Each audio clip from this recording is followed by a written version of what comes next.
Removing.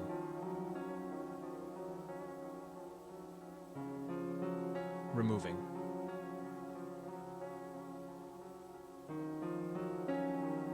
Removing.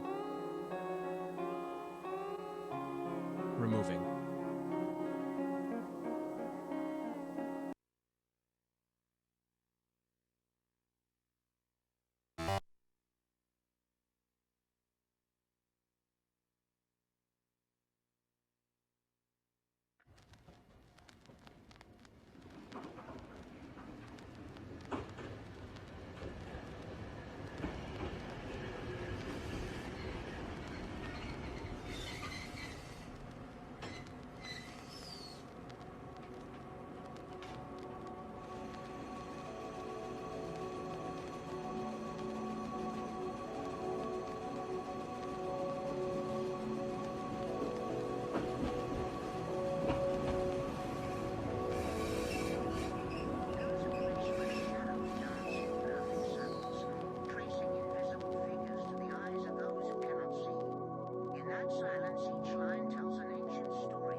Understand that every question is merely a reflection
Just you and just me together. And darling, our love is a true love. Just you and just me together. And darling, our love is a true love. Just you and just me together. And darling, our love is a true love. Just you and just me forever. And that's all we need. Is just sweet harmony. Just you and just me together. And darling, our love is a true love. Just you and just me forever. And that's all we need. Our love and sweet harmony.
dinheiro com sintetizador é besteira.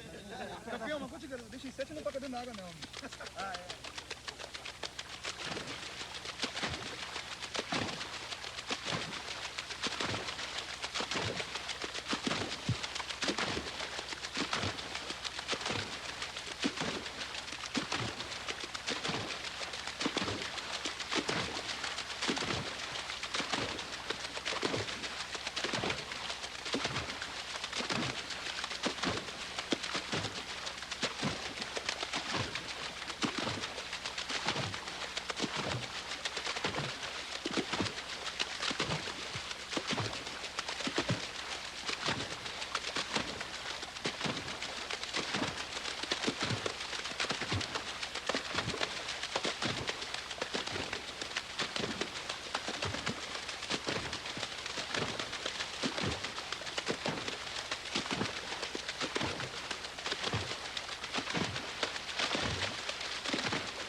Hello. Hello.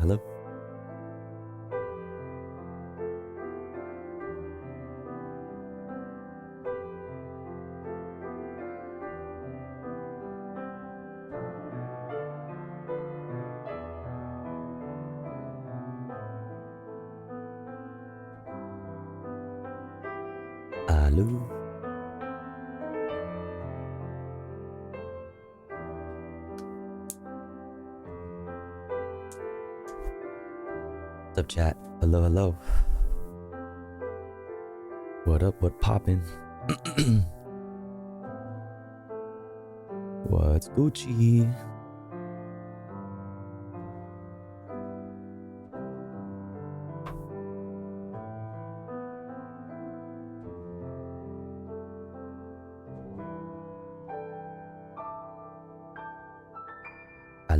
Alu.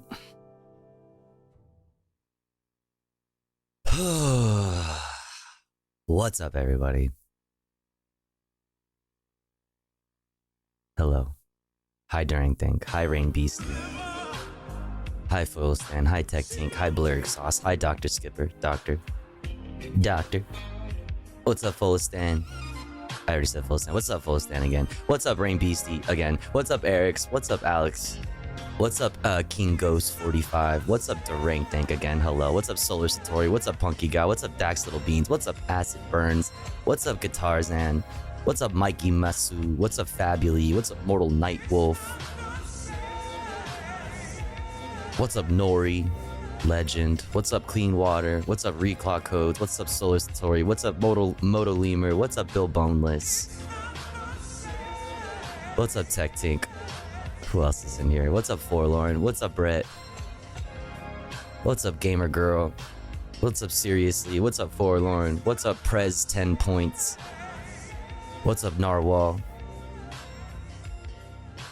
What's up, Blood Glow? Thank you for the raid. Hope you're well. Good to see you. Hope you had a good stream. What's up, Moonshaped Pool? What's up, Joker's Ace? What's up, Butter Dog with the butter on it? Who else is in here? Who else up in his bitch? What's up, Buffalo Caesar? What's up, Cassie the Lioness? Yo, Eric's with the 2 months. Thank you so much. Thank you. Do.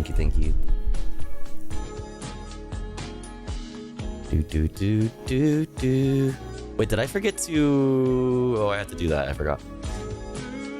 What's up, everybody? Good to see you all.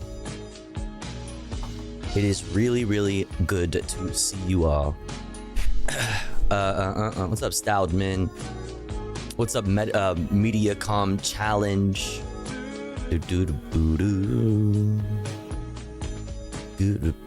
Well, today it really sunk in for me that at no time in my life will my country ever actually represent me as an American citizen, and I kind of lost it a little, but I'm better now.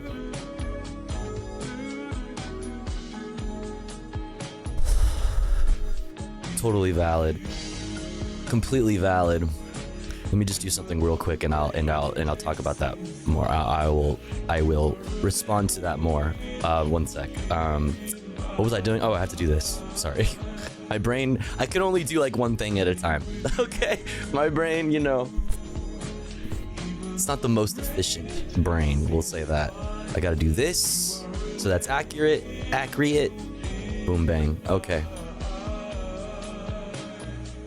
There we go. All right, we're back. Me too. I'm worried the price of insulin will go back up and I won't be able to afford it. Deleted X from my phone.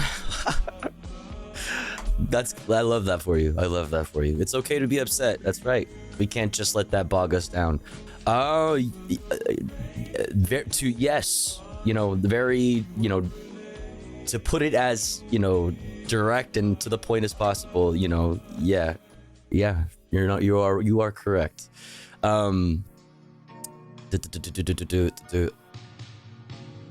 Yeah, listen,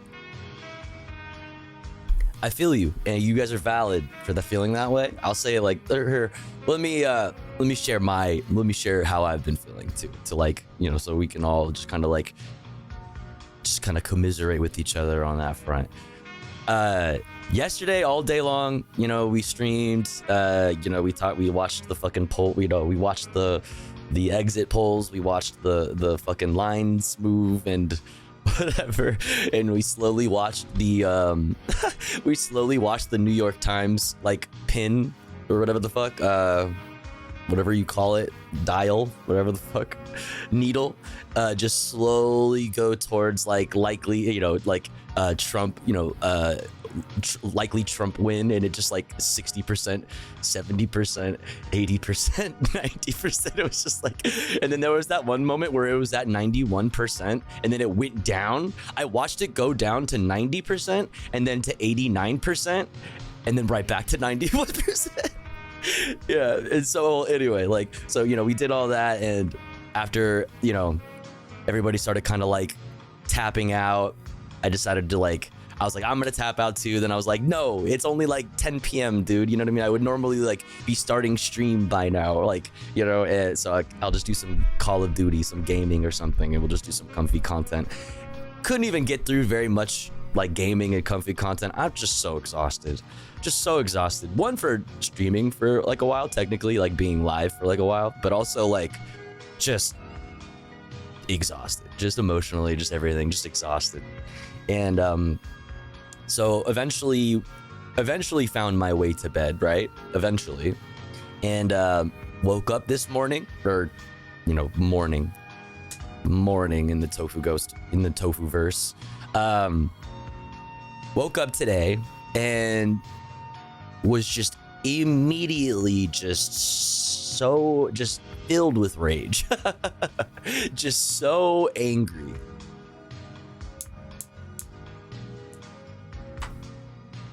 Just very fucking angry today. Filled with fucking rage. And, you know, I've just been kind of posting through it today and just like reading a lot of stuff and just being very mad all day. Literally, like, it took me a while to get on stream. Sorry I'm late. Typical. But like, it took me a while to get on stream because I didn't know what I wanted to do. Right? Like, what am I gonna do? Am I gonna get on stream? Like, do I wanna just go continue my anger session on stream? Do I wanna maybe take a break and then do some, like, we'll do like community, comfy stuff? Do I wanna find an in between? Like, what do I wanna do? What am I gonna say? Like, what am I gonna talk about? What am I gonna do? So it took me a while to like kind of figure out like what I want to do. And honestly, I didn't really come to a conclusion. I didn't really come to a conclusion. I have a bunch of shit lined, you know, I have like a bunch of stuff that we could talk about today, that we could look at today. But also, you know, I think I'll in my head, I will kind of like attempt to decide what is necessary and what isn't necessary to have a conversation about the most important thing, you know, to include in the conversation about the most important thing, which is like, what are we going to do? What do we do now, right? What happens now? What do we do next, right? So I'm going to be kind of like figuring that out as we go, but I do have a lot of shit, right? I have a ton of shit to look at. You know,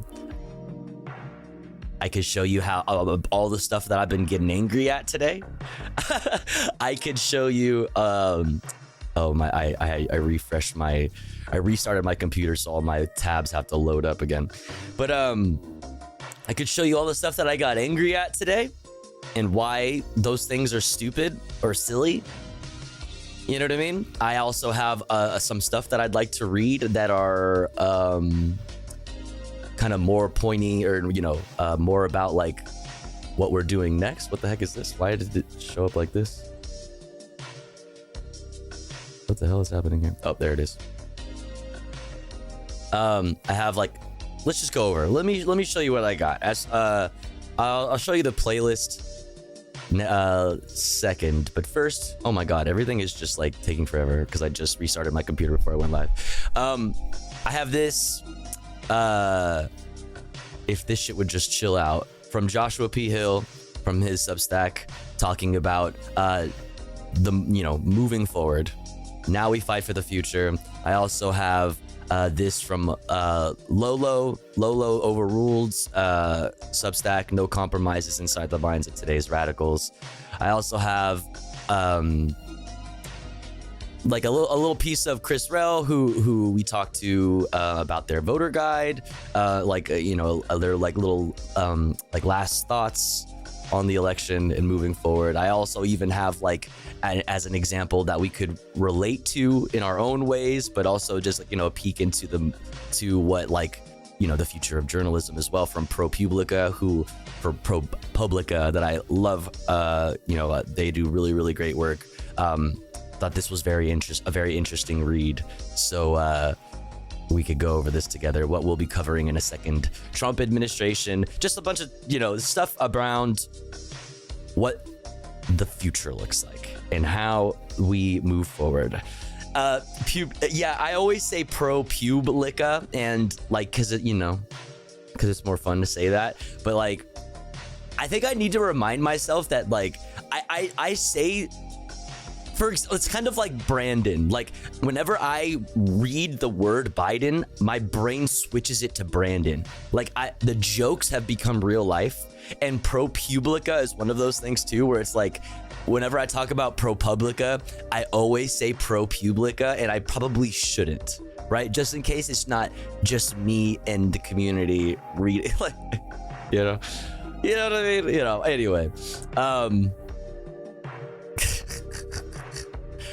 but I also, you know, I'd like to.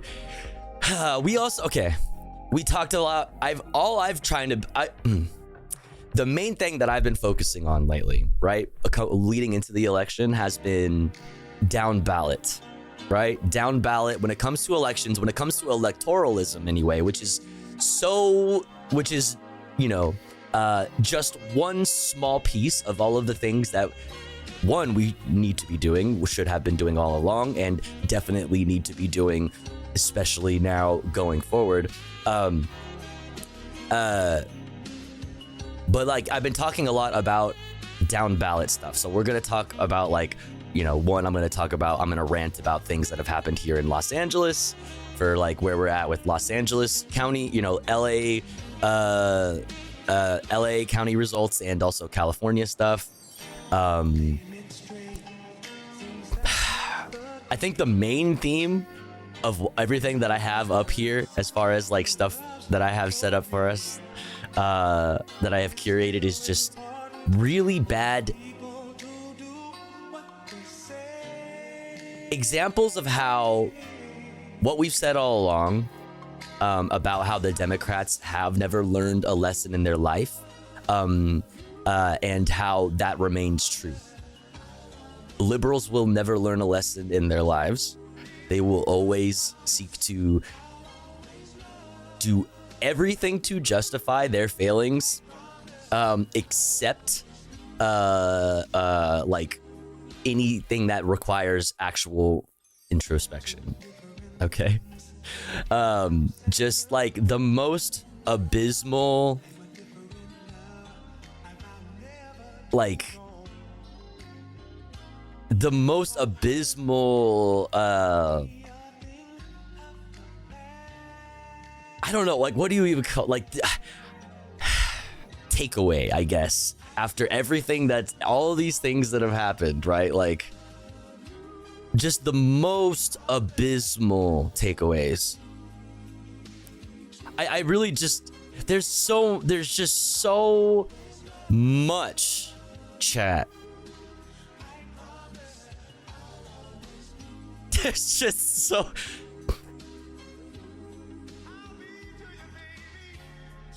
I don't even know. I don't know. Like I said, I didn't really know like what I like. If you're a regular here, you know that I kind of like to plan out my streams ahead of time, right? To have like a flow and know what I'm going to be talking about. I don't know. We're going to be kind of scatterbrained today, and I'm going to try to make it make sense, okay? I'm going to try to make it make sense. Don't forget to blame Hassan.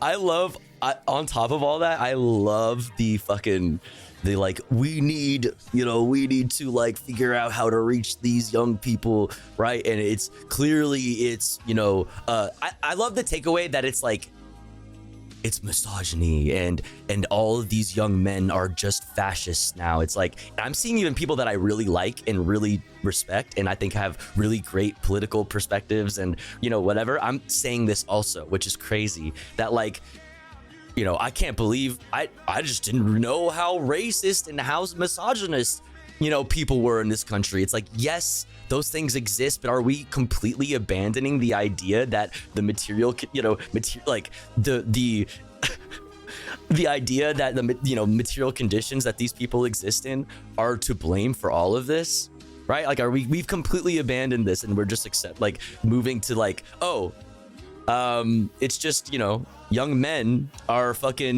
just like misogynistic toxic freaks or whatever. So like what we need to do is like we need more tough guys. So we need Hassans, but like with the politics of somebody like Pod Save America or whatever, like we need Hassans but with good politics, aka liberal Hassans. Like, no, you aren't learning your lesson. You haven't learned. You still haven't learned. Like, you still haven't learned anything at all. You don't get it. Really, you still don't get this. It should be so easy to understand by now, right? Like, you would think that it would be so easy to see like what's happening here. But no. Yeah, so I don't know. We'll get into it. I don't want to like kind of just like stun lock on it right now. Let's see. I had something. Where did it go?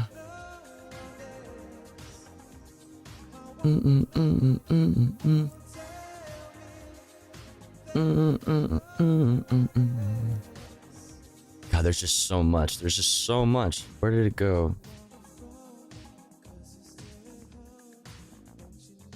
Whatever. I don't know. I'm so scatterbrained right now.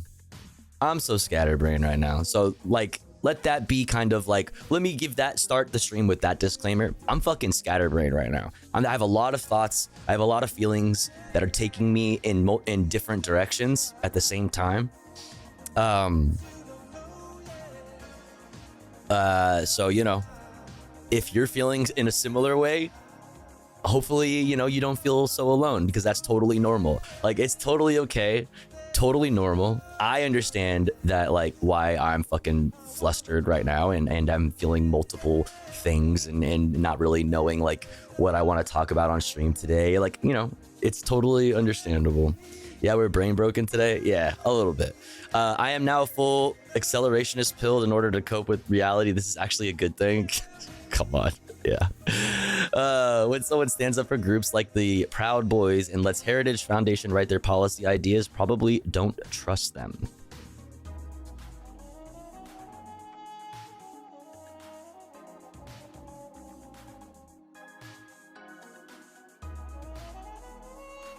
Well, Forlorn, I don't think you've like, you can call me a lib, and it's not, this has nothing to do with me calling, like, you prefacing it that way. Like, it's not even worth your time. Like, I don't, it doesn't have anything to do with that, right? Well, not necessarily. Like, the problem is, like, learning that there's no takeaway then from this, from that. Let me just read what you said. You can call me a lib, but I only blame Trump getting elected on people who voted for Trump. I don't blame the left or liberals. I do think Kamala had policies that help working people, but because the average voter is more scared about rising crime and immigration, they decided Trump was going to fix these problems. Why did they think that? Is it because the messaging sucked? Is it because the liberals and the Democrats capitulated to right-wing narratives on crime and immigration? Like, see, this is exactly what I'm talking about, and what's going to probably be the focus of what I talk about when it comes to Democrats today, and why we are complete, and I am calling for a complete divestment from of the left, from the Democratic national, from the Democratic Party establishment, right? Like, you're not learning any lessons from if that's the takeaway, you haven't learned anything, right? Like, what is the outcome? Like, what is the solution to that? If it is just Trump voters' problem, right? And the liberals ran a good campaign, Kamala ran a good campaign that actually spoke to working class issues, then, like, what is the solution? Is the solution to try to censor them or something? Or is the solution to put MAGA supporters in jail? Like, is the solution to, like, what is the solution? There is no solution. There's like that 20 months takeaway is why we are here. Over 2 years because I missed a few months. Thank you, Peganox. Thank you so much for 20 months. Hope you're doing good. Thank you. Hope you're doing good. Thank you so much. Like, there's no lesson learned there.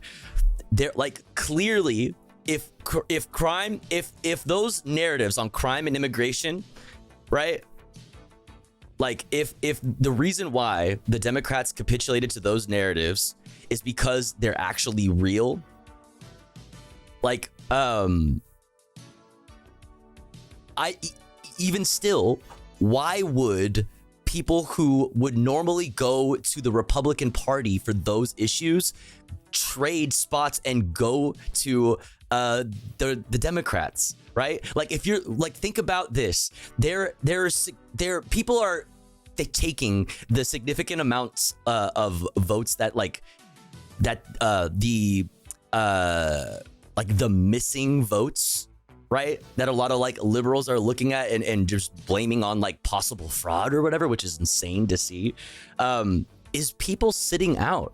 That's people sitting out of the election. But no, people are talking about it's Arabs' fault. No, it's Latinos' fault. No, it's men's fault. I'm seeing so many people like, I can't believe men are doing, even leftists, even progressives are saying like men are disgusting. Young men are all fascists now. Why are young men like the Hitler Youth?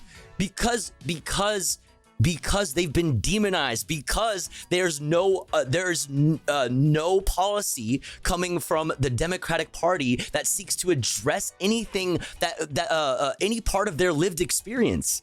Nothing. Like, relying on identity and drawing lines on like, drawing lines around identity has got us where we're at today. Like, look at this, for example. Where did it go? Look at this, for example. Abortion measures outperformed Harris in every state with bodily autonomy on the ballot. Why is it that all of those people voted against abortion measures, voted against like anti-abortion measures, but they didn't vote for Kamala Harris? Why is that? Why is it that they sat out of the presidential election or voted third party, right? But mostly sat out, mostly by far sat out, but of the presidential election, but voted, for bodily autonomy, voted against anti-abortion measures. Like you're not learning any lessons, and this is why liberalism is. This is the reason why. If you look around the world, we're not the only place where there's a very obvious shift to the right. It's happening all over the world. Why is that? That's the failure of neoliberalism. That is the failure of neoliberalism. Anybody telling you, right, that the reason why that Kamala Harris failed, if somebody's telling you the reason why Kamala Harris failed is anything other than the campaign that they ran, and it's just because the country is inherently racist and let me rephrase that, because so much of this country is racist and misogynistic, then you're never gonna win an election. You're never gonna win another election. You're never gonna win, and this is the failure of the Democratic Party. That's why the Democratic Party is where it is, and that's why the Democratic Party will continue to be that, and that's why the Democratic Party will continue to shift rightward. Just period. No lessons learned. You want to know? If you're not blaming it on this, then I don't know. Like you're not paying attention, and you are working backwards from a make-believe reality that you want so badly to live in that we don't live in. Tell me how the fuck this is supposed to actually reach young people. Tell me how this reaches young people. Tell me. If the fucking Democratic Party doesn't want to chase their voter base, then they will lose. Look, in 2020, we did the lesser of two evils thing.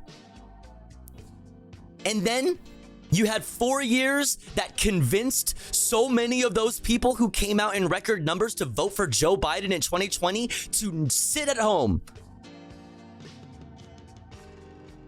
You played yourself. You fucking played yourself. You immobilized your voter base. You did the opposite of mobilize them. You did everything in your power to convince them that they should not vote because nobody fucking represents them. None of them went to the Republicans. Very few of them went to third parties. Most of them sat the fuck out. This is not because young men are racist. This is because Joe Biden chose to fucking run again. If Joe Biden never chose to run for a re-election, we would have had an open convention, and we might have had the possibility of having a good presidential candidate from the start, from the get-go.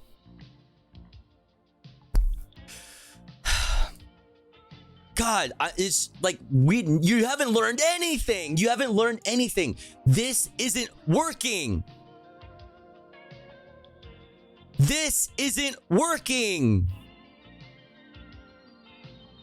Look at this. Already seeing some lib accounts flipping to saying that actually the economy has always been bad. Yeah, you know what? Like, you see this shit? I'm seeing so many liberal commentators too immediately start saying, you know what? It's not going to be so bad. After just a week ago, so many liberal talking heads, you know, mainstream and otherwise, we're all saying this is bad. You have to fucking vote again, because otherwise democracy, it's at stake.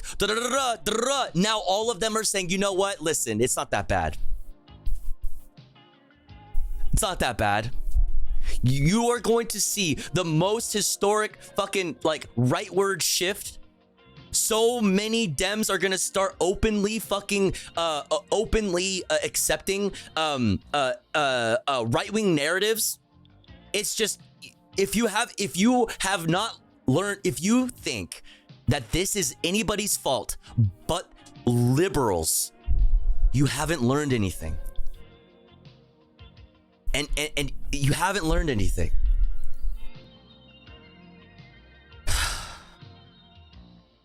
Read Bernie's letter. Okay, we should actually get started with the stream. So here, I'll put this up and we'll check it out. But we should actually get into the stream. I don't want to like just sit here and because I could just like scroll Twitter and just yell all night. But I want to like have some kind of like structure to what we're, you know, that's what I like. That's like what I think sets my stream like slightly apart from, you know, others, is that like, you know, I have some kind of flow and I try to like get as much news. No, you're good too, Base. Thank you for sharing. Like, always share shit that you think I would be interested in, or that you know, think that everybody should see. Like, no, always share shit. I'm just saying, like, I should shut the fuck up so that we can get to it, so that we could talk about it or whatever. I should just shut the fuck up, is what I'm saying. Quit yapping. Yell at me, mommy. No. Every time I tune in, it's time. Tune in. It's in time to hear Tofu say, you know, it's time to start the stream. Hell yeah. Hell yeah. The link I shared is important.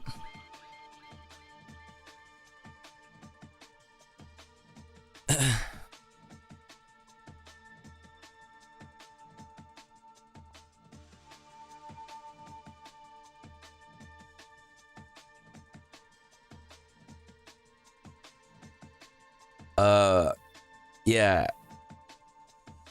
I mean, I seen this,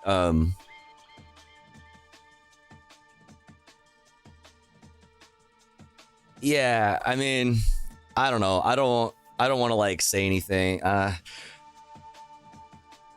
think there's like, it's interesting, like a lot of some people, I don't want to say, because I think Alejandro does really great work. I think a lot of the rhetoric, like, I think Alejandro is awesome and does really great work as maybe like a piece of constructive criticism to people who are on my side, right? Who I am aligned with, right? Like, going into the election, if you are somebody who was shaming people who were disillusioned, if you were taking part in anything that was like saying like, you know, third party voters, you're stupid, you know, all of those things, like I don't know. I'm kind of, I think I just need like a break from people that I have seen acting that way previously before the election, in this moment after the election, because I feel like that didn't help. You didn't help. You didn't make it better. Like, you didn't convince more people. You know what? Well, you're right. I am stupid. I am naive. Yeah, you know what? You telling me that I'm stupid and naive actually convinced me.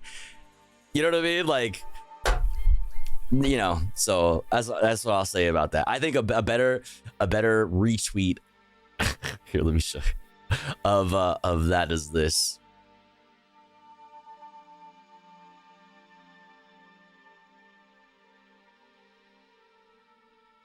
Is this wherever, God, Twitter has been a fucking place today.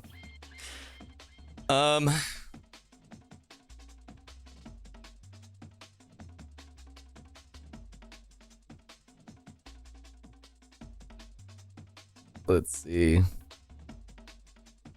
Elon's gonna be a fuck even more. Yeah, I mean, yes, for sure. Definitely. Also, Truth Social is now going to be like state media. Like,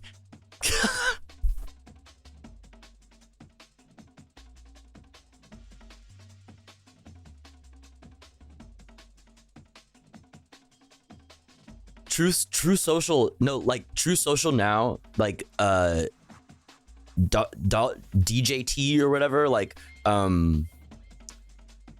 the like Donald Trump's like corporation stock or whatever the fuck, like, is through the roof.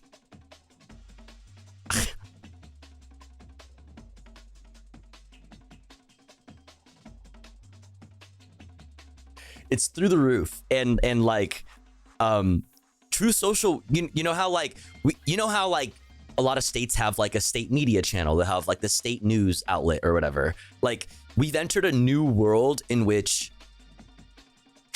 like there is a truth, like truth, we have a, like social, there is a specific social media platform that is like these officially now like the state social media platform, and it is like created by fascists. Should we make True Social accounts? I've seen people genuinely talking about that, and it's like, man, I mean, I'm not gonna do that. I'm not giving any information at all to that company. Are you kidding me? Like, that's basically alerting Trump that I like that you exist. Are you a leftist? You know what I mean? Are you a are you like left of progressive, right? Like, and making, you know, content and like doing propaganda or whatever. Like, maybe you shouldn't just like give all of your information to to like the incoming fascist administration. You know what I'm saying? Oh my god, dude. Yeah, I'm an anti-fascist. That might be a problem. Yeah. But anyway, this is what I was pulling up. This is the only retweet I need. You know, this is the response that I need from in response to Kamala Harris's fucking tweets today. You know, this is the listen, as long as you had fun, dude.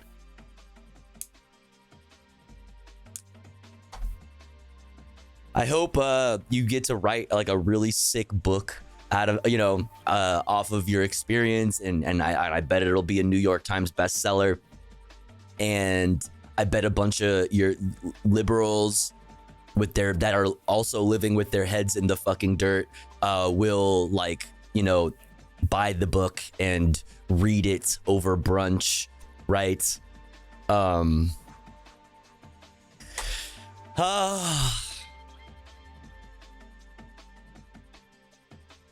Like, if you did, like, 2016 happened, chat, and then 2020 happened, and now we're 2024. If you didn't learn anything yet, I don't have time.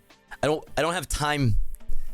You know what I'm saying? Like, we don't have time to deal with this anymore, right? Which is big part of why I'm saying what my fucking title says. Like, we need to build our own structure. We need to rebuild what we lost after 2016.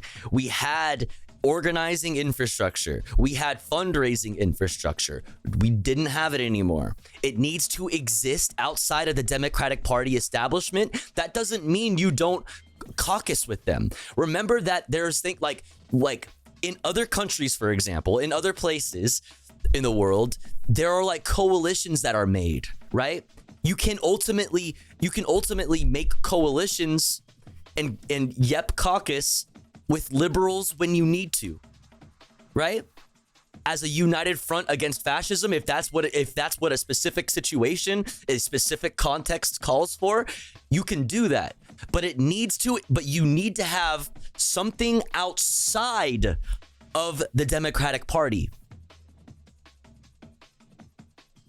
It needs to be, it needs something else needs to exist. And there are a number of organizations that already exist, whether it's DSA, whether it's PSL, whether, like whatever. You're even, you know, even more, you know, smaller and local than that. Like you know, then I can't even begin to list them all. But like,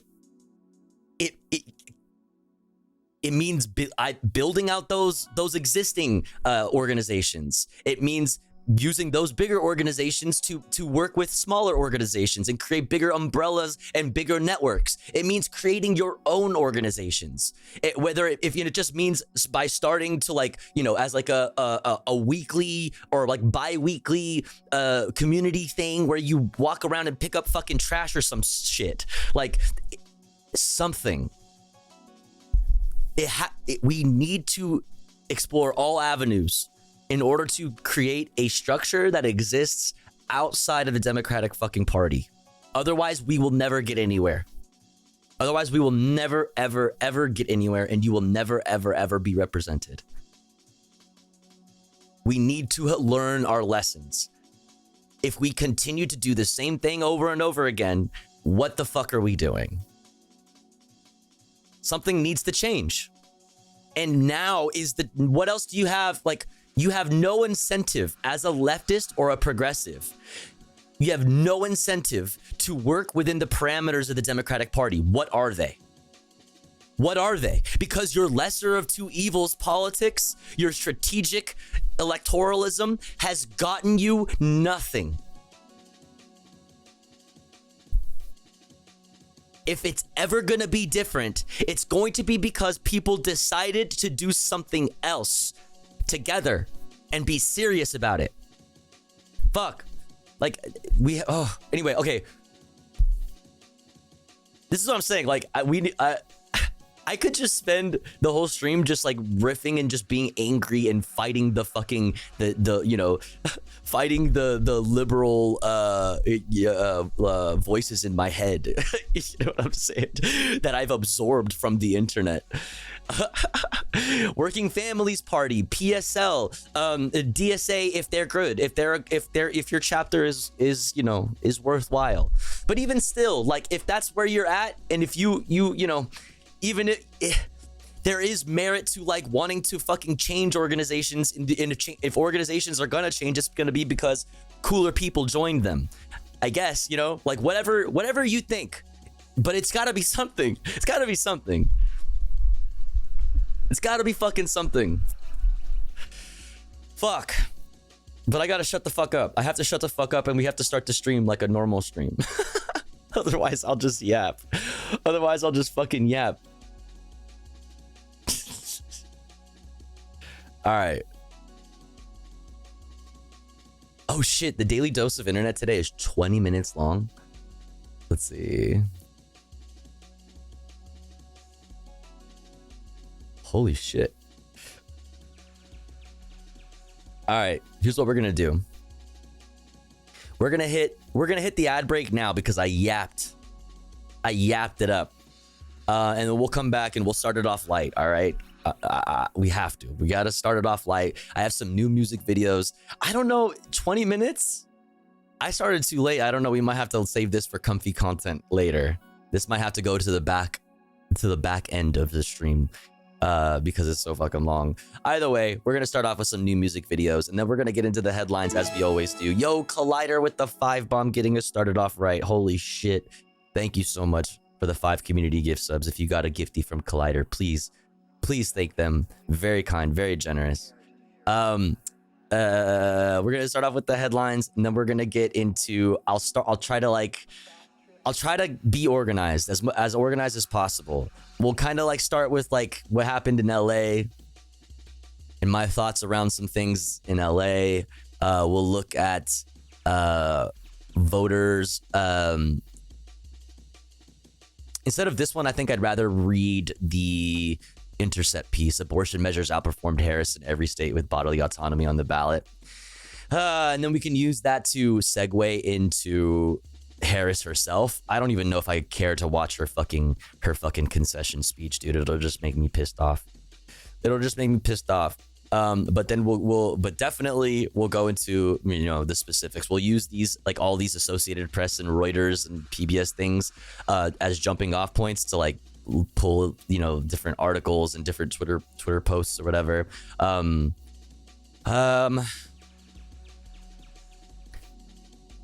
How Donald Trump won the election. What does Trump's victory mean to the world? How Trump's victory affects his legal cases. How Musk stands to benefit. Trump 2.0 whips up global markets. Arab American residents in Michigan react to Trump's win. Lebanese residents in Beirut react. Distrust of Trump in Lebanon amid ongoing Israeli bombardment. Palestinians in the West Bank react. Palestinians in Gaza brace for second Trump term. People in Israel react. This is what I was actually, dude, look at this, perfect. Democrats demobilized their base. A movement is now needed to oppose Trump. Harris's embrace of pro-Israel policies at odds with Democratic base. I mean, if that isn't obvious to you, you are fucking you are drowning in a vat of copium. And like, I pray that you know, come to reality. Truly. It'll be better. It'll be better for you, you know? We also have like, God, I have so much shit today. It's gonna be a chore, chat, trying to stay on some kind of like, on some kind of flow. So I apologize ahead of time for that. Okay, wait, we're gonna also, before we get out to all that other stuff that I already mentioned first, sorry again, I'm so scatterbrained. I want to read these, okay? We're going to read this from Joshua Hill, Now We Fight for the Future. I want to read this from Lolo, Lolo Overruled, No Compromises Inside the Minds of Today's Radicals, and a bunch of other stuff, okay? Okay? Dun, dun, dun, dun, dun. Dun, dun, dun, dun, dun. Please don't apologize for ranting, raving, raging, and just being pissed. Yeah, well, I appreciate that. Yeah, I appreciate that. I don't know. I like to try to keep my streams as because normally my life is a mess. My brain, a mess. You know, and this is like, my stream is like the one thing where I feel like I actually curate it and have like a pattern, like a flow to it, and it's like, that's my reasoning for like structuring my stream that way, because like the rest of my life and everything that I do is very like not that, you know what I mean? So I don't know. Thank you, 90s Ocean. Godspeed you, Black Emperor. The car's on fire and no one's at the wheel comes to mind. Yo, remember at the beginning, it's not the beginning, but remember when Joe Biden dropped out and I wouldn't stop playing that clip of Joe Biden like having an existential crisis on loop in black and white, set to that song, set to the song that Flying Spaghetti just pointed out. Yeah, fuck, I should find that, because that's fucking, yeah, it's apt. That's apt. Anyways, a new album is good. Yeah, and I mean, what is it? Like they changed the title of the record when the like, or as like, what was the name of the record? It was like the I don't know, the amount dead in Gaza as of like recording or something like that. I feel like the left needs to consolidate. Telling people to organize feels empty. Consolidate. DSA and CPUSA need to be called out for their BS and need to rally behind PSL or form a new party. Even one accepting of DemSocs would be fine. As that's gonna be very okay. That's gonna be so hard. It's easier said than done. That's gonna take so much time, and that's why I would say not focusing on that right now is the most important. Like, whatever organization is available to you, work with that organization. Whatever organization, you know, is best in your view, work with it, right? You know, and try to that's where I'm at, is that, you know, God, I don't want to get unlocked on this right now, but like, I'm mad, chat. I'm very angry. I'm very, very angry. And I'm not going to I'm going to like change, you know what I mean? Like the way that I can't just be angry. Right? I'm tired of just being angry. That means doing more than I have been doing, right? Like I need to double, triple, quadruple down on my activism. I need to do more to facilitate community. All right? I need to do more in this space. I need to do more IRL. Like I need to do more. And this is, you know, going forward, it's, you know, it's me figuring out what that looks like for me. It might look different than you, but that's okay, because right now we just need to figure out something. We just need to figure out something. And consolidating is just not where the left is right now. But that's why I'm saying, like, consolidation can still happen strategically. Right? Like you can still caucus with people. You can call for coalitions. That doesn't necessarily mean a single uniparty. Tofu will declare for PSL, inshallah. Well, I mean, I said before, here, I'll tell you this. I told chat that I'm not telling you how I'm voting on my ballot. You know that I'm in California. You know that I'm in Los Angeles. You know that I'm in a solid blue state, right? I've told you a million times, if you're a regular here, what my thoughts on electoralism are. You know, if you're a regular here, you've heard the rant a million fucking times.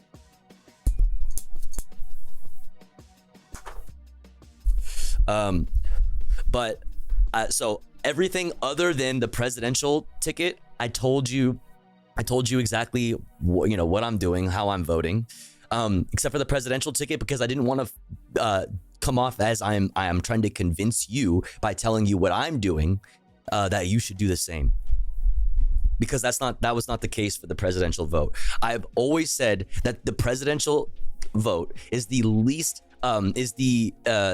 important vote on this ballot. I have always said that. There are a lot of elections and a lot of things that you can vote for on your ballot. The presidential one is the least important. That being said, it looks different for somebody. I've always said this about electoralism as well. It looks different for you depending on what state you're in, right? I would put more emphasis on the strategic voting that that has fucking led us to where we are. Honestly and truly, I would put more emphasis on that if you're in a swing state. Look what happened to the swings, look what happened to swing states, but that's still not your fault, right? Even if you are in a swing state and you're like, I cannot vote, I cannot bring myself to vote for either of these people, that's valid, and that's the correct position.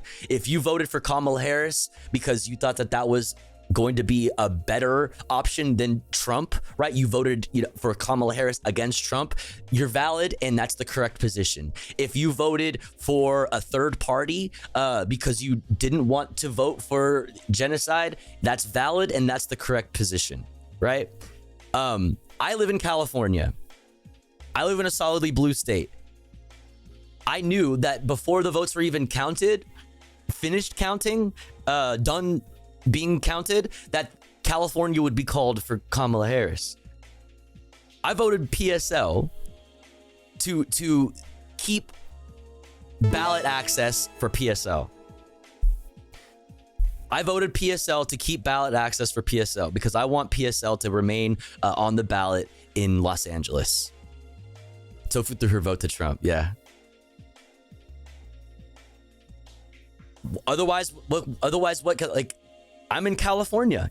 We look how quickly we were called for Kamala Harris. I voted PSL to keep PSL relevant in Los Angeles.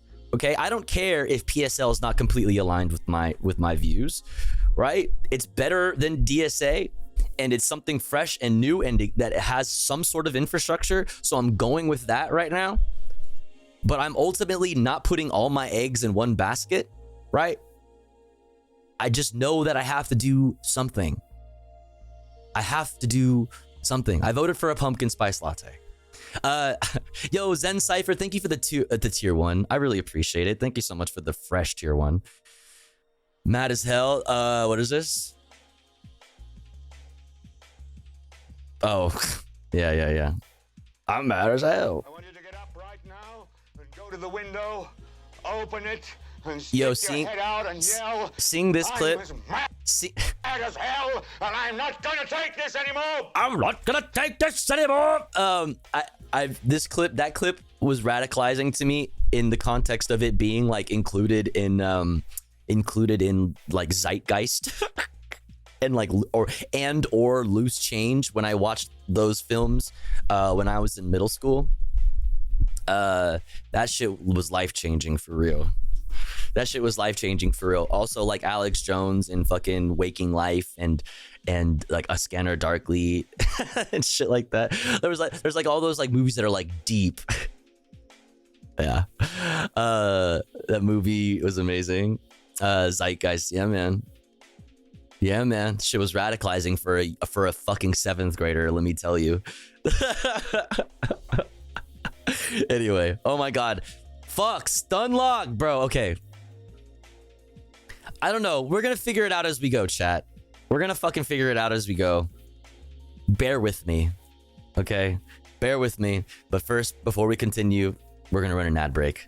Because it's been an hour, more than an hour, since we started the stream. Don't you worry though, because here at the Tofu Ghost broadcast, when we run ads, we run them while I'm away from the stream. That way, even if you're unsubscribed to the channel, you don't miss out on any of the content. But if you would like to support the stream, if you would like to support me, the streamer, and also in doing so, get access to really cool Tofu Ghost emotes, as well as an ad-free viewing experience, all you need to do is subscribe for $6 or for free with a Twitch Prime by connecting your Amazon Prime account to your Twitch account. Or let's say you're already subscribed to the channel and you're feeling generous, you have the means to, maybe consider upgrading your sub from tier 1 to tier 2 or tier 3 to get access to even more super exclusive, super top secret Tofu Ghost emotes, and to also help me, your favorite streamer of all time ever, get closer to achieving Partner Plus, which would be a life-changing amount of money. It would give me a 70-30 split of all the money you also generously give to me every month.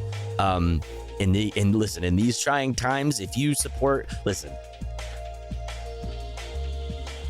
I hate to say it like this, but if you support leftist alternative media and you'd like leftist alternative media to continue existing, like, supporting spaces like this is unironically very important. Okay, like I hate to like drop that because it feels almost like I'm like like almost like emotionally holding you ransom by saying that. But it's true. It's true. You know, we don't know what the future looks like, chat. If you enjoy the stream, if you enjoy the content, consider supporting, okay? Let's get so that I can continue to do this full time. All right, so that we can continue to have this comfy little community and, you know, do what we can on the web to, you know, do what we can on the web in regards to nurturing and creating and a community. You know what I mean? Anyways, you can also throw bits or a dono my way. $3 specifically for a TTS message. Donos are appreciated because they go straight into my wallet and I could use them immediately for like DoorDash or something, for food after the stream, for example. We're at 6 out of 25 for the daily sub goal, chat. I'll be back in 3 minutes. Don't you go anywhere. BRB.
Okay, we're back.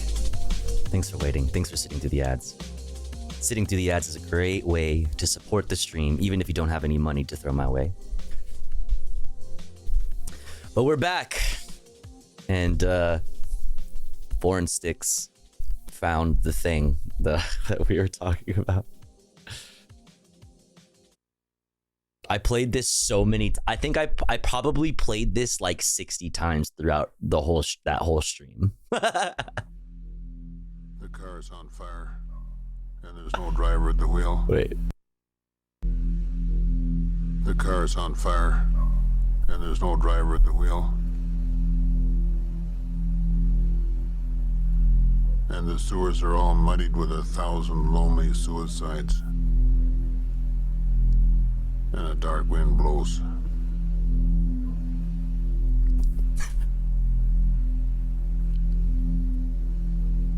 The government is corrupt. And we're on so many drugs with the radio on and the curtains drawn.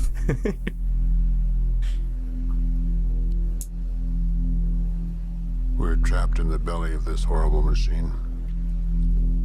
And the machine is bleeding to death. The car is on fire. Is that Bukowski? No. It's definitely Bukowski vibes, but that is from I don't know who that is speaking, but that's from a Godspeed You Black Emperor song. But it's definitely got Bukowski vibes. Left a nice advice on content suggestions. Left a nice advice. Link it in here so I don't have to open the Discord app. All right, but in the meantime, let's start it off relevant.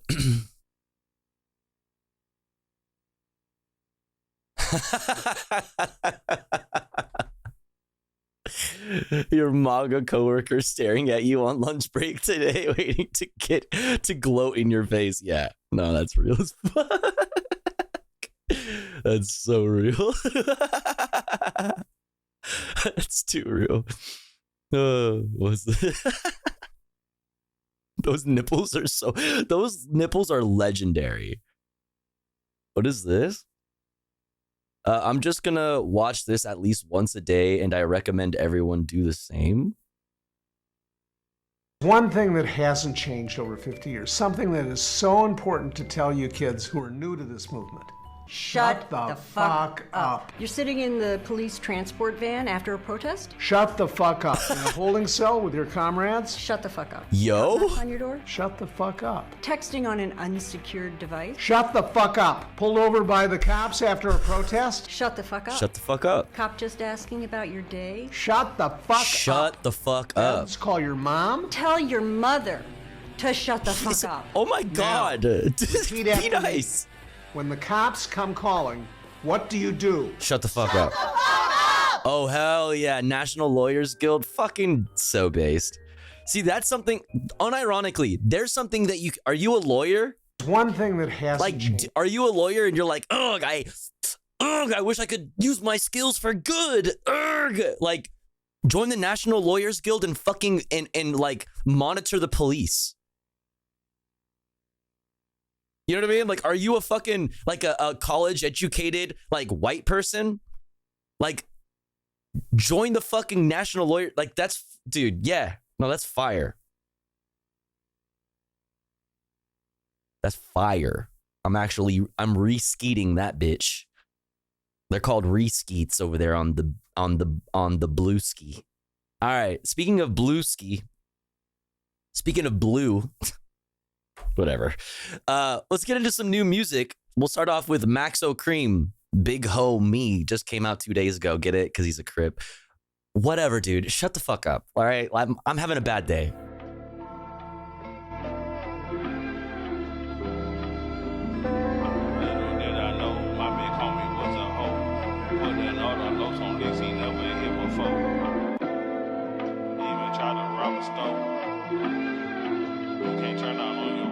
All my ops could go to hell, they can't live on earth no more. I'm the Crip John Wick, turn the op to John Doe. I'm the Crip John Wick, turn an op to John Doe is such a fucking bar. Okay, if I had the DJ show, I would go like the tape stop, fucking roll that shit back. Yo, right then and run that shit back. You know what I mean? DJ, run that back. DJ Girl Dick Cheney. Damn, son. The CIA bugged my crib. Watching the Tofu Ghost broadcast is a war crime, punishable by death. All my ops could go to hell, they can't live on earth no more. I'm the Crip John Wick, turn the op to John Doe. My daddy went to jail and the police kicked the door. I was scared as hell, I ain't had no place to go. So Crippin' got the game from the big homie Los. Nowadays they lame, all the big homies bro. Remember the big homie had me robbing, kicking doors. Big homie had me doing shit he never done before. But little did I know my big homie was a hoe. Big homie supposed to come, I had it, hit it on my own. My mama rent past due, they tryna put us out of home. They turned our lights off, I told big homie put me on. Smoking on the sherm stick, he had a pocket full of stones. But little did I know my big homie was a hoe. He gave me and 3 little niggas hot point pistols, they was old. My big homie looked and told me put some work in before we go. Foot soldier on the plot twist. This is about his big homie actually being like coming out as trans. Till I had no stress or no credentials. Till I catch a op and get him murk my Crippin' unofficial. Told big homie that I'm on it. Went and got a crackhead rental. Know my mama worried about me. Hope I make it home for dinner. Hot boxing, smoking Newport dipped in PCP is strong. Smell like fingernail polish. Told me I had friends that did that. Girl, like I had friends that really were fucking with that, man.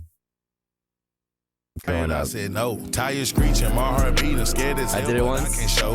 I've never done it because it's just too. Exit Highway 59 on Bissonnet and made a left. Don't need no mask. I top blue flags around my head, my Murphy neck. Took you William Garment's navy blue on Cryptus for my set. Park on the right and hit the lights. On your mark, get ready, set. Grab my blammer, cock the hammer. Big homie, what we do next. No escalators or no ladders. He told me it's time to step. Hop out on foot patrol, creeping through the cars. I keep my pivot low. Ratchet toed, use the traffic pole as a pick and roll. 14 years old, but that pole had me feeling grown. A couple blocks, I finally see the ops, but they can't see me though. Dice shooting, slap boxing, caught them niggas lacking. Lollygagging, red flagging, they not even pistol packing. On a mission with this Crippin', clutch my pistol, got it on. Until my left seen 3 little niggas, but was missing my big homie. I bowed my head and said a prayer before I up my llama. This my first time on my the llama. drill. If I get killed, protect my mama. Brother, sister, granny, get strength to my daddy, help my father. Sacrifice my life like Jesus Christ, get praise to my big homie. Amen. Okay, I'm not gonna lie, that haircut is not the business. Sacrifice my life like Jesus Christ, get praise. Like, is this out of necessity? Or is that like the style? Like, I don't know. Big homie. Amen. This is fire though. It's a style? All right, yeah. I don't know. Let me. That's the LeBron? See, I don't fucking. I jumped behind the whip and up the stick and made the gun blow. One hit his leg, one hit his back. They busting back like goddamn. Some niggas ran, some niggas fell. I let off shells, my gun jammed. My pistol broke, they let off 4. I took off running, time to go. Me and my man took off and ran, gun in my hand. I dropped my stick. They shot lil' cuz he caught a slug, but he on shrimp, so he can't feel it. They shot at Chase, we ran away. I heard them say, "Hey, blood, let's get him." They busted legs, shot at cousin grazed his head. I thought they killed him. Running, leaking on the sea. Big homie pull up, hopped in with him. He like, y'all hit him, did y'all get him? I'm like, fuck that, drive off, nigga. Pulled off fast, bullet through the glass and shot out our back window. Running, realize hopping hill, this ain't no demo. Mama think that I'm at home playing PlayStation, Nintendo. Almost lost my life. PlayStation, Nintendo. Like this shit for real though. I almost died twice. Following my big homie, I need to follow Christ. Mama always told me that 2 wrongs don't make a right. She ain't never lying. Car driving, glass flying. Look cuz bleeding but not dying. Everybody quiet till big homie broke the silence. Look to my left, he took a deep breath and started crying. I seen that tear drop down his cheek. Hard as he looked, this nigga shook. I'm not the biggest fan of people talking about black people's hair. It's really annoying to me. That's totally fair. And if that's if it came off, if that's what it came off as, I you know, I don't blame you, and I apologize. Because the emotion make you weak. Pops on lock, looked up to big homie like my big bro. Got no respect for the big homie, he a big hoe. Do you like a op, you go to hell, can't live on earth no more. I'm the Crip, John Wick, turn the op to John Doe. My daddy went to jail and the police kicked the door. I was scared as hell, I ain't had no place to go. Start crippin', got the game from the big homie Los. Nowadays they lame, all the big homies broke. Remember the big homie had me robbing, kicking doors. Big homie had me doing shit he never done before. But little did I know, my big homie was a hoe. Big homie supposed to come, I had to hit it on my own.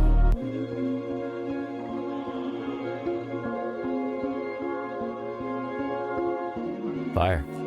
That's why he was a hoe.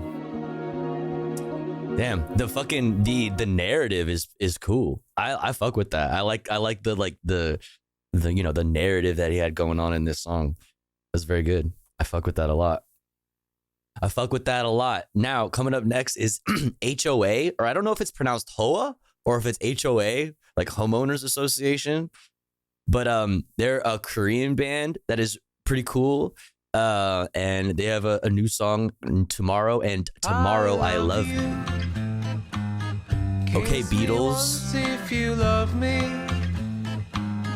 I'll give all of my heart. Yeah, fuck the HOAs. Now I hate this band. I have to you. Tomorrow, and tomorrow I love you. I just want you to know I will always be with you. I will show all my life to you. Tell you all of my heart. I love you. Can't deny that I love you. When I saw John Lennon, though. I realize how my heart works indeed. I mean, that's kind of, listen, I will show all my life. the thing about like a lot of old rock stars, icons of the past. You know what I mean? All of my heart. Don't have heroes, right? You don't ever have to be disappointed by your heroes if you just don't have any, right? How can I say I love you? Every day I'll give all my love to you. That's all I do. That fucking guitar, or that bass, I mean, is I'll insane. give all my love to you. That's all I do. Hell yeah, that was awesome. That was such a vibe. HOA, I still don't know if it's HOA or HOA. I've always just been saying HOA because it feels weird saying HOA. I don't know. But Tomorrow and Tomorrow I Love You. Very, very cool. Now coming up next is one that this is one of those, I feel like YouTube like is just pumping to me like Japanese rap music with really smooth instrumentals, and I'm fucking with it because like they did that like not last year, but stream before last. I had a song that I randomly had just found and that had the music video that was pushed to me. Technically not a new one, but it was new to me. Same situation here. I've never heard of this person before, but it was pushed to me by YouTube's algorithm. Quest E Juggin. Very cool. Let's check it out. Wait, no, this isn't what I was thinking of. Whatever, this is Thai too. This is not Japanese. This is like English. This is like from England or something. No, it's not Japanese. I was thinking of, let's see. I have in here, I have other shit that I didn't. Was it? No, it's not this one. Maybe I didn't add it to this playlist. Either way, this is cool too. This is cool too. I'm too shy. Mama said that I'ma get there in due time. Had to speed it up, I had to do crime. Had to speed it up, I had to jerk. No more heroes? Yeah, I was jugging. Hopped down the GLE, now you looking. Hopped in the club, doing things that you couldn't. Flexed up, baby, I've been jugging. Flexed up, baby, I've been jugging. What? Is it this one? Oh yeah, okay. I didn't know like which one it was supposed to be. I'm assuming it's this one. This ever-changing world in which we live in makes you give in and cry. So live and let die.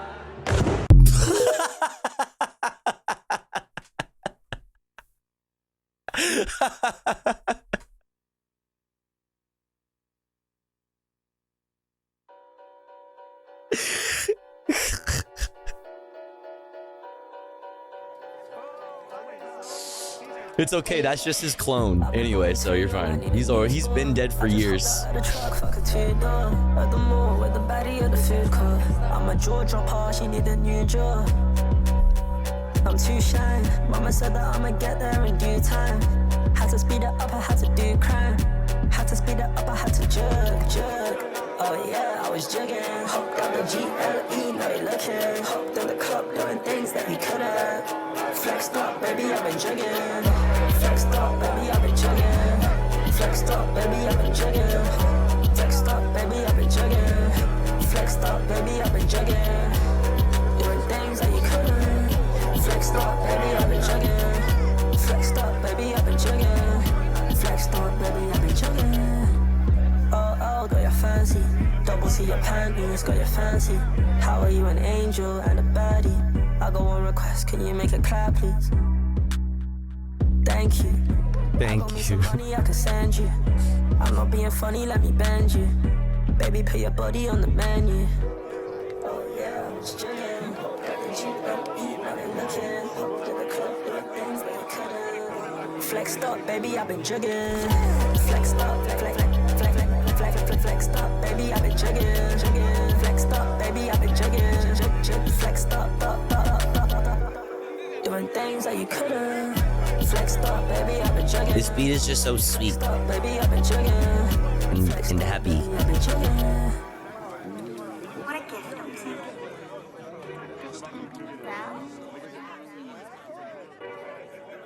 let's see.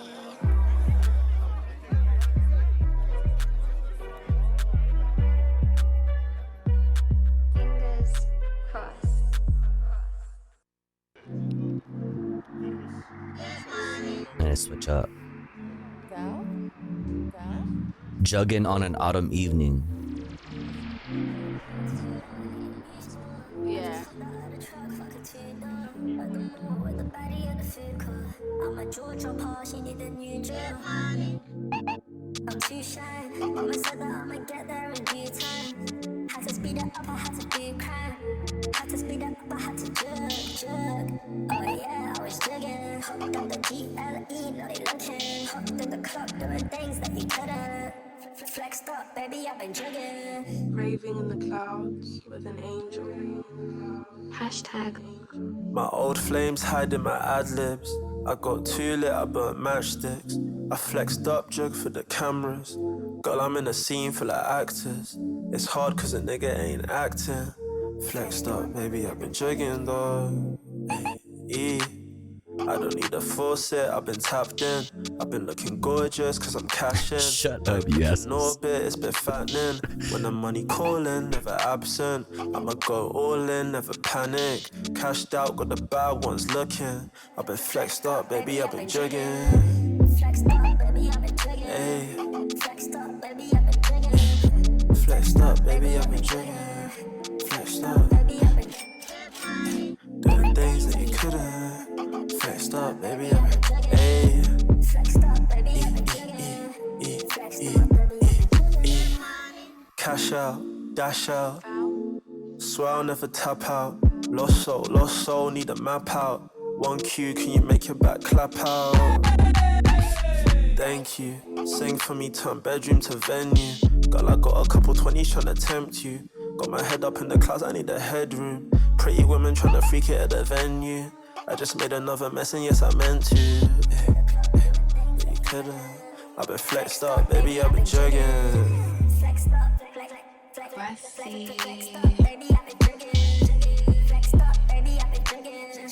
Flexed up.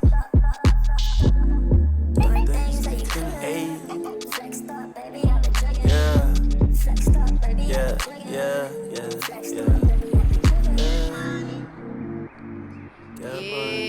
Foul, please.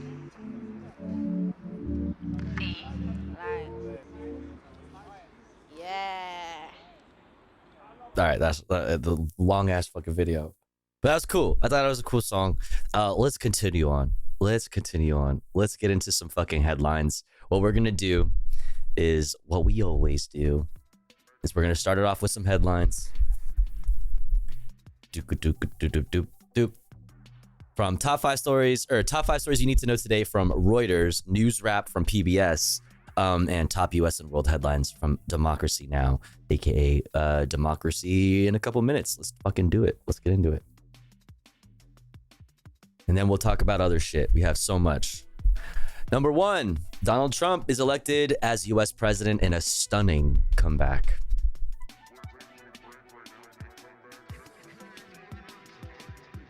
Stunning, just stunning. Okay, why are they hanging on this one? Number two, Israel's rightist.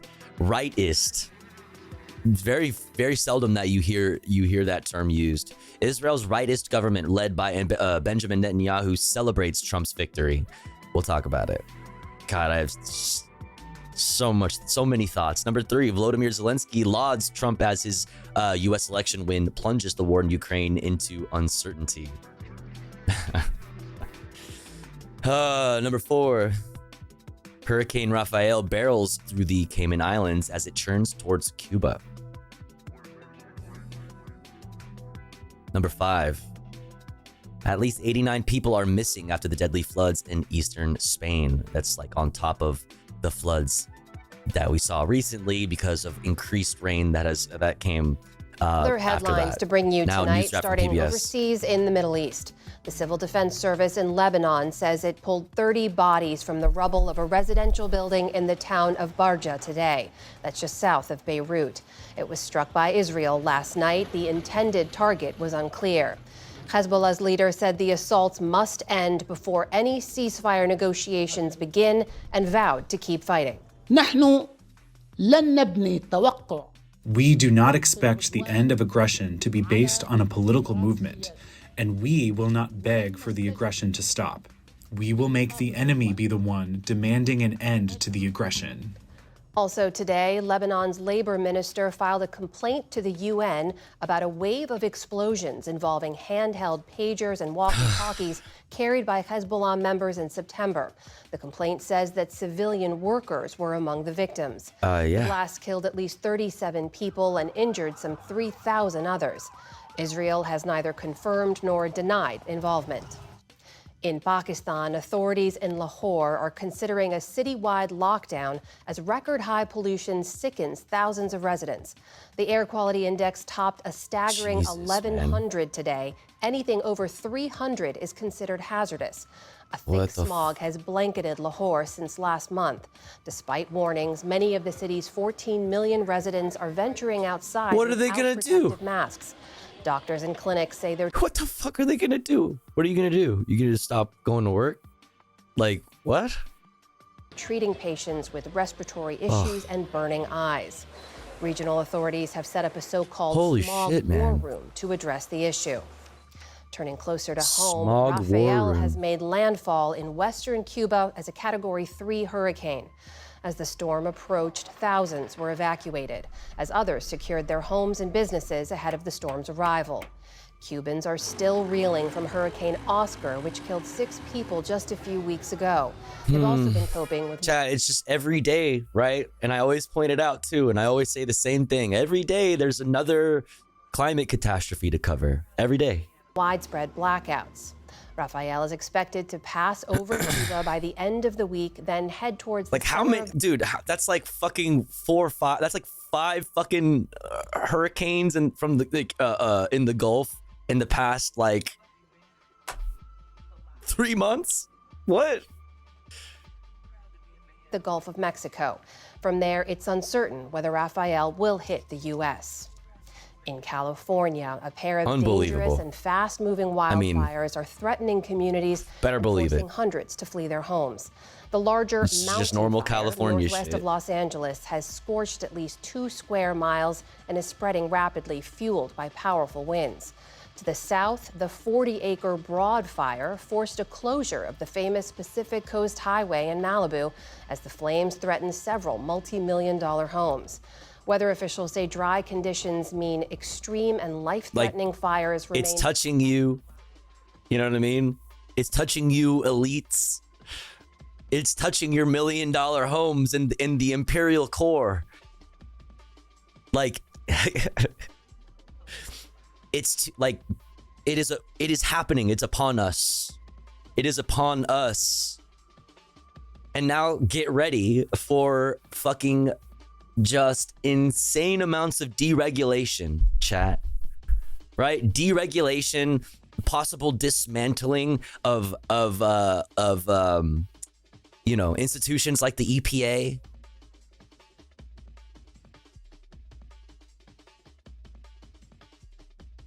FEMA. Like, it's happening now. Right? Like, you look at how, like I said, how many fucking hurricanes is that in the fucking Gulf? Like, how many, like, there's every day there's a different fucking climate catastrophe to cover, right?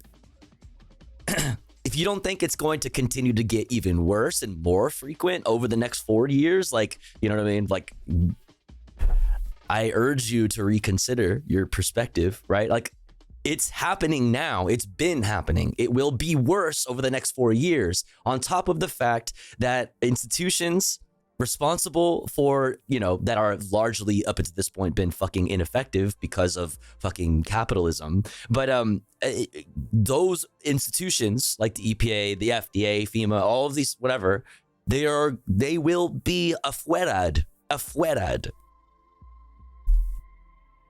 And I really do, speaking of afuera, I really do feel like a lot of people completely disregard like the idea that like that Trump and you know, the you know, the MAGA conservatives of America, like this new like emboldened American nationalist movement.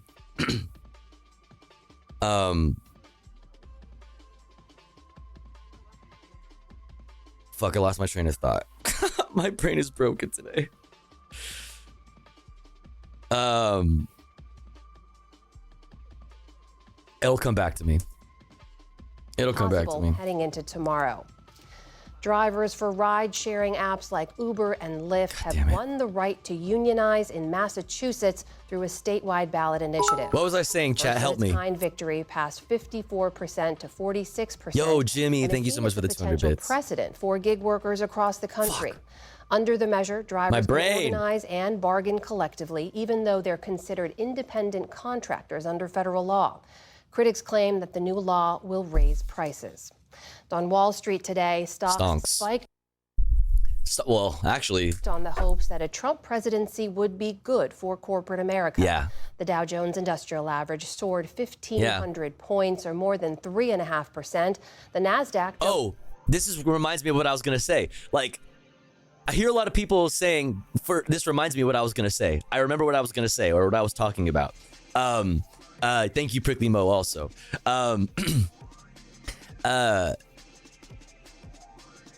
stocks are through the roof, right? Bitcoin fucking through the roof. Fucking DJT is through the roof. I hear a lot of people saying that like Trump will be like bad for business. Like that's it, and it's really, really, I feel like, I don't know, completely disregarding like the I don't know, the reality that we've been living in, to be honest. Like Like, deregulation is good for corporations. They want that. The corporations are so excited for deregulation. Like, for example, I saw this. We don't have time. Definitely don't have time to read this today. But for example, look at this. The plastics industries wish for a second Trump administration, right? Like, so all of these industries are just dying for an administration that will deregulate everything, right? Like, and on that, like, people are like not remembering that Donald Trump inspired people like Javier Milei, and now Javier Milei is in turn inspiring the hogs of America.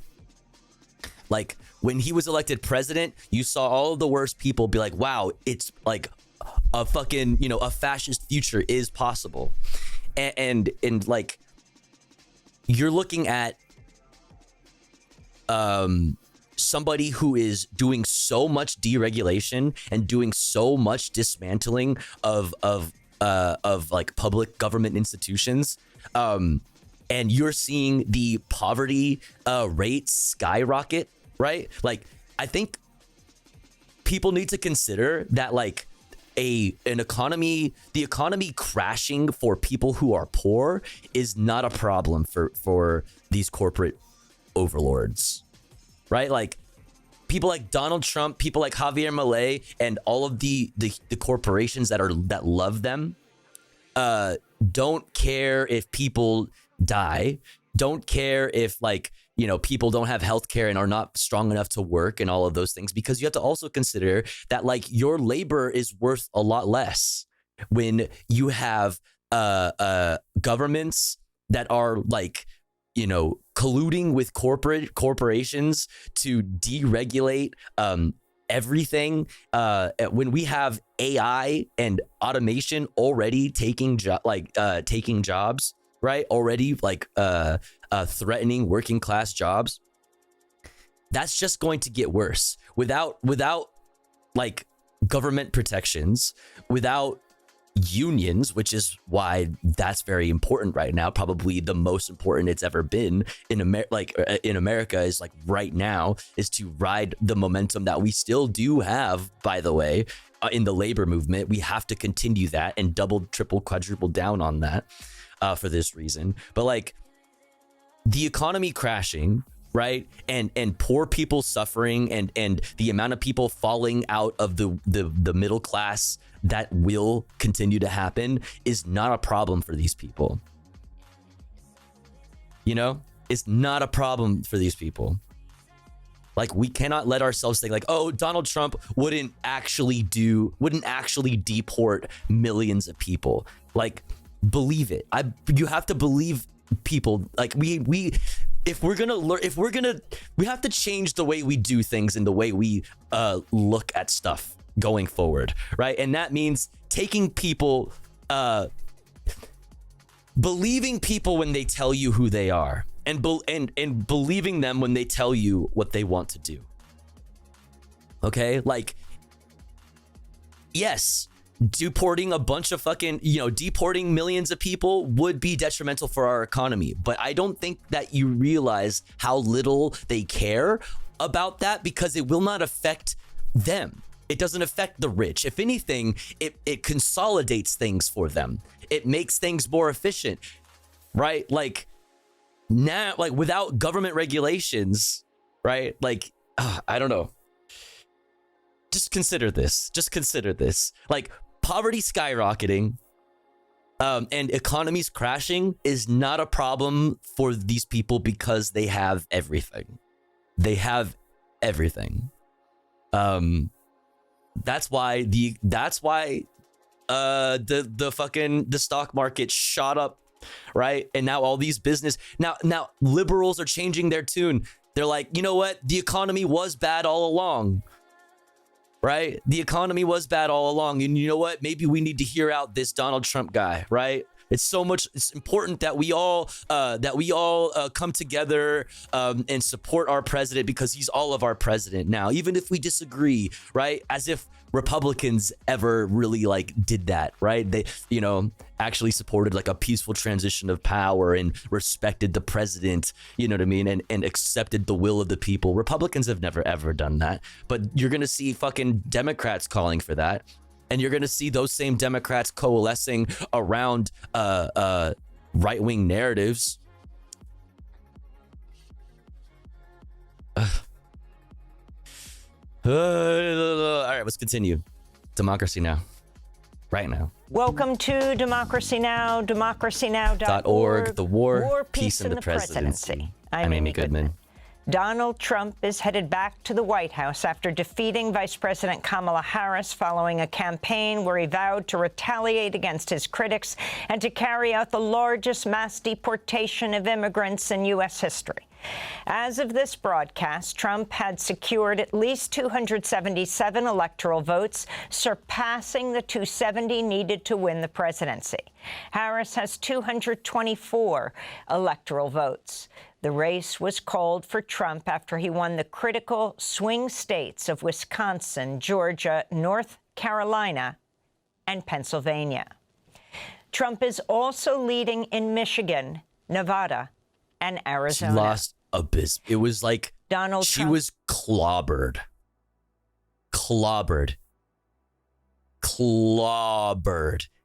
And you want to know how bad it is? She got clobbered so hard that like the first people that are getting blamed is actually not the third parties for once, right? Like third party voters are not getting blamed immediately because they're scrambling to try to figure out who to blame. Right now, it's like it's Arabs, Latinos, and men, young men, that they're like, which one is it? God forbid you be like Arab, Latino, and a young man. Ooh. You're gonna get the fucking full rage of the liberals in America. It like, dude, this should tell you everything you need to know. Abortion measures outperformed Harris in every state with bodily autonomy on the ballot.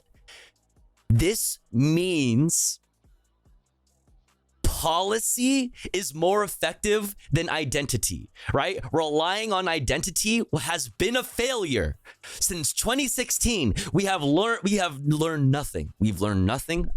I've learned, liberals have learned nothing. That identity doesn't fucking get you anywhere. Policy is important. It's, in fact, the most important thing. Who'da thunk it? Who'da thunk it? Right? Policy that actually addresses the fucking material conditions of your fucking voter base. People fucking sat out in historic numbers because of you. Because you capitulated to your opposition. And you offered nothing. You didn't peel off any Republican voters by trying to appeal to them. You completely abandoned your voter base. This is proof of that. One of the pieces of proof of that. We're going to go over tons of fucking proof of that, but this is a huge one, right? Democrats have historically relied on abortion, and look, people went out and voted, for abortion access, voted against anti-abortion measures. But those same people chose not to vote for you. Why? Why didn't they vote for you? But you're the one who was running on protecting abortion. Why is that? Is it because Obama said that it wasn't, a priority for him once he got into office, even though he ran on codifying Roe v. Wade? Remember when he said it was not a pressing issue for him at that moment because of the political landscape at the time? Fuck, here we are.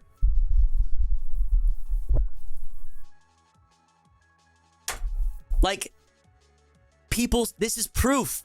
I don't know what else do you need? I will show you other things too. But like, people sat out in the presidential election. And you're trying to figure out who to blame. The biggest prevailing narrative that I've seen is young men are overwhelmingly conservative, and that's because we didn't have enough fucking young, buff, manly, liberal commentators. That's literally the biggest takeaway. Like there are fringes of in the American the liberals of America that are calling out Latinos and Arabs, and those ones are going especially mask off. But most people are talking about young men right now, as if young men are just problematic and that's the reason why. I don't disagree that a lot of young men are fucking misogynistic and there's a lot of racism. I don't disagree with that. But why is that? It didn't just come out of nowhere. It's not because they're inherently racist or inherently misogynistic, right? It's because they've been abandoned. There's nothing policy-wise that is tailored to real people, to working class people. You've lost the youth. The only young people that were inspired to actually vote were young conservatives. Young progressives sat out. Why did young progressives sit out? Why? If you blame anybody but yourself and anybody but your policies, you are still living in a fantasy land that will lead you to never winning an election ever fucking again. You will never win an election. You will never learn. You will never learn. The Republicans will own this country for a long fucking time. We are heading into a long period of austerity and moving fucking backwards because you want to keep fucking finding middle ground with fascists. Because you will not learn from your fucking mistakes. You will only continue to work backwards from the fantasy land that you wish you fucking lived in, but you don't. Your head is in the fucking clouds because you don't live among the working class down in the fucking gutters. You don't live in the dirt. You live in the fucking clouds. So you're blaming everybody but yourself. You relied on abortion and people still went out and voted to protect abortion rights, but they didn't vote for you, the candidate who was supposed to be championing this. The candidate who came from the party who has been wielding this against their own fucking voter base as a cudgel. If you don't vote for me, then this goes away. Well, look where we are now. It's gonna go away probably. What happens now? Fuck you for blaming young people. Fuck you for blaming for anyone else but yourself and your bad policies. It's so fucking absurd. Oh.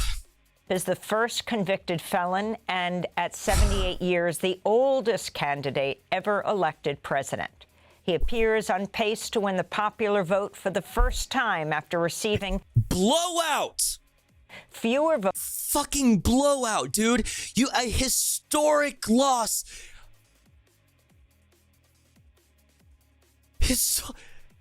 So bad. Clobbered. And it's so bad that some liberals would rather believe that the fucking election was stolen than believe that Kamala Harris ran a dog shit fucking campaign. What the fuck is this? What the fuck is this? What the fuck is this? What the fuck is this? What are you doing? What are you doing?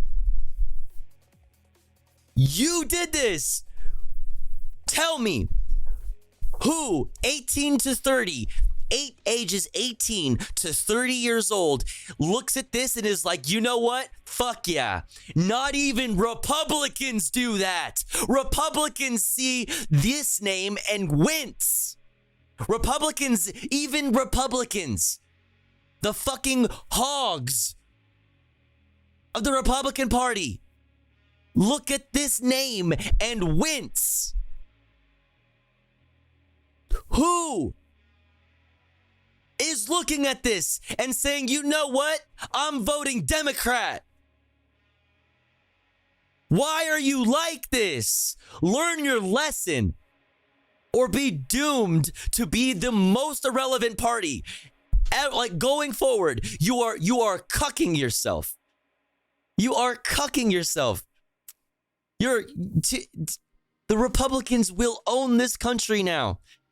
And the Democrats will just be a fucking bitch-made fucking extension of the same party. We have a fucking hard right nationalist party and we have a neoconservative party, and that's it. Fuck me, dude. Oh my God. Votes than Hillary Clinton in 2016 and Joe Biden in 2020. Trump spoke at his Mar-a-Lago resort early Wednesday morning and said he'd won a, quote, unprecedented and powerful mandate. Many people have told me that God spared my life for a reason. You did this, you fucking liberals. You allowed this man to God did this. This dude is talking in front of the fucking world about how God put him here, and he's about to be the fucking president of the United States. This man who has praised Duterte. This man who has talked repeatedly about fucking bringing back firing squads. This guy.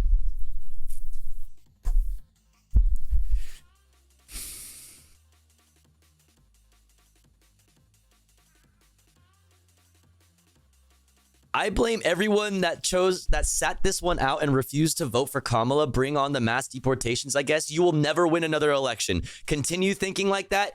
You will never win another election. If you're being serious right now, you will never win another election. The only people to blame are those who refuse to vote for the non-fascist. We deserve everything coming. You have heard nothing I've said tonight. Look at this. Abortion measures outperformed Harris in every state with bodily autonomy on the ballot. Everybody who came out to vote for abortion did not also vote for Harris. If you don't see this as ignoring your voter base, you'll never win another election again. And you know what? Get fucked. Get fucked. Honestly, fine. If the Democrats want to fucking relegate themselves to the fucking dustbin of political history, just, fine. I won't be following you there, though. All of the young people in this country, most of the young people in this country, will not be following you there. You will never win another election because you have not learned your lesson from the past two. You haven't. You're the reason why this happened. That thinking is the reason why we're here. You're the reason why we're here. Kamala Harris was not a flawed candidate. America is a flawed country. Let me remind you. Let me show you this again. Vice President Dick Cheney, former Reagan staffers. Fuck Latinos and Arabs. There, I said it. Hope you all get deported and banned.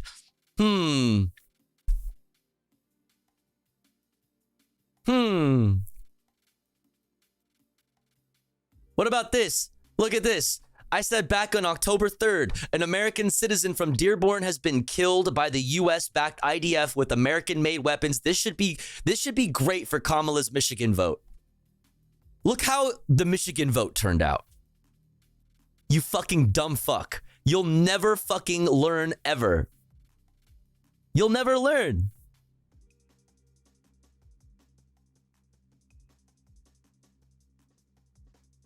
You'll never, ever, ever, ever learn. Like, continuing to shame people for not voting for you and your lack of policies that are tailored to them is the dumbest thing ever and doesn't work. You have to learn. At some point, if you actually want to win an election, you have to learn. We've not learned a single fucking thing. We're back in 2016.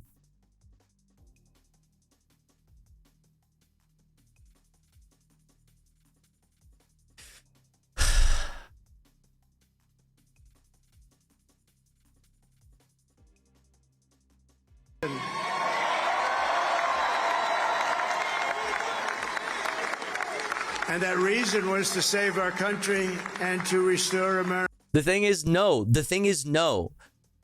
The thing is, no.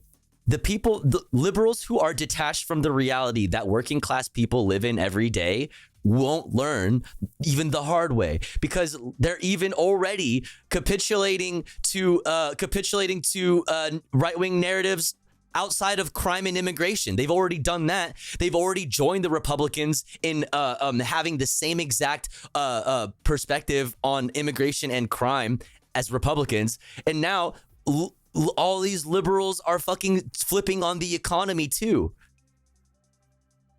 Right? Because they're seeing fucking the stock prices go through the roof, and they're like, hey, you know what? Time to fucking join them. Can't beat them, join them. Can't beat them, join them. Like, you will never, you like, you can, you think you're spitting, but you'll never win another election. Trump's running mate, J.D. Vance, described Trump's victory as the, quote, greatest political comeback in the history of the United States, unquote. People who attended Trump's victory party included oh my God, that is the most cursed mask. Wait, that looks more like fucking Barron than Donald. At least $119 million to help get Trump elected. Trump is poised to join Grover Cleveland as the only former president to lose re-election and then return to the White House 4 years later. Damn, dude, bringing Grover Cleveland back from many of his former cabinet members that he was unfit for office, in part for attempting to overturn the 2020 election. On election night, Kamala Harris did not address supporters who'd gathered for a watch party at her alma mater, Howard University, the historically black university. She's expected to address the nation today. The Republican Party has clinched control of the United States. Keep alienating voters who would love to vote for you, right? Who would love to vote for you and would never vote for a Republican in their life. Keep alienating them. Keep making sure that the only young people that go out to vote are fucking are young Republicans, because they actually have policies that are tailored to them, because the GOP and the Republicans actually are afraid of their base and tailor their message to them. Right? Like, they're afraid of their base, and that's why the Republican Party has moved right, because they've followed their fucking base. Right? That's why the only young people that came out to vote were young conservative dudes. Right? Like I said, all the people that would have voted for Kamala Harris still came out for abortion, which was the one thing held as a cudgel over their voter base. Right? They still came out and voted. People still voted down ballot, which I'm very proud of them for doing so. But they did not vote for Kamala Harris. If you're going to continue to shame them, they will never vote for you ever again. And like, if you're going to continue to stick your fucking, your fucking, your head up your own ass, like, you will literally never learn a fucking thing. Literally ever. States Senate, shifting the balance of power on Capitol Hill. In West Virginia, Governor Jim Justice won the race to fill the seat vacated by Senator Joe Manchin, who earlier this year quit the Democratic Party and said he would not seek re-election. Justice is a wealthy heir to a coal mining fortune with a net worth estimated at over $500 million. In 2022, Justice signed a near total ban on abortion in West Virginia. He also spoke at the Republican National Convention. In Montana, Republican Tim Sheehy is projected to have beaten the Still the incumbent coolest last Democrat name. Senator John Tester, flipping another Senate seat for Republicans. In Ohio, Republican Bernie Moreno has defeated Democratic Senator Sherrod Brown, who's held the seat since 2007. Before then, Brown served in the House of Representatives, where he opposed the Iraq War, the USA Patriot Act, and became an early champion of marriage equality. Senator Brown conceded defeat late Tuesday. We believe in the power of people over corporate special interests. We always will. We believe if you love this country, you fight for the people who make it work. We always will. This is a disappointment, but is not a failure. And people are looking at these numbers and being like, clearly Elon Musk stole the election, and going full blue MAGA, which is fucking amazing, right? Like the cope is so real that like they'll use anything to justify it. Like, okay, well, it must be either like, as far as it goes, is like Elon Musk somehow is behind this and stole the election or whatever, and it's election fraud, or it's just that like we need Ben Shapiro's and Charlie Kirk's for centrists. We need centrist Charlie Kirk's. We need centrist Hassan's. Or it's, it's like it's the Latinos and Arabs' fault, which is a whole other fucking can of fucking worms, dude. Like a whole other fucking can of worms. No, like you won't learn. And this is what I'm saying. I saw someone put exclamation point infight in the chat. To disagree on this front is not infighting. Like it's not. And that's why my title is the way what it is. Like it's time to completely divest the progressive, I would say less left of progressive movement from the Democratic Party. That doesn't mean that coalitions can't be built strategically based on certain contexts, based on certain votes, based on certain elections, you know what I mean, in the future. It just means that there needs to be the beginning of building, if there is ever to be a fleshed out infrastructure or a structure, a leftist structure in this country, in the imperial core, it has to start. It will start now. It will start now. It means small organizations. I think it was Two Based talking about like consolidation. Like you need to be, the left is in shambles. The left is in shambles. What is the left? There are so many organizations. There are so many different, there is no solidarity. There's no solidarity. So that means creating organizations first, right? You're not going to convince DSA to combine under PSL or something like that. Like you can have these visions for the future, and that's fine to look into the future, but you need to be realistic about what's sitting right in front of you right now. You just joined an organization, you just joined PSL, you just joined DSA, you just joined whatever. Let's focus on that. Let's go to those meetings first before we start talking about, like, you know what I mean, the forming the vanguard. Go to those meetings. You need to start meeting people first. You need to shake hands with people first. You need to actually make friends first. You know what I mean? Like you need to have, like, if there are not more phone numbers in your fucking phone book, you're not, why are you talking about the fucking vanguard? You know what I mean? Until you've done, until you've helped, you've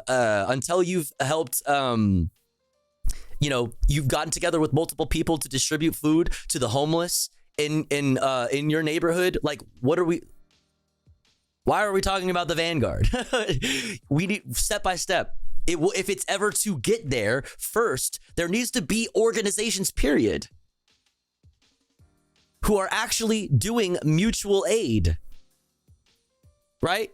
Because right now, it's more important than anything else to make sure that we have support structures. Because Tofu said I have no friends.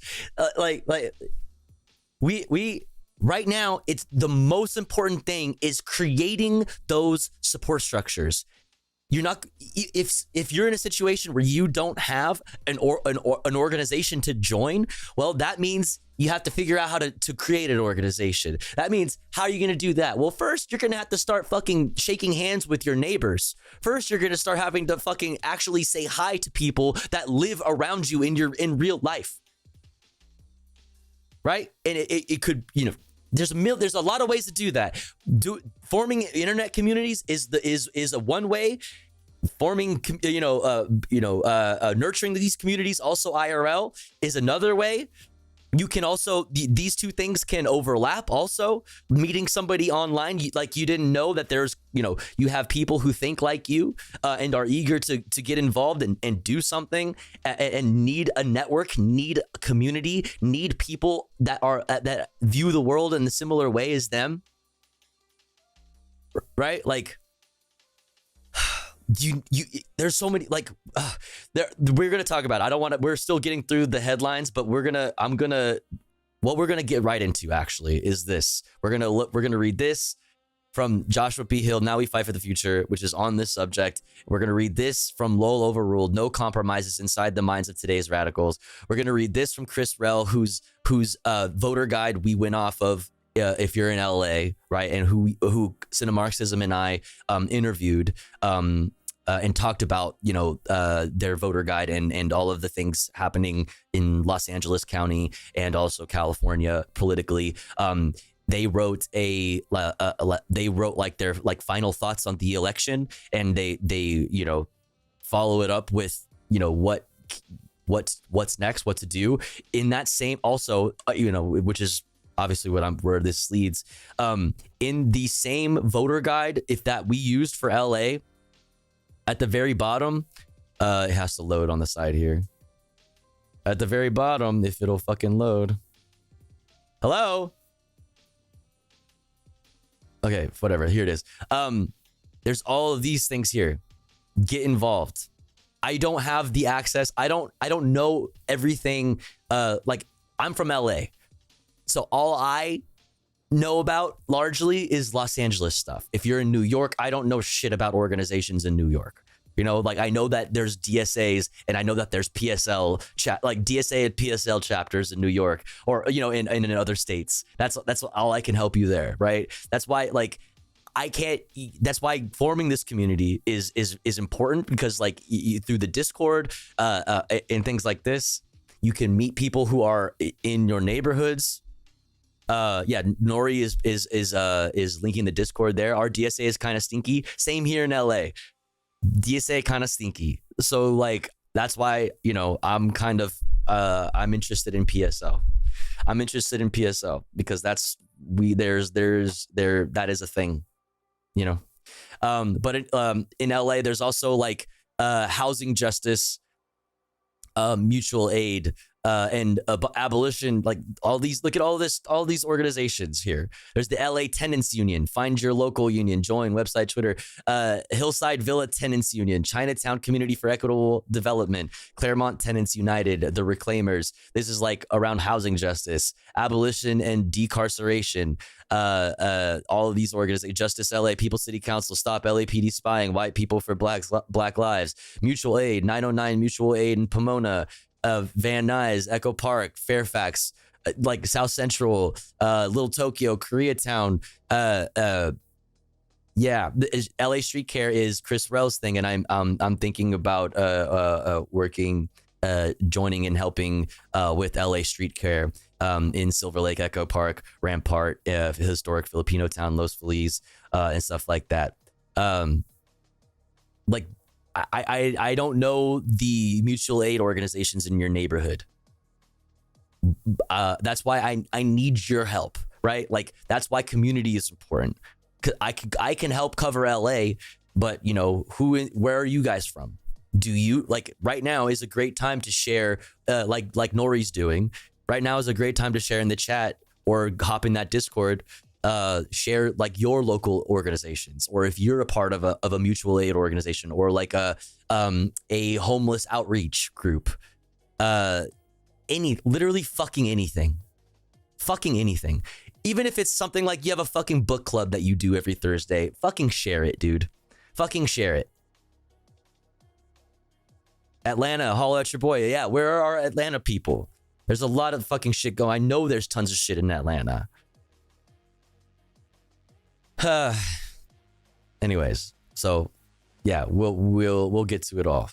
I'm so scatterbrained today, chat. I'm gonna keep apologizing. I'm like all over the place. Normally, the stream has a flow and has an order that we go in, but we're all over the place today. Let's finish this. Senator-elect Bernie Moreno is a multi-millionaire luxury car dealer and cryptocurrency entrepreneur who benefited from $40 million in campaign cash from crypto firms. Ohio's Senate race was the most expensive Senate race in U.S. history. Some estimates put total spending at around $500 million. In Nebraska, Republican Senator Deb Fischer held off a challenge from independent Dan Osborne, and the Republicans could win. Also, let me read back. I'm sorry. I'm just like ranting and not really like, I know some people are trying to say stuff and like, what's up, Celtic? Literally, libs were saying when they win to purge the left because they don't need us. Like, they openly fucking hate progressives and left voters. So it's just kind of funny now that they now switch the narrative to we cost them the election. That's why I'm saying it's like disregard people. When somebody comes in the chat and says, y'all did this because you didn't come out and vote, disregard them. Because like I said, it's time to organize outside of those people. You know, like maybe they'll see how things unfold and they'll come around and they'll learn. It's possible. People can change, and we have to have hope that people can change and perspectives can change. But in the meantime, we have to fucking do our thing, right? Ignore them. If they're shaming you for not voting Democrat or whatever, and they're saying that it's not the Democrats' fault, you know, for not actually having good policy, ignore that person. Let them continue to do their Democratic Party thing. We're not caucusing with them anymore. It's not infighting to say that that person is not who I will be caucusing with until the future, you know, for now, right? There may come a time where we need a coalition, and when that time comes, we'll cross that bridge when we come to it. But right now, we need to focus on rebuilding the infrastructure. You know, like, and I say rebuild because it existed in 2016. Right? Like when Bernie Sanders was running for president for the 2016 election, there was mass mobilization. There was mass grassroots fundraising. There was physical spaces, right? For years in LA, for example, in like West LA, there was, if you're from LA, you definitely know what I'm talking about. There was the diner, the Bernie diner. That's like, there's this diner that is like, it's like an old school looking 50s diner or whatever, but it's just empty because it's used for filming.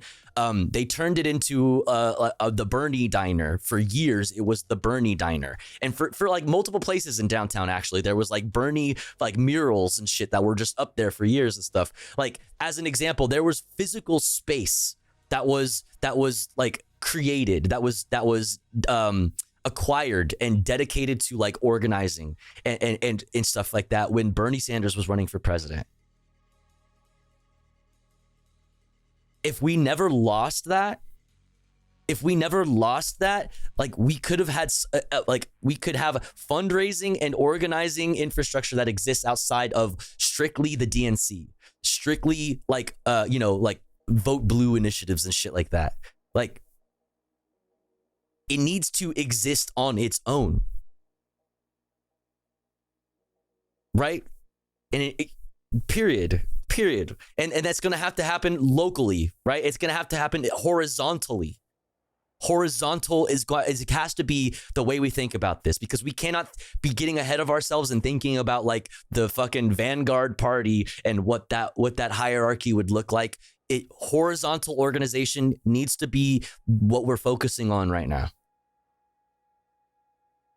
Mutual aid needs to be what we're focusing on right now. We need to form communities, and out of those communities need to form real organizations that are able to fundraise money. So long as we live under capitalism. Misrepresenting my views, so I'm cool with the socialists and DSA, but the org's collaborations with them and decentralized nature is unacceptable. In this, I'm not misrepresenting your views. Don't stop thinking about these things. Let me read the rest of what you said. We need coordination to make full use, sure, of the upcoming unrest to radicalize and agitate. I understand, but that solidarity doesn't exist. You have to create that solidarity, right? In order for that to happen, you need to create the solidarity required in order for that to be the case. DSA is fragmented because people in DSA disagree. There are more liberal elements in the DSA and there are more leftist elements of the DSA. There are more Marxist-Leninist elements of the DSA. There are more anarchist elements of the DSA. Like PSL has different fucking, is different. There's so many different organizations. Like, you do not have a united front. Not yet. Not yet. You're not wrong. Right? But a way that can exist as fast as possible is all of these organizations existing and having infrastructure on the ground to do mutual aid. And when needed, coalitions can be built. Right? Coalitions can be built when needed, but there needs to be points of solidarity, and these organizations need to be effective, right? If two organizations are to work together, like, they both need to be effective, right? That's why I'm saying that these DSA needs to be shunned, but some DSAs are good. I don't know. Listen, your mind is not in the wrong place. Right, and I hope it doesn't come off like I don't want to come off because I'm very irritated and I'm very mad and I'm very also like fucking flustered and scatterbrained, and I hope it doesn't come off like I'm directing that towards you. You're not wrong. I'm saying that you have one step at a time. One foot ahead of the other. You don't have solidarity. Like, you're not going to get these groups to coalesce like under one. You're just not. Like, you have. All I'm saying is right now you need to be focused on organizing locally. That's what you need to be focused on. If it's through PSL, if it's through DSA, because there's not PSL chapters in every city.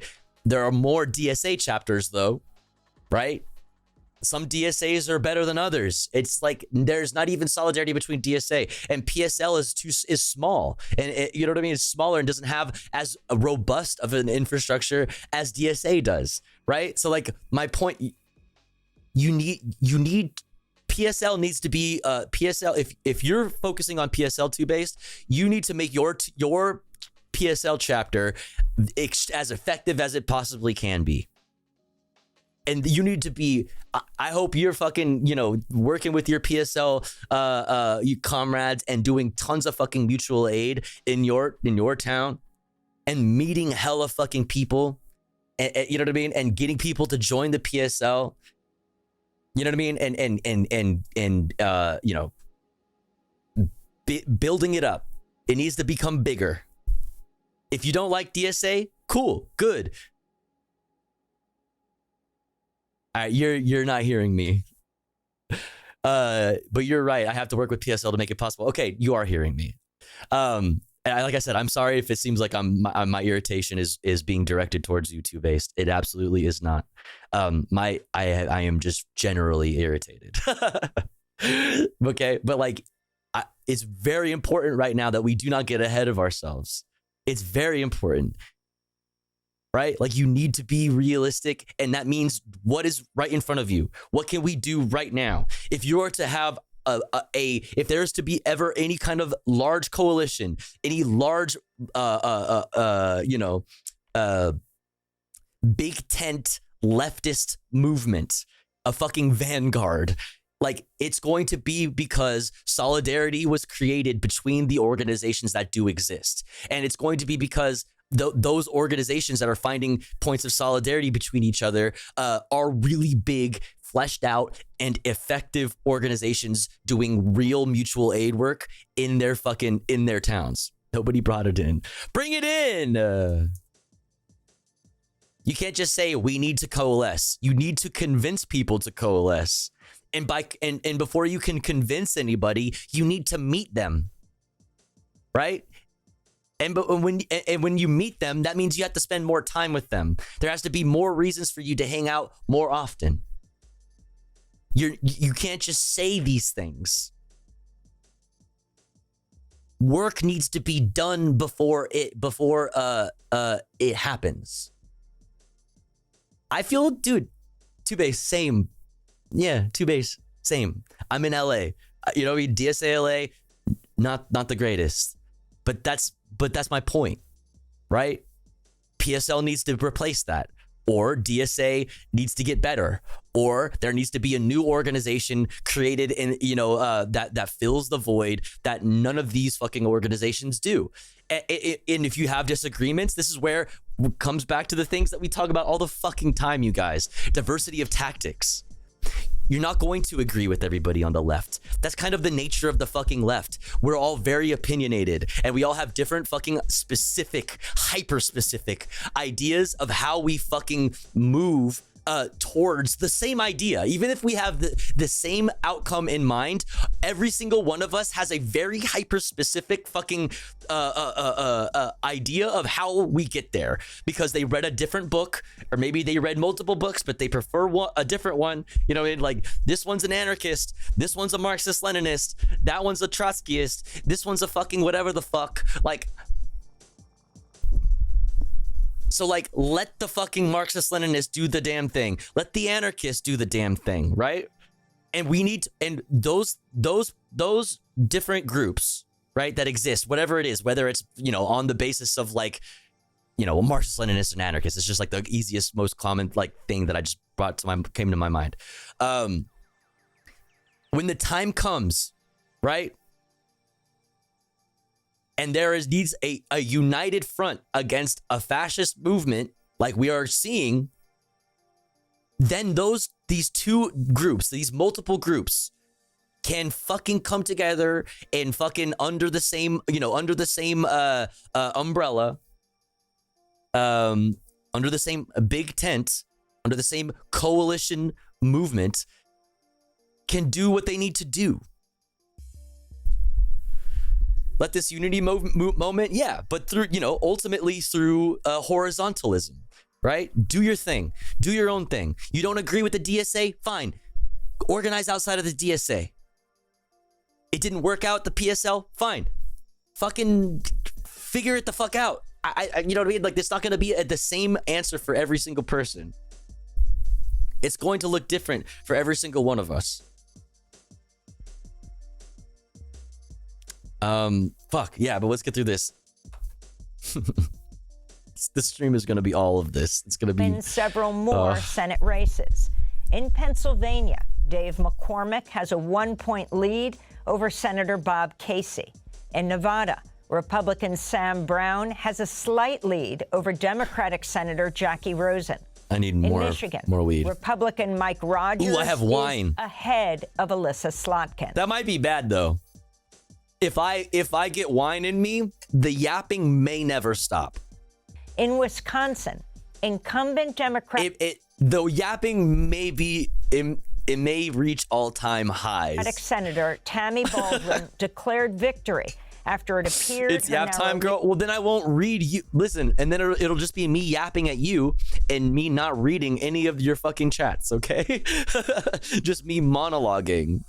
Over and saying like and fuck every other word. Millionaire banker Eric Hovde will hold. In Arizona, Democrat Ruben Gallego has a lead over Republican challenger Kari Lake, a far-right election denier and Trump ally. The two are vying for Kyrsten Sinema's seat after the Democrat-turned-independent announced she was not seeking re-election. Not seeking election. In other Senate news, for the first That she was time not C King election. in history, 2 black women will serve in the Senate at the same time. Angela Also Brooks in Maryland and Lisa Blunt Rochester in Delaware, both Democrats. It remains unclear which party will control the House of Representatives, but Democrats did pick up a pair of seats in New York State. Republican Tom Barrett, meanwhile, flipped a seat in Michigan previously held by Democratic Congressmember Alyssa Slotkin. In Delaware, Democrat Sarah McBride has been elected the first openly transgender congressmember in U.S. history, defeating Republican John Whalen. She's vowed to address criminal justice reform, abortion rights, and gun violence. Meanwhile, historic ballot measures enshrining the right to an abortion passed in 7 Good for her. states. Arizona. Good for her. I'm afraid. I don't want to say anything because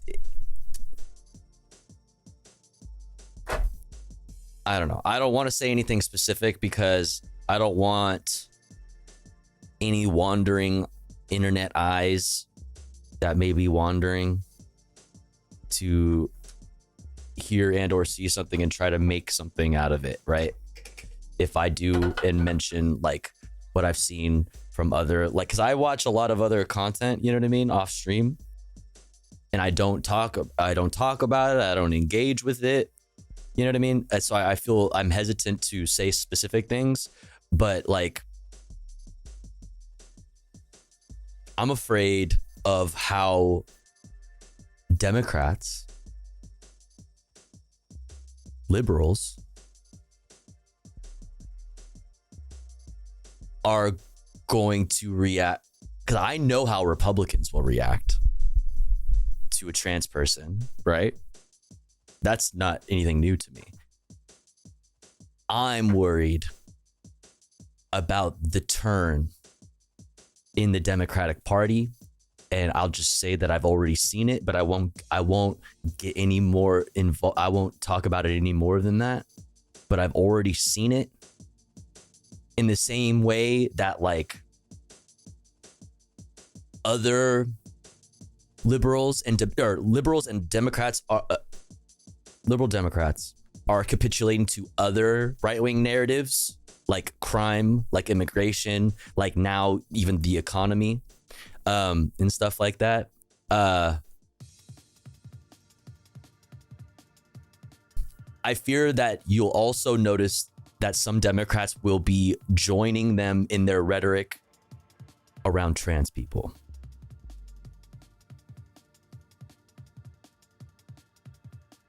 I'll just say that I've already fucking seen it, and it's disgusting, and it makes me very scared, because even those people that you used to tell you that like you need to vote for the lesser evil to, you know, because if you're an LGBT person or a marginalized person, period, like you need to do this because it'll be better for you. Those same people now being like, you know what? Maybe it's bad for our aesthetic. You know what I mean? Maybe it's bad optics to have trans people in positions of power because I'm worried, because they're worried. Liberals are worried about how people will react to them. Arizona, Colorado, Nevada, Montana, Maryland, New York, and Missouri, where, like I said, we need to completely divest from the Democratic Party, because the people that are coming in here saying that they don't see it. They don't see it. They come from a place of a certain amount of privilege that allows them to say, hey, you didn't vote in your best interest, so fuck you. I can sit here and blame you all fucking day and not recognize that the Democrats didn't give you any policy that would actually address the material conditions that you exist in. Those people are not who we have to completely separate ourselves from them. If somebody is telling you whether it's in a chat or in real life, that it's your fault, right? That person is to be ignored. That is not somebody that we are at this moment, possibly, like I said before, possibly in the future, if politically, necessary, but not right now. Once again, the culture of Inuigi, Bored Ape, Yacht Rock is summoning demons. That's where we're at. Tofu, these bored NFT holding fart sniffing fail sons are doing necromancy to summon the fucking dick of America's apartheid ghosts and ejaculate legislation onto our timeline. How total a divestment? I'm in for complete and utter. How total a divestment? How total a divestment? Well, total means total. Total means total, right? What it means is what I've been saying, that like we need our own organizing and fundraising infrastructures that exist outside of the Democratic establishment, the Democratic Party's establishment. It has like we need our own. If there is ever to, like I said, my exception to say is to say, like, when there is a progressive party, a leftist party, right? When there is an actual like political force to be reckoned with on the national stage in American politics, when that happens, then, hey, you can do some sort of like anti-fascist like coalition if you need to, like the NDP in France. Was it the NDP? I think it's the NDP in France. Whatever. It was they essentially created a democratic front against the far right in France to block the far right. And it's like all the socialist parties and even the liberal parties joined a coalition, but Macron fucked them, sadly. Neoliberals, in the end, they, you know what I mean, right? In the end, the neoliberal structures outlasted the outlasted the coalitions. But that's why we need, if it's ever to happen, right? You need these types of coalitions need to be stronger, right? They need to be stronger, and they need to be connected directly with the working class. It needs to be a class focused. It needs to be class focused and include unions, because like that's the real power. That's the real power that exists. For now, while human laborers are still used and needed. New Popular Front is the thingy? Oh, okay. Where did I get NDP? Whatever. Yeah, New Popular Front.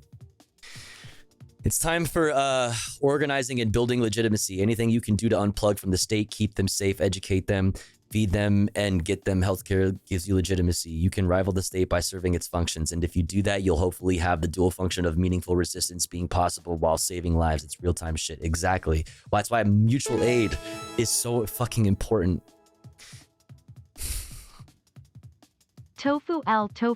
Yo, Joel, L. thank you so much for 3 months. I really appreciate it.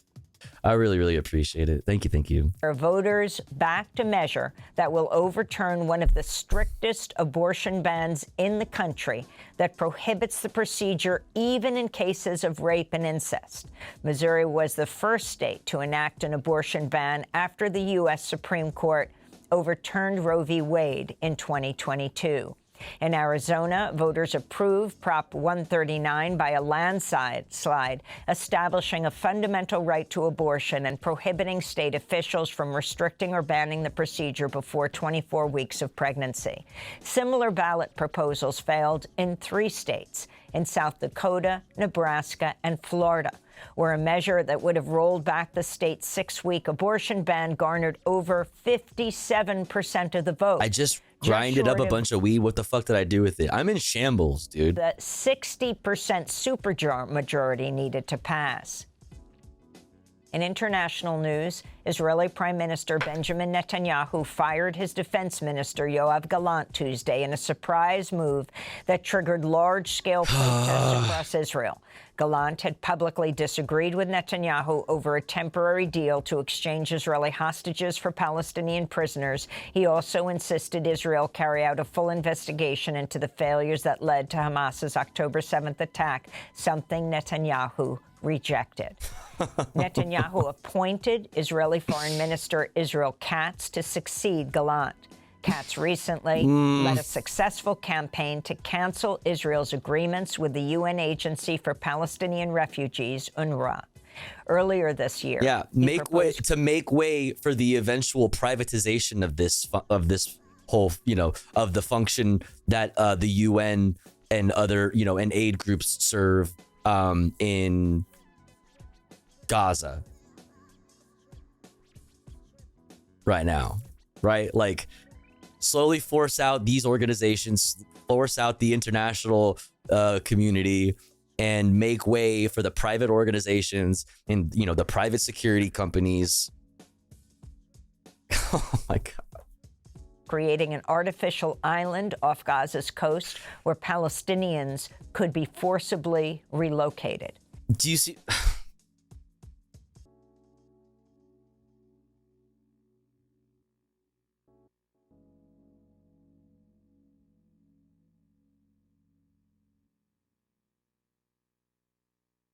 A fucking island off the coast, dude. Like, we talked recently about humanitarian bubbles and the fucking private corporations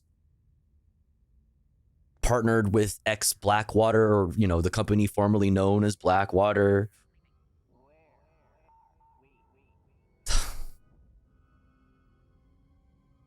Things are gonna get so much worse before they ever get better. And I know that they will get better.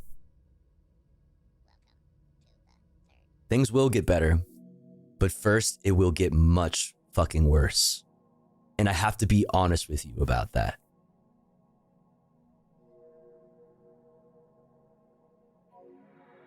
I have to be real with you about that. It will get worse. Things have been pretty bad, you guys. And it will get worse. And that's why it is so important for you to have a support structure. You have to have people that are looking after you, and people that you're looking after.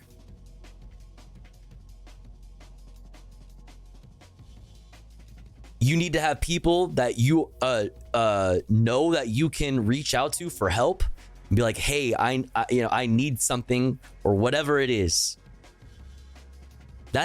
You need it.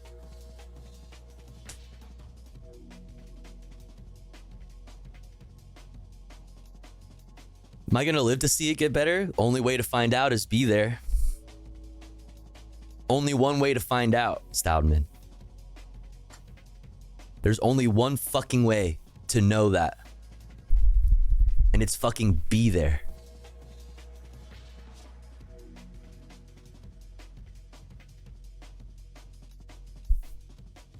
You have to be there.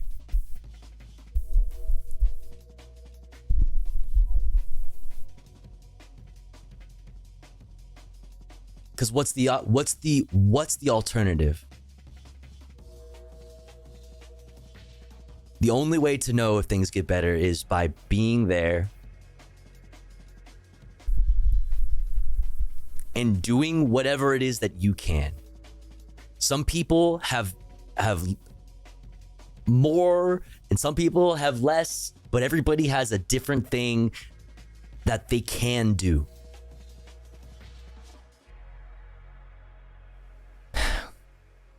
And you are one more person that sees this shit for what it is.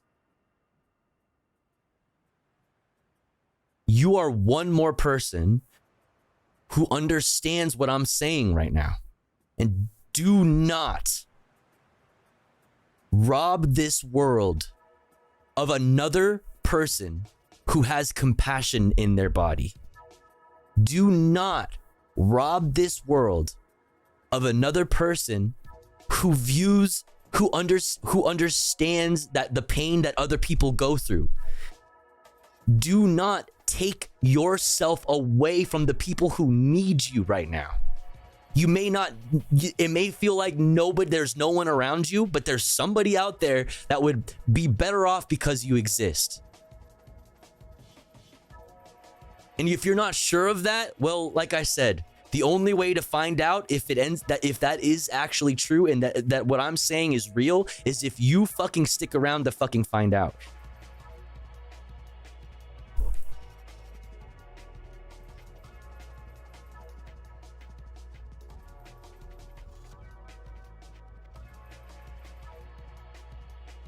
In August, Israel Katz called for the ethnic cleansing of Palestinians in the occupied West Bank, declaring, quote, "This is a war on all fronts, and we must win it," he said. On Tuesday, protests erupted in Jerusalem near Netanyahu's official residence, calling for the prime minister to resign. Meanwhile, tens of thousands marched in Tel Aviv, where protesters blocked a major highway. We believe it has never ever been this urgent. We believe the worst threat on the very existence of the state of Israel is not posed by Iran or Hezbollah or Hamas, but by our own government.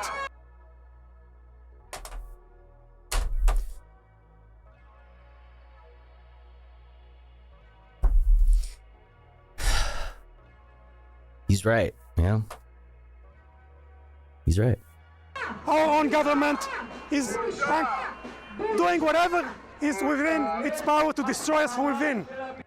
In the Gaza Strip, 4 Palestinians were killed when Israeli troops shelled a home southeast of Khan Yunis. Elsewhere, an Israeli airstrike leveled an apartment building in Gaza City, killing 5 people. On Tuesday, Palestinians in Gaza observed the U.S. election with a mix of dread and resignation. This is Ikram Aham, a Khan Yunis resident who spoke to reporters surrounded by the rubble of her home, which was destroyed by Israeli attacks. Here's our destruction. The destruction of the Gaza Strip is at the hands of the Americans. All the explosive materials that America sends to Gaza only bring destruction. What can we benefit from America? What will we gain from it, from the U.S. elections? Did the U.S. president encourage us in any way? No. He stood against us, against our kids in the Gaza Strip, and against our very lives. He destroyed us and the Gaza Strip. In the did the person she's talking about represent you, chat? Does it frustrate you that like when people think of America, if you're from America, I recognize we have a lot of people not from America in my community, but like like does it frustrate you like it frustrates me? It frustrates me, right? Like I want her to know that like we give a shit, right? Like there are people here that give a shit. That there are people that give a shit. That there are people that recognize that it is that our as a country our responsibility in this. Like there are people who care. People do care. I don't know, like it's something simple. It's something as simple as that. It's something that like fucks with me. Just like hearing that, it's like, yeah, what is America worth to us? Fuck, man. I don't know, man. Nothing. Like I get it. That sucks. Remember the video of all the kids holding up the college names during the protests? Yeah. Occupied West Bank, Israeli forces have killed at least 8 Palestinians in a series of raids that began Monday. 2 people were killed in the town of Tamun, where Israeli troops were seen moving a body with an armored bulldozer. Elsewhere, at least 4 people were killed in the city of Kabatia near Jenin. During the raid, photojournalist Rabbi Almanir was shot in the abdomen and rushed to a hospital where he's in stable condition. Palestinian medics said a 3-year-old child was also hospitalized after being bitten by an Israeli attack dog. Israel's military is continuing its assault on towns and villages in southern Lebanon, where on Tuesday at least 20 people were killed and more than a dozen others wounded when an Israeli airstrike tore through a high-rise apartment building in the coastal town of Barja, south of Beirut. The attack came without warning. Resident Musa Zahran. Sorry, this is breaking. Jordanian's UN official came out with yet another statement wanting to know his game plan now. I really don't think Trump is thinking about Israel and what it's doing. I mean, well, that's the thing, is Trump... Where is it?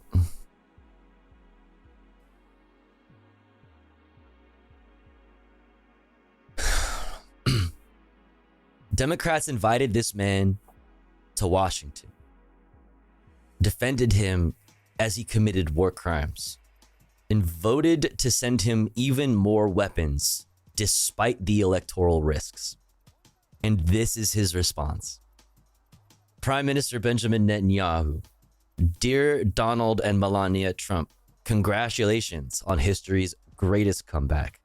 Your historic return to the White House offers a new beginning for America and a powerful recommitment to the great alliance between Israel and America.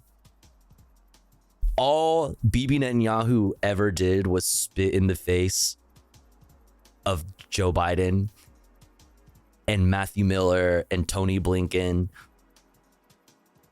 and walk all over the foreign policy of the United States, at least on paper, right? And walk all over their public, their public foreign policy and make them look stupid on the world stage multiple fucking times, right? Here's the thing. I gave you the Golan Heights. Like, Donald Trump. Donald Trump hates the UN too, right? And if you remember that from his first term in 2016 to 2020, he talked regularly about like leaving NATO and leaving the UN and stuff like that. Like, remember when we talked about recently how they're in response to the UN possibly suspending Israel's membership in the UN General Assembly, and how there was 105 lawmakers on the Hill made up of both Democrats and Republicans that were coming together to like denounce the UN and essentially say that like if they end up suspending Israel from the UN General Assembly, that like they'll fucking throw a hissy fit, essentially bitch and fucking cry about it and threaten to fucking withdraw, essentially. Like, we live in a world now where the United States could officially, instead of just like dick everybody around via their permanent spot in the UN Security Council, you know what I mean, and just lie to everybody, and then say one thing, at the podium in the UN, and then do a completely other thing and just stab everybody in the back and just force everybody to go with it. Like, instead of doing that, right, like we've done up thus far, we'll just fucking leave. We just like won't participate in the international community. We just won't participate in the fucking the rules, the international rules-based order, even if it was an imaginary fucking thing, really. Leading up to now.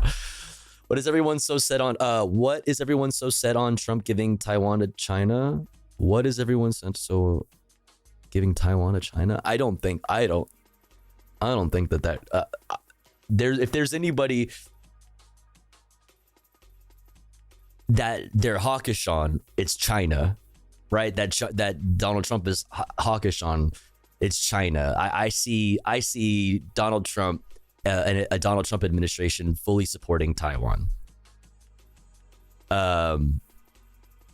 But as for Ukraine, definitely not. And anybody thinking that there's like a possible like peace in the Middle East that could come out of this is so like any sort of peace that Donald Trump would try to work towards in the Middle East would come after the strength part, right? Peace through strength.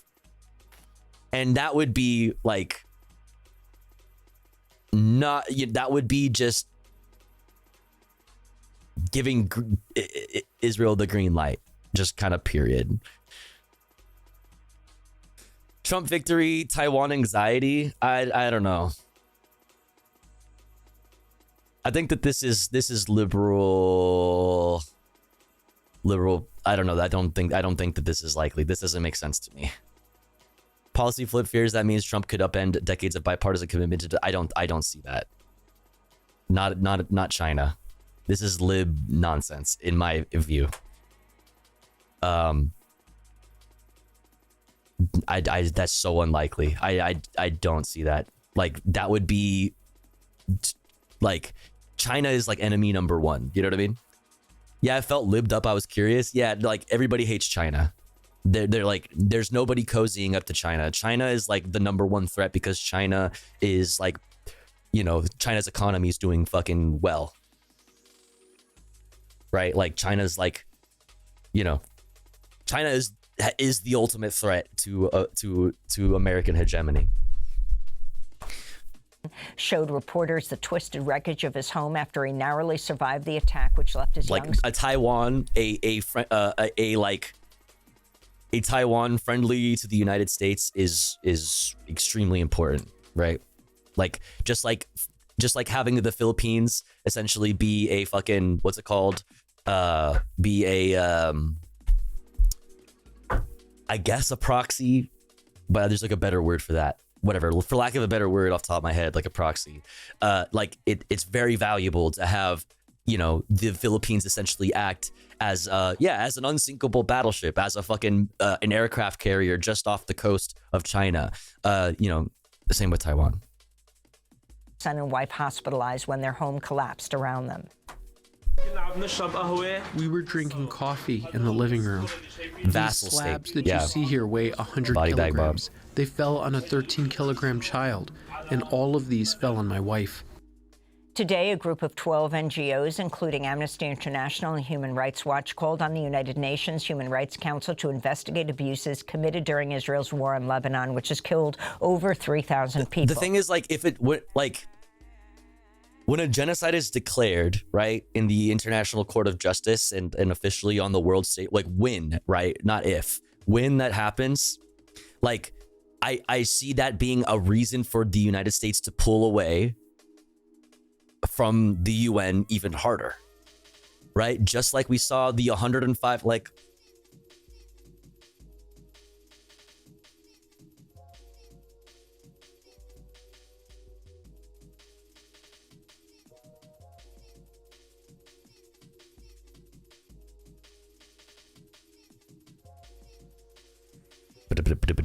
boo.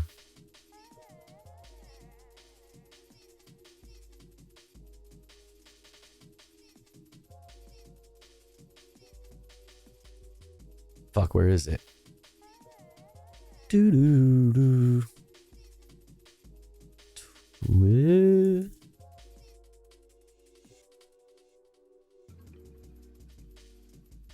105.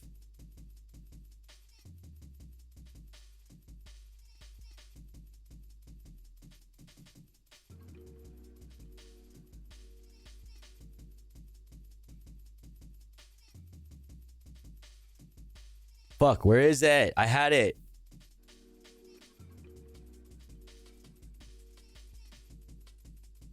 From Drop Site. I know it's Drop Site that had this. I'm sorry, chat. Yo, Bentley with the 28 None months. of this would be happening if everyone voted Sank. Sank. I love how it says Sank. That's true.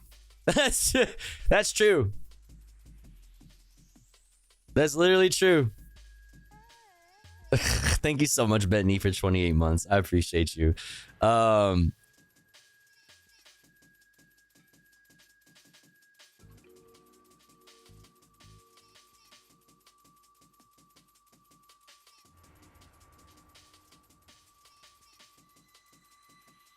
God, I need to find this. I'm sorry, chat. I need to find this.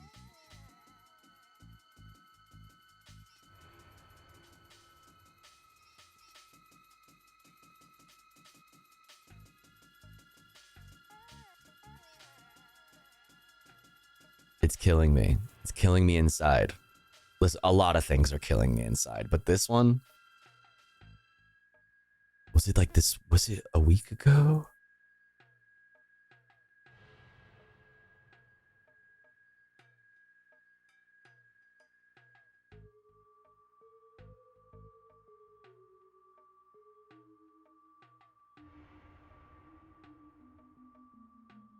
Oh my god, I need to find this. I'm sorry, chat. This is gonna just bug the shit out of me. I have to. I have to. I don't have a choice.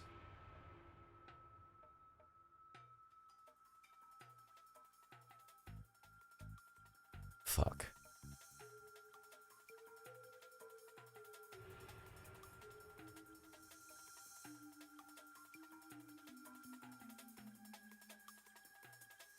Boom, boom, boom, boom, boom. Oh, did I find it? Oh my god, please, please, please, please, please, please, please, please, please, please.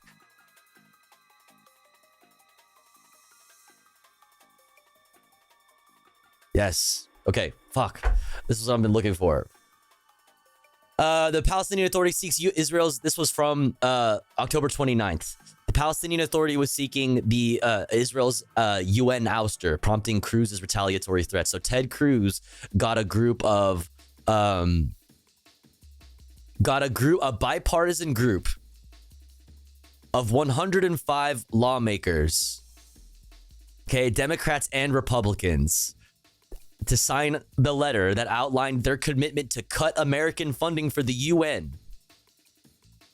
Like, to cut their fucking relationship with the UN. 105 lawmakers, Democrats and Republicans. So I say, I finally find this, and I use this as an example to say, like,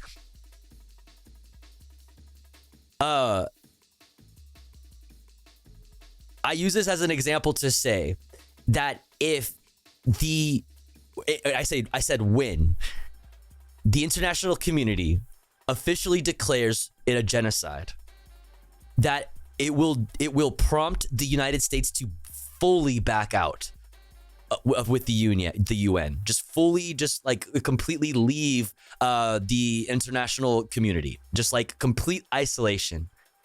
Like the conditions are being set for that, right? Like complete, like isolationism in the US, for the US. Don't forget the US threatened the ICC/ICJ people directly and said, no, the fuck you won't. And this isn't new. They've done this a number of times over the years, specifically for Israel. Exactly. This is from 2020. US attacks against the International Criminal Court, a threat to judicial independence. Yeah. In December 2019, the U.S. administration had warned that it would, quote, exact consequences against the ICC for any illegitimate investigation into Israeli practices in the occupied Palestinian territory. Exactly. That's what I'm saying. Like, I'm very worried about that. And the United States will not, instead of just being the sole vote that blocks any sort of the sole vote in the UN, right? As one of the few permanent members of the UN Security Council. Not only it won't only just be that vote, the single vote that fucking derails any sort of like movement towards accountability for the rogue apartheid state of Israel.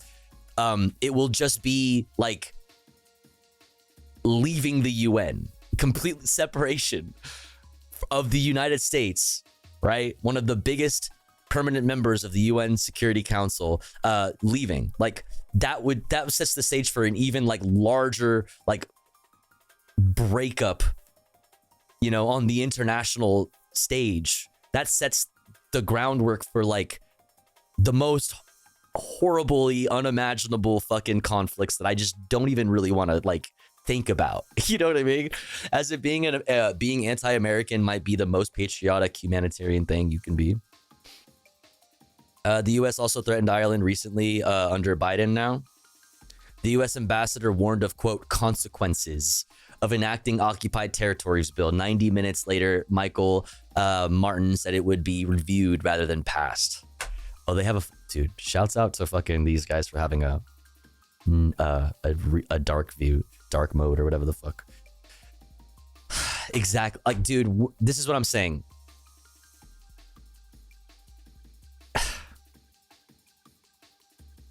I just keep coming back to this chat things are very likely to get much worse before they get better. Human Rights Watch called on the United Fuck, did the ad run? I'm in shambles, chat. I apologize for allowing the ad to run. Fuck.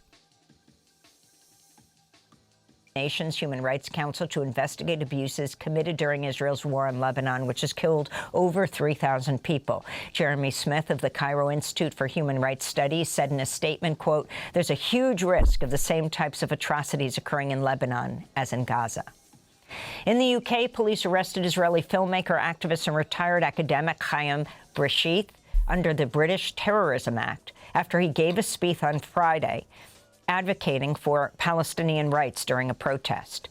Breshith is a child of Holocaust survivors and founder of the Jewish Network for Palestine. Police accused him of, quote, making hate speech, but refused to answer questions from Breshith and his supporters when pressed over what specifically triggered the arrest. He was released without charge the next day. It's the latest in a series of arrests in Britain under the Terrorism Act targeting people who voice criticism of Israel. At least 3 journalists have been detained. Dude, I got so scared when it flat, like my heart stopped for like a quick second when Democracy Now! Flips to a scene, right, to a clip with a bunch of people lying on the ground.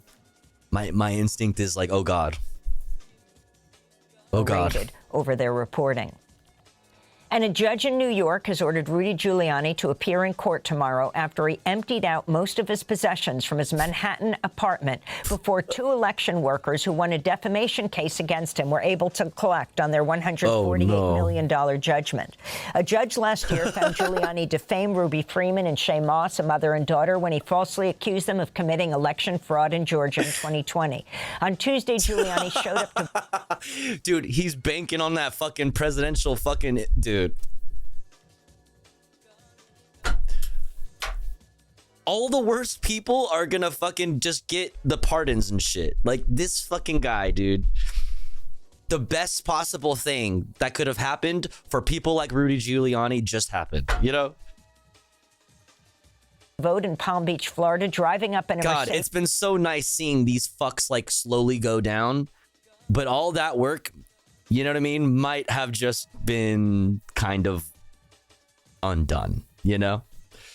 He'd been ordered to surrender. It formerly belonged to Lauren Bacall. It was the same polling place where Trump cast his ballot. Is that a selfie stick? Why is he holding it like that? There's not even anything on the selfie stick. Headlines. This is democracy. Wait, why?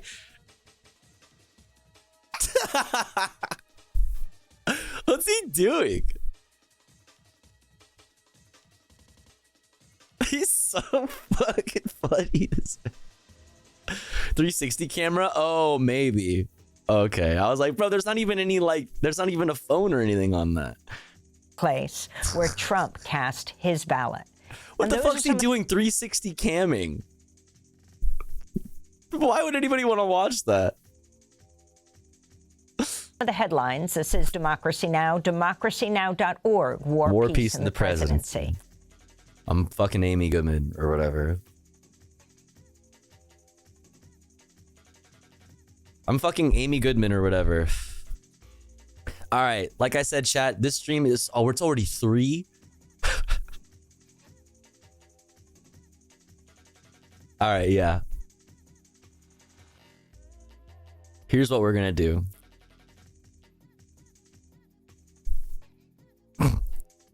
Next, we're going to read stuff. All right. Next, we're going to read stuff. We're going to read this from Joshua P. Hill from his Substack. Now we fight for the future. All right. And then after that, we're going to read this from Lol Overruled. No compromises inside the minds of today's radicals. By the way, this is one of those paintings that I was talking about recently that I love this painter. I love this painter that paints all the banks. Sits outside of banks, real banks, and paints them on fire. But he's a crypto fucking loser. He's a crypto libertarian fucking loser. and he hates banks for a different reason than we do. But it's sick. But like all of his pieces are awesome, and I would love to own one. I love these, but like he's a fucking crypto goofball. Ugh.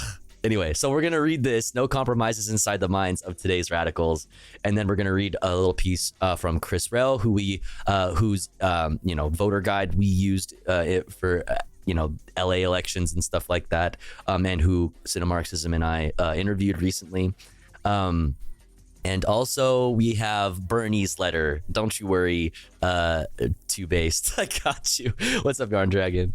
We're gonna read Bernie's letter because Two-Based is dying for us to read it. But I'm down too, obviously. I'm just fucking around. We'll look at that. Also ProPublica, so much stuff. Oh my gosh. I'm gonna cut a bunch of this. I'm gonna cut a bunch of shit from the playlist. Okay, it's still in there if you'd like it. ! Watching in the chat for all the videos that we have watched and all the videos that we could get into for the rest of the stream. But I think a lot of this is, I think just to follow the natural flow of how the stream has been going, I don't think we need a lot of this.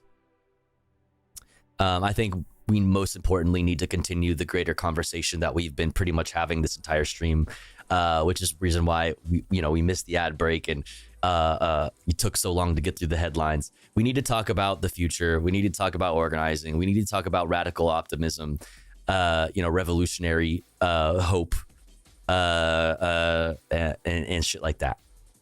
Okay. I think that's probably what we should spend the rest of the stream doing. But first, even though the ad already ran, chat, I have to fucking take a piss, okay? Because I've been yapping. A bitch has been yapping, and I might go fucking pour a glass of wine, which, to be honest, might be detrimental for the levels of yap that might ensue. But fuck it. Either way, though, we have to run an ad break. If you enjoy the content, chat, if you enjoy this stream, if you want independent leftist news commentary, if you support alternative forms of media, please support the stream. Okay, please support the stream. If you want to avoid the ads, please support the stream. If you want access to really cool Tofu Ghost emotes, please support the stream. Subscribe. It's the best way to help me out. Subscribe yourself and upgrade your sub from tier 1 to tier 2 or tier 3. Those are the two best possible ways to help me out and get me closer to achieving Partner Plus, which would give me a 70-30 split of all the money you also generously give to me every month. You can also help one of your friends out while helping me out at the same time by gifting community gift subs. Okay, community gift subs don't help as much as far as towards the 70-30 Partner Plus, but it helps immensely in another way, in that it inspires people to want to actually be part of the community.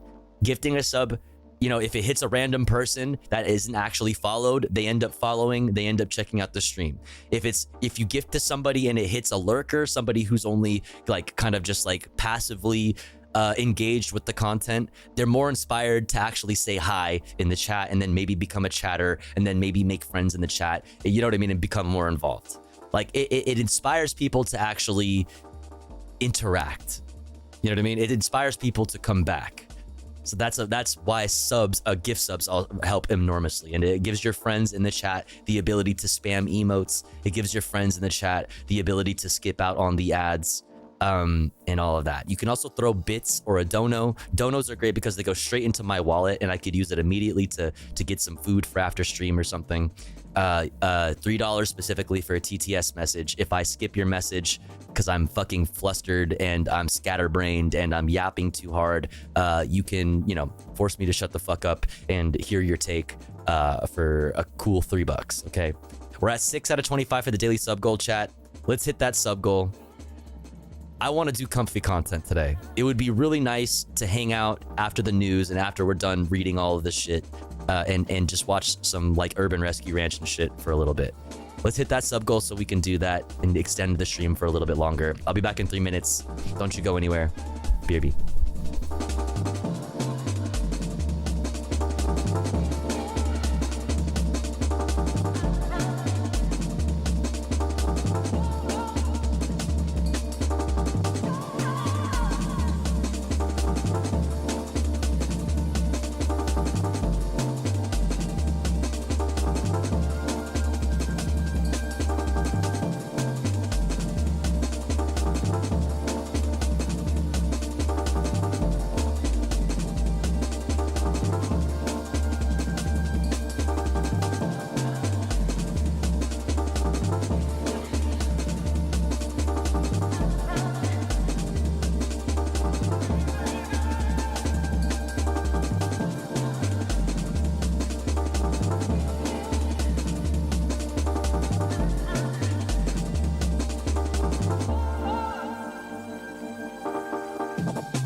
Back.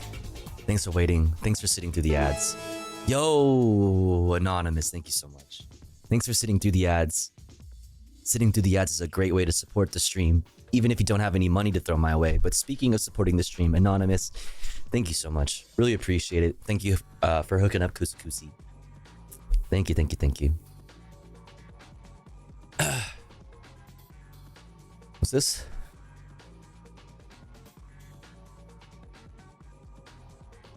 Oh, I know this. I know this person. She's like the revolutionary aesthetics person, like the revolutionary fashion person. Yeah, we could check it out. Are we cooked? Are we cooked?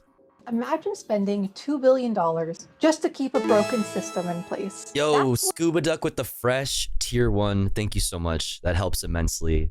Like I was saying before, thank you so much for the fresh tier 1. Thank you. What 150 of the wealthiest families did this year, shattering all records of billionaire influence. In our rigged two-party system, this mass amount of hoarded wealth ensures that the rich keep control, while everyday people are left without a real voice. The system is designed to serve the elite and not the millions who are struggling day to day.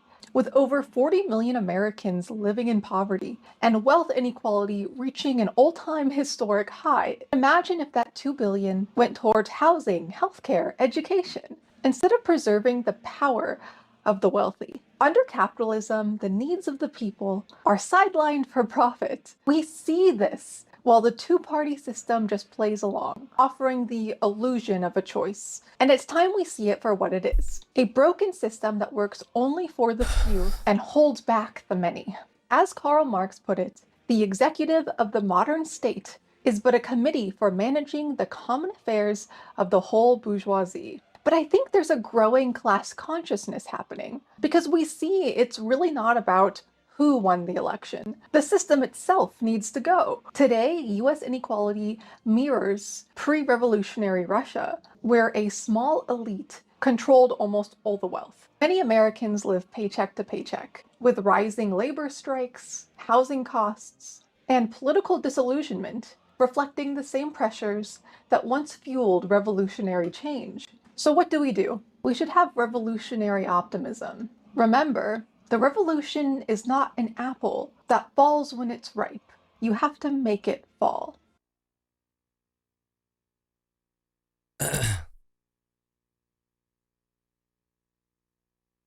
Word. Yeah. Yeah. I mean, yeah, she's, yeah, you know, that is absolutely correct. Absolutely correct. I don't know if that's, I don't know who did she quote? What was that quote from? Che Guevara. You have to make it fall. Based. I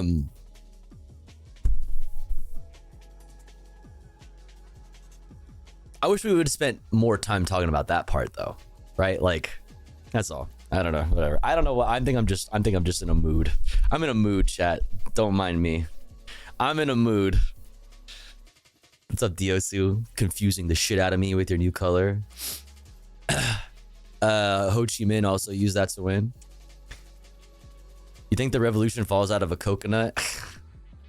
No, there's literally zero thing. I'm just in a mood. She's actually absolutely correct. Everything's correct there.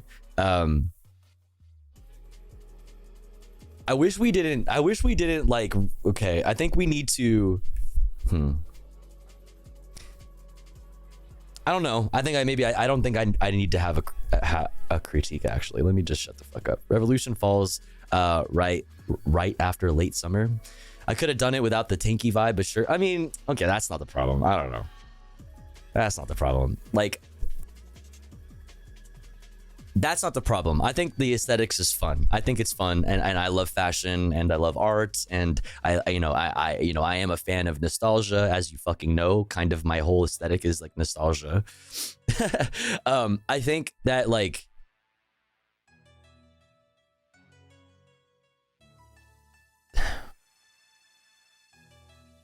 when we're talking about revolutionary optimism, that's geared towards people on the left who know what capitalism is. Does that make sense? Like when I know that capitalism is the issue, right? If you're talking to somebody on the left, I assume that they are if they're on the left, they're anti-capitalist, right? So like if to me personally, and this is just me, this is me, and you feel free to tell me I'm wrong or you feel differently about this, but like in a moment like right now, I don't want to hear a quote I don't want to hear Marx. I don't want to hear Marx. I know Marx's critique of capitalism was correct. I know that. I don't, you know what I mean? Like, I don't want to hear Marx. I'd rather hear more Che Guevara. Like, we ended on Che Guevara. Like, that's cool. Let's go down that path more. That's why I said, like, I wish if we're talking about revolutionary optimism, we shouldn't have spent, and this is, I think she's awesome, and I don't, critique is not shit talking or something. You know what I'm saying? Like, does that make sense? Like, I hope, I'm in a mood. So there's that. Like, I think this has nothing to do with them as that person or that content creator. I think they're fucking sick. They're fucking dope. My point is, like, if we're talking about revolutionary optimism, that's going to be because you're talking to leftists, right? Who need revolutionary optimism. You're not convincing somebody. This person you're talking to right now is not somebody that you're trying to convince that capitalism is bad, right? Like, I need hope on. I don't need to be reminded that capitalism is bad. You know what I mean? Like, I think it would be more efficient or more effective to lean into the last half of that video and talk about Che Guevara rather than Marx.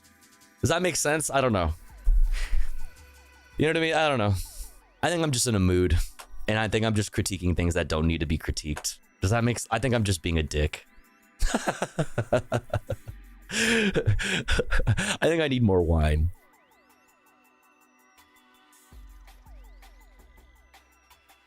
Yeah, I think that's it. I think I need more wine. If you want to be mad, you could just stare at this for a minute while trying to form sentences. Well, I don't know that I need to be any more mad.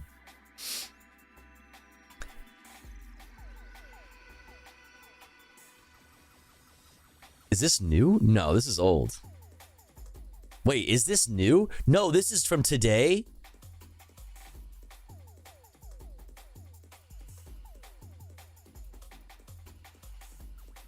Whatever. Ew. Ew. Ew. Grimes used to be so cool. Listen, I'm a millennial, so like I'm a millennial, right? Like I was an adult like in the like from like 2012, you know what I mean, to like I was an adult from 2012 to 2015, era. Like, Grimes used to be cool. It's so crazy. He's getting a house for Grimes and all his children's mothers to live together. Tofu. It's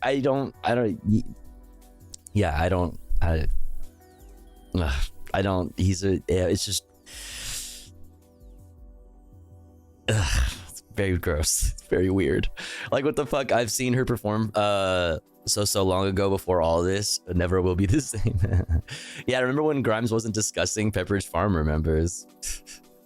There's the millennial humor too, to back it up. Also, love it.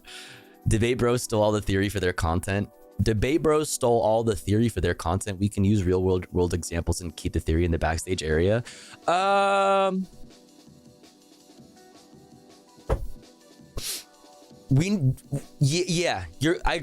agree. We need to make language accessible, right? And like that's for that. I mean, and that was not for people who are learning more. That videos, if you're talking about revolutionary optimism, like I said, that's going to be something that is directed towards another leftist, right? Who has already come to the conclusion, right, that capitalism is not so pog, right? So it's like when we're talking about, so when we're trying to like spread revolutionary optimism and what we're doing is quoting Marx, it feels to me almost like we're at like a Bible study. Does that make sense?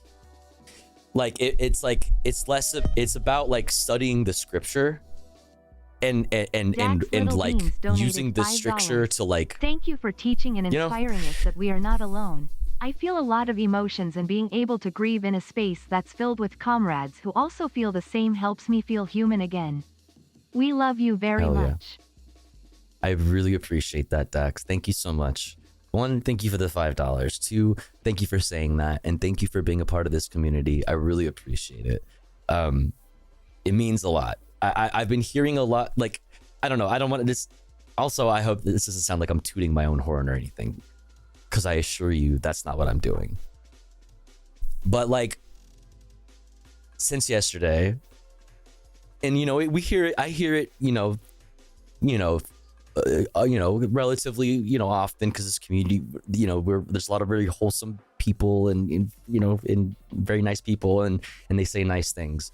But like in the past, today, yesterday, day before, I've been hearing, a lot of like reading a lot of messages, stuff like that, of people saying like they appreciate places like this.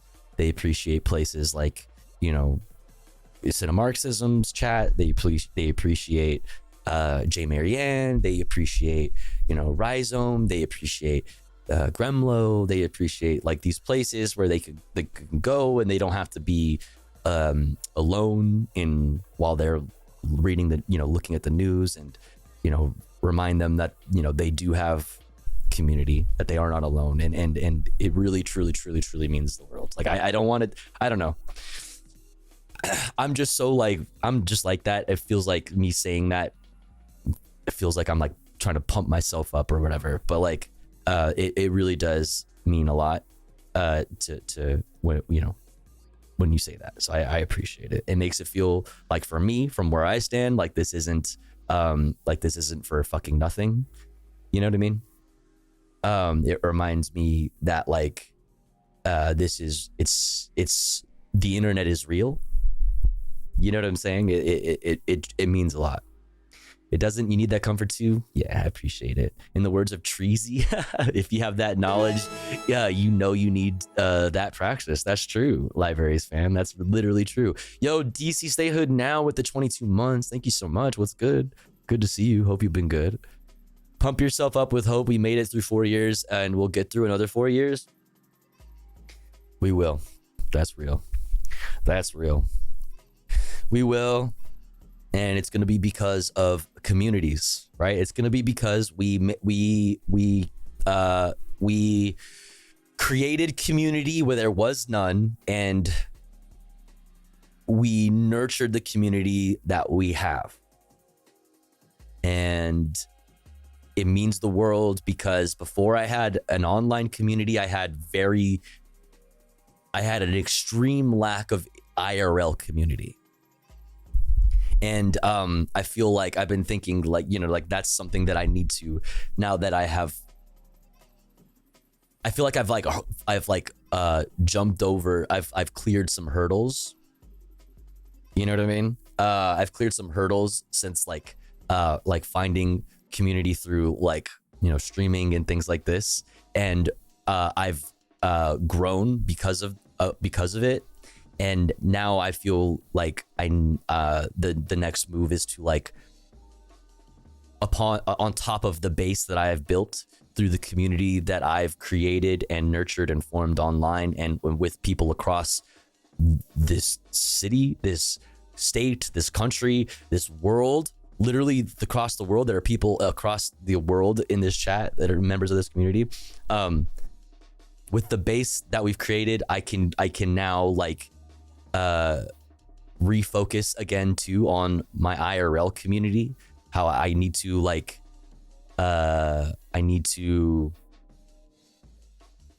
be better about nurturing the relationships that I have in real life. And I need to be better about, and I need to do more, I should say, to form communities like this in the physical space around me. Communities like this one have given me that confidence and that desire, that passion to want to do that, right? Especially now in this time, I need to do more. I need to do more. I've come a long way and I've done a lot, and I need to do even more than that. You know what I mean? And so thank you guys for being a part of that. Thank you for being a part of this community. Thank you for being a part of something greater. And that sounds so fucking corny, but it is truly, it's real. It's real. The internet is real life now. The internet is real life now. And I've learned that, right? I've seen so many positive things come out of these communities. I've never been more inspired and felt better about the world and humanity than I have after, seeing all of the positive things that have come out of like these places, right? Like it made my life better. It's made so many other people's lives better. And I've seen it happen. And like it needs to expand. Like we need to take this needs to get bigger. We need more people here. You know what I mean? Not just like in my stream, you know what I mean? It's like benefit me, but like in these types of communities, more people need to know about these types of places. Not just like my community, but that like there are people online, right? That you can interact with.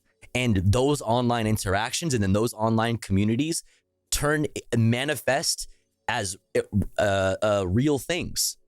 There's countless stories of chatters meeting up and going to protests. Countless stories of people fundraising for a friend in the chat, in their from their favorite streams or whatever fundraising for a fellow chatter because they lost their job or like whatever the fuck. I've seen that shit.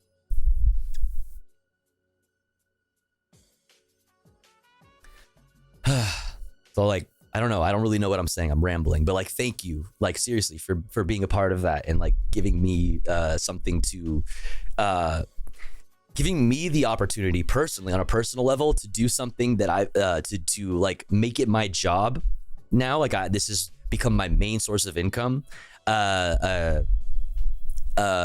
Something that I feel like is leaving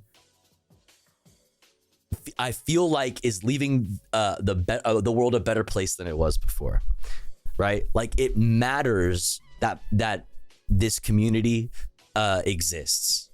Like it matters, right? Like good things have happened because my community exists, and thank you for like giving me the ability to do that, right? To focus time in my life on doing that, right? Instead of working a job that is soul sucking and is going to fucking kill me, right? Because that's what I was doing before this. Okay. But yeah, I don't know. I am fucking rambling. You and Gremlo and Hasanabi and others have taught me so much about American politics. You do good work educating people. I appreciate that. It's very useful having knowing how to talk to people. How things in the economy aren't working out. And it's like, hey, more people are realizing we need more unions and more worker solidarity, and people realize capitalism is bad. Mm-hmm. You streamers also play down the role you serve. I think the online left and left Twitch have introduced socialism to a whole new group of people who would have never considered it. Millions of leftists because of streamers. I absolutely agree. I absolutely agree. Absolutely agree.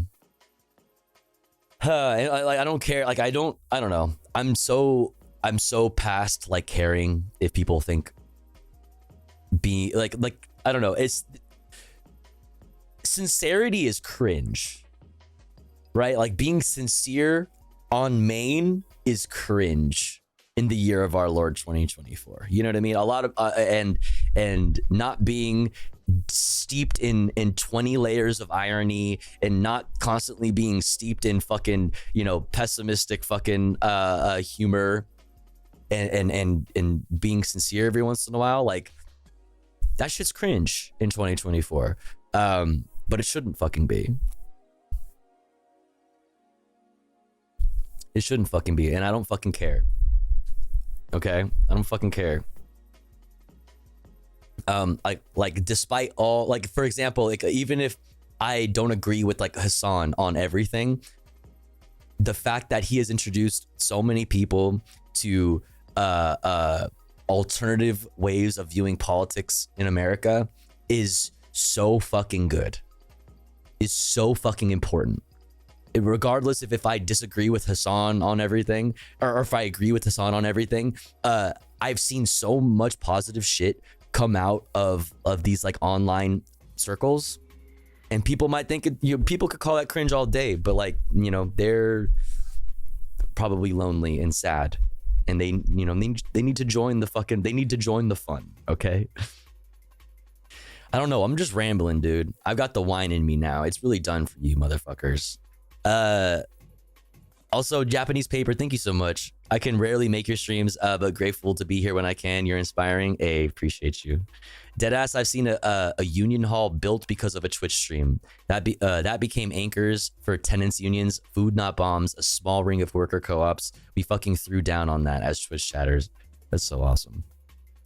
If 2016, they could copy pasta any cringe and follow people around chats and spam it. I can't type paragraphs. I'm out here speaking paragraphs. It's annoying. It's annoying. Did I win yet? You won, Jank Uger. King. All right, I'm yapping. Let's fucking do some things, though. All right, let's read some stuff while I still have the ability to read. Damn it, go away. Yeah.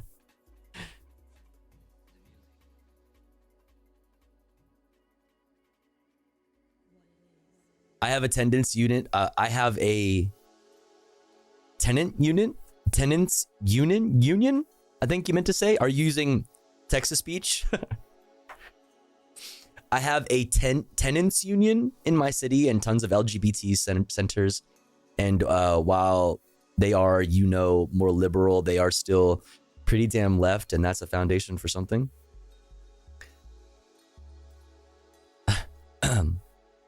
Going outside is the first step. Step 2 is to live. Real shit. All right. While I'm still coherent, let's read some stuff. This is from Joshua P. Hill. If you don't follow them like on Instagram or like here on Substack, I guess you should. They're pretty good. Now we fight for the future. Now we fight for the future. Cap and Jack swallows. The Democrats should have held a primary for a candidate, selected Kamala with her at the time. Approval rating was a big mistake, I feel. I mean, yeah, I absolutely agree. But the mistake began, and I think we really need to acknowledge this fact, is that the mistake really began at Joe Biden staying in for round 2. Because that's what got us here. He should not have ran for re-election. He should have opened it up to a primary after and just call it quits and not put us through any of this shit. He should have said from the get-go that I'm not seeking re-election, which actually he did say. Actually, he did say that. So yeah, that's where all of this began, is like Joe Biden stayed in the race. He should not have stayed in the race. We should have had a new contender. We should have gone through the whole primary process and did it all over again. We should have given the opportunity to multiple people to throw his hat in the ring. That's what he ran on. In the beginning, he said, I'm not going to seek re-election. I'm doing this because I think I'm the only one who can beat Trump. And like he did that. He did that, and he should have called it there. Right? He overstayed his welcome. He overplayed his hand.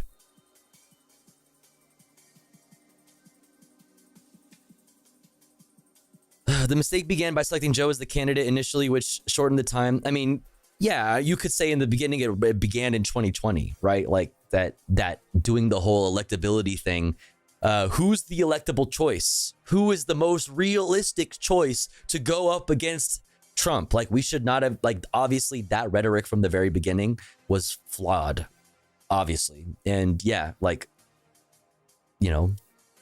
at risk of, being semi-cringe, like Bernie would have fucking done it. Okay. Like, I hate to. Okay. Like, in this time, in the year of our Lord 2024, I'm kind of mad at Bernie, and I will probably still be a little bit mad at Bernie. Bernie no longer holds that place, of importance for me and a lot of us on the left, anymore. but he could have done it. He would have done it. In 2016, we would be celebrating the greatest president of all time. Celebrating the outgoing President Sanders on his second term right now. We would be, and we would have avoided this whole thing. Donald Trump would just be some goofy ass fucking millionaire who used to be on like television and shit. You know? For the love of God, I would love to have a female, black, polyamorous, queer, disabled leader of America. I know that's never going to happen. I mean, pushing on people, America's racist, xenophobic. Okay. That's where we need to move away from. That's what we need to move away from, is that identity is not what we need to lean on. We need to stop leaning on identity. Okay? Like, I don't want to see a trans person in office just because they're trans. I don't want that. I don't want a fucking woman president, a black person, I don't want that. Like, policy is more important than identity. And that's why we're here. Like, this is like this. If we would have relied on policy, I don't know why the music is, am I effing, by the way? Is that the reason why?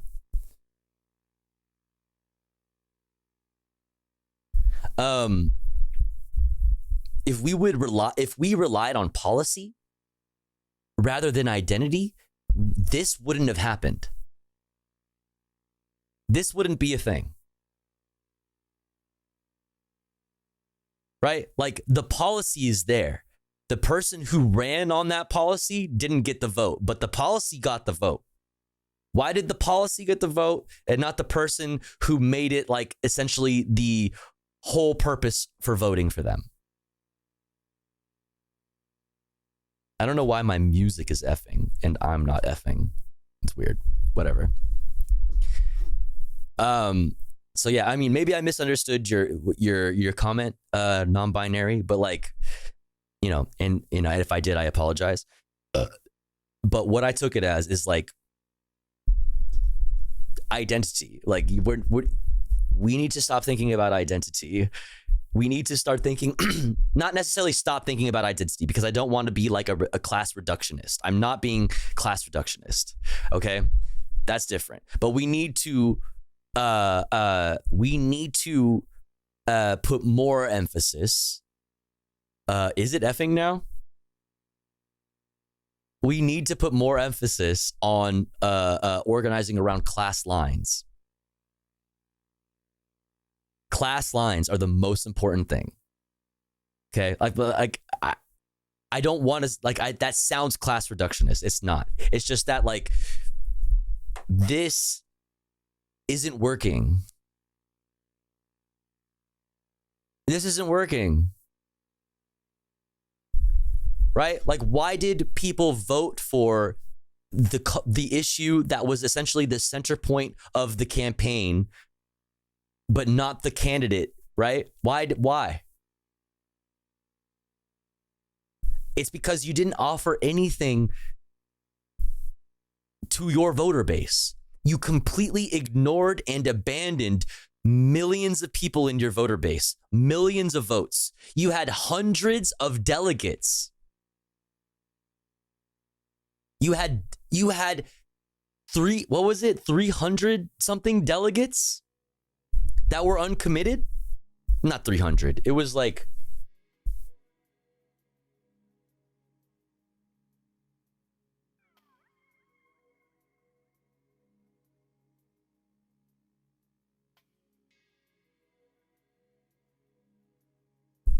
either way, you had a bunch of delegates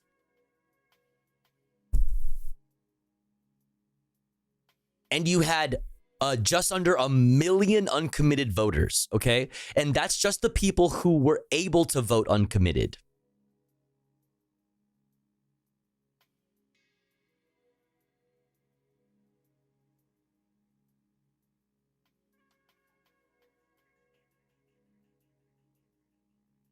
Oh no, this is a different thing. But I'm still relevant.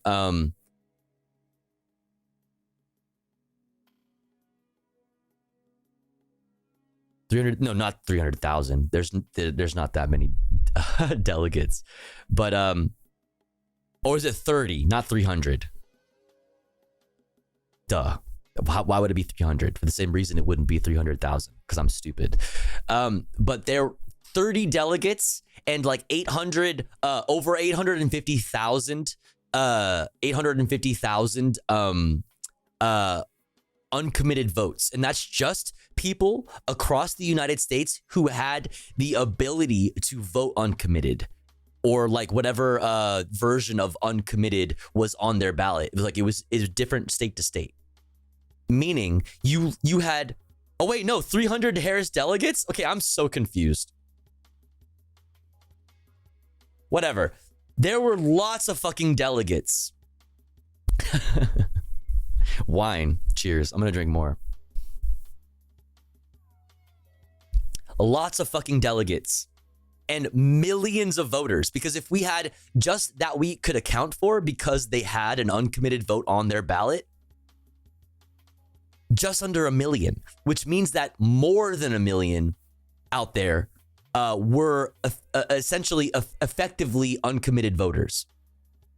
If you would have tailored your policy to them, you would have made up for all of the votes that you were missing in this election. There's a lot of fucking liberals that are like, what happened? Oh my God, I have no idea what happened. Where are all these votes? Where did all these votes go? It must be fraud. It must be Elon Musk. No, motherfucker. Those people sat out. And you continuing to shame them is the most brain dead fucking shit ever. They sat out. You need to do some introspection on why they sat out instead of continuing to shame them for sitting out. You did this. Learn your lesson. Learn the fucking lesson. And I mean, actually, the article that I brought up,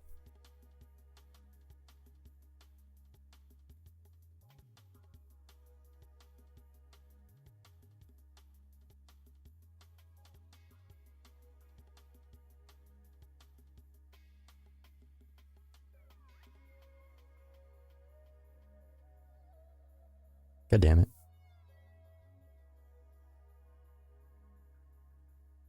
This showed so much, like, God. We relied on the most bullshit fucking polls, right? But not ones that would have clearly, because hindsight is 2020. We relied on all of the wrong polls and none of the right ones. A significant share of Democrats, and this was back in August. Back in August, a significant share of Democrats and independent voters in pivotal swing states Pennsylvania, Georgia, and Arizona are more likely to vote for the Democratic presidential nominee, presumptively Kamala Harris, because this was in August, if said nominee pledges support for an arms embargo to Israel, and if President Joe Biden secures a permanent ceasefire in Gaza. The findings come in new polling commissioned by the Institute for Middle Eastern Understanding Policy Project and conducted by polling firm YouGov. In Pennsylvania, 34% of respondents said they would be more likely to vote for the Democratic nominee if the nominee vowed to withhold weapons to Israel, compared to 7% who said they would be less likely. The rest said it would make no difference. In Arizona, 35% said they'd be more likely, 5% would be less likely. And in Georgia, 39% said they'd be more likely, also compared to 5% who would be less likely. Similar results were found when respondents were asked separately if they were more or less likely to vote for the Democratic nominee if Biden called for an end to U.S.-funded weapons to Israel, or if the U.S. president secured a ceasefire, not a misfire. The results were particularly stark when looking for responses by those who voted for Biden in 2020 and are currently undecided. Like, they ignored all of the most important data that was like speaking to directly to a specific issue and to specific demographics, right? Like Michigan. Like, these are all the swing states where she fucking lost. The blue wall crumbled.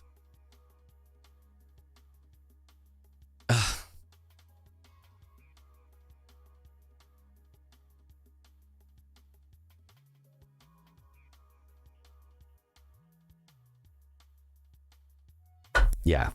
Kamala dared to face down an opportunity to win and said, F you. I'm losing.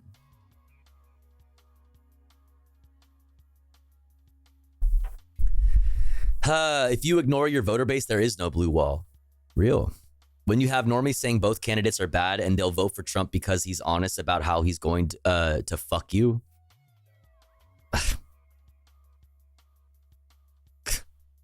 I'm old as fuck and they've been doing this as long as I've been eligible to vote. I mean, I'm like just now getting old, right? Like I'm in my fucking early 30s. And I feel that way. Like I feel it's as long as I've been old to vote and old enough to vote, like this has been the case. Like, fuck, man. Fuck, dude. Yeah. Anyways, before I get too fucking drunk, it's almost 4. Let's actually read some of the stuff that I wanted to read today. While I can still read. God damn it. Let's look at this. Joshua P. Hill on Substack. Now we fight for the future. Donald Trump will be the next president of the United States. Republicans will control the Senate. The House of Representatives is still technically a toss-up, but it doesn't look good for the Democrats. There's no denying that dark days lie ahead, but despair is our collective enemy, and the only way out of this is through. I will not offer much in the way of hope today, exactly. Instead, I want to talk to you for a moment about necessity. There will be a prolonged cycle of blame, but I'm not particularly interested in that discussion. I mean, we've had that discussion all fucking night, so. Most of that discourse will take place in an immensely narrow box, its scope limited to what the Harris campaign did wrong or why this group of voters or that group of voters shifted the election. And it's not that these discussions will be, quote, wrong, but that if we don't go beyond their limitations, we'll find ourselves back in this moment of despair again and again. What's clear is that a whole lot of people think the country is headed in the wrong direction, and that incumbents felt the brunt of that sentiment. That's a trend we see repeated across time, a result of incumbents, and the Harris campaign specifically, failing to differentiate themselves from the status quo in their campaigns, and the inevitable result of the current American political system that is incapable of producing meaningful change. And that inability to produce change to meet the scale of the problem points directly to the fundamental flaws of politics in the United States. Namely, as you know, both parties are largely controlled by their donors. We have a strong vested interest in nothing fundamentally changing, other than some backwards regression. If we fail to grapple with what we'll find ourselves we'll find ourselves incapable of seeing reality for what it is. Shouts out to anybody who's been in this chat saying that I blame, those who didn't vote, or whatever the fuck. If we fail to grapple with that, we'll find ourselves incapable of seeing reality for what it is. The remaining Koch brother shattered records and spent over $150 million himself on this election. Elon Musk spent almost as much. Billionaires and their families collectively spent over $2 billion this election cycle. $2 billion. So while the blame will be heaped on campaign strategy and voting blocks, the mainstream discussion will rarely, if ever, reach the structural problems at play here. This is a great photo, by the way. It's up to us to bring the systemic nature of the problem into focus, first in our own understanding, then in conversations, and ultimately in our organizing. We have to avoid getting caught up in blaming one group or another and see that the global rightward shift in recent years is connected to the vast inequality that has been facilitated by capitalism and neoliberalism. Okay, that last part there. The global rightward shift, global, not just America, but multiple, all over the world. The global rightward shift in recent years is connected directly to the vast inequality that has been facilitated by capitalism and neoliberalism. Since Reaganomics, there has been a vast and unchecked redistribution of wealth, both from the 99%, to the 1%, and from the global South to the global North. Neocolonialism has flourished, and the super rich have reaped the rewards. Now they're using those rewards to roll back democratic norms in their own countries, scapegoat the vulnerable, and further consolidate power. And their theoretical opposition has failed. Under neoliberalism, liberal parties have moved right, as evidenced by their positions on immigration, most starkly, but also by their economic stances and their embrace of the center right. In short, they have succumbed to money and have failed to provide a compelling alternative to the rise of the far right because they're unwilling to embrace policies that would meaningfully help people, and often unwilling to even speak about policies in a compelling way, lest they start to sound like populists. Here in the US, the Democrats have offered and sometimes implemented better economic policy than the Republicans. But when it comes, it's been almost entirely baby steps and devoid of the energy of populism in a time when people both want and need radical change and are being drawn in by the populist ethos of Trumpism. Okay? It doesn't help you to fucking blame the Trump voters, right? Like, yes, the Trump voters are unfortunately extremely uninformed. Okay? But you have to understand, one, why the rise of, like, where is the rise of this coming from, right? Why are people drawn to the populist aesthetics of Trumpism? Because we know it's just that, aesthetics. Why? Is it because there's no meaningful populism that exists outside of Trumpism as a meaningful alternative?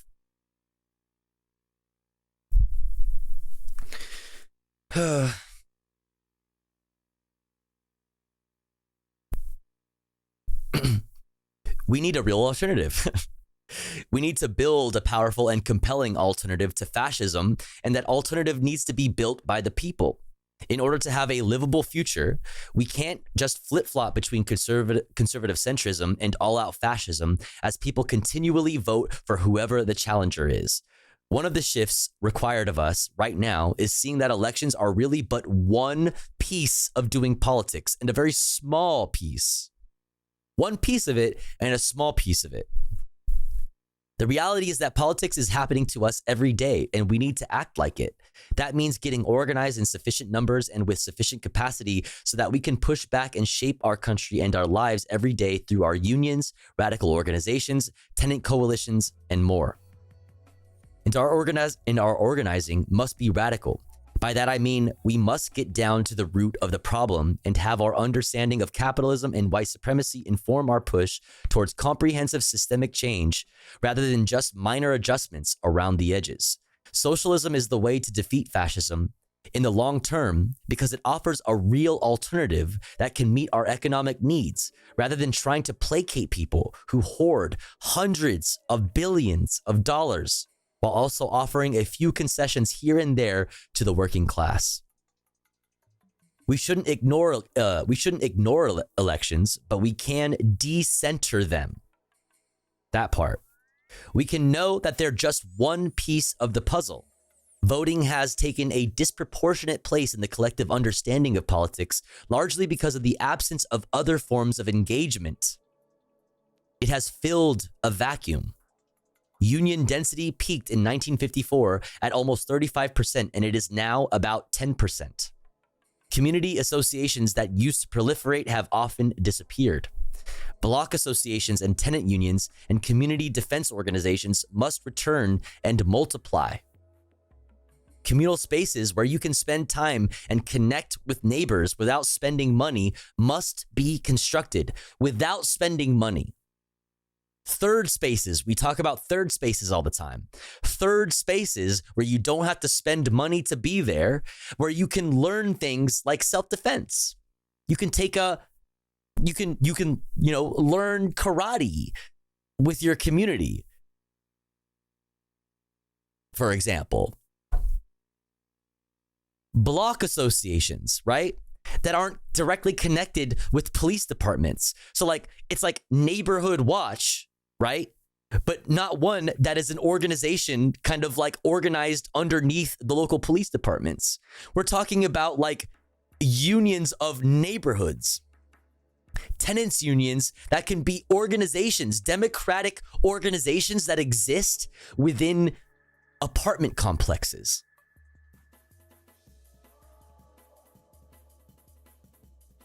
You can have floor captains, right?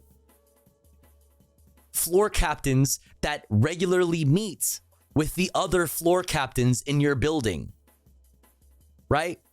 Horizontal organizing, where everybody on your floor votes for one person on that floor who chooses,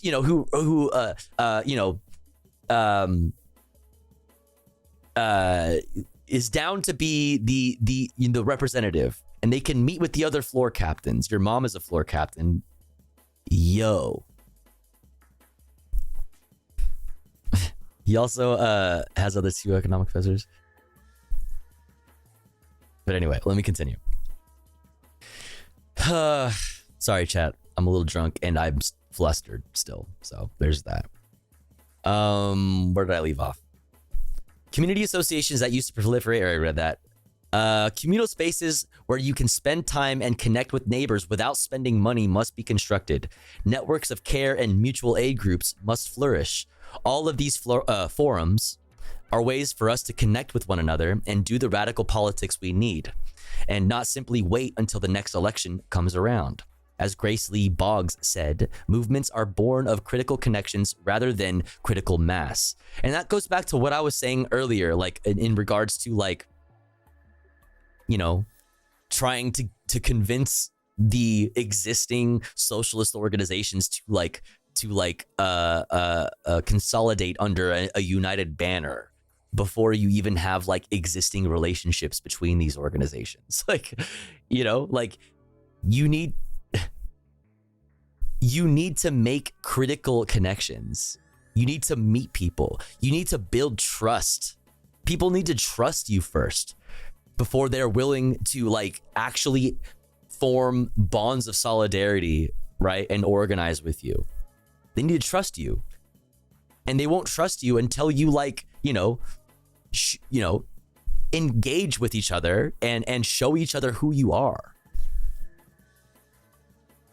Grace and her husband Jimmy were radical and brilliant organizers and thinkers in Detroit. In 2011, not long before she passed, Grace wrote The Next American Revolution. It's just as important now as it was then, and the whole book is well worth your time.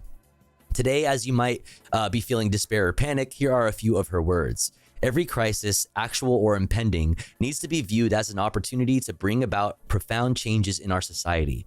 Going beyond protest organizing, visionary organizing begins by creating images and stories of the future that help us imagine and create alternatives to the existing system. And she's right. Protest is not enough. We need visionary organizing, both in that we must tell a different story and in that we must deliberately build organizations that work to transform society. The story we have to tell is both about solidarity and our enemies. As Assata Shakur said, any community seriously concerned with its own freedom has to be concerned about other people's freedom as well.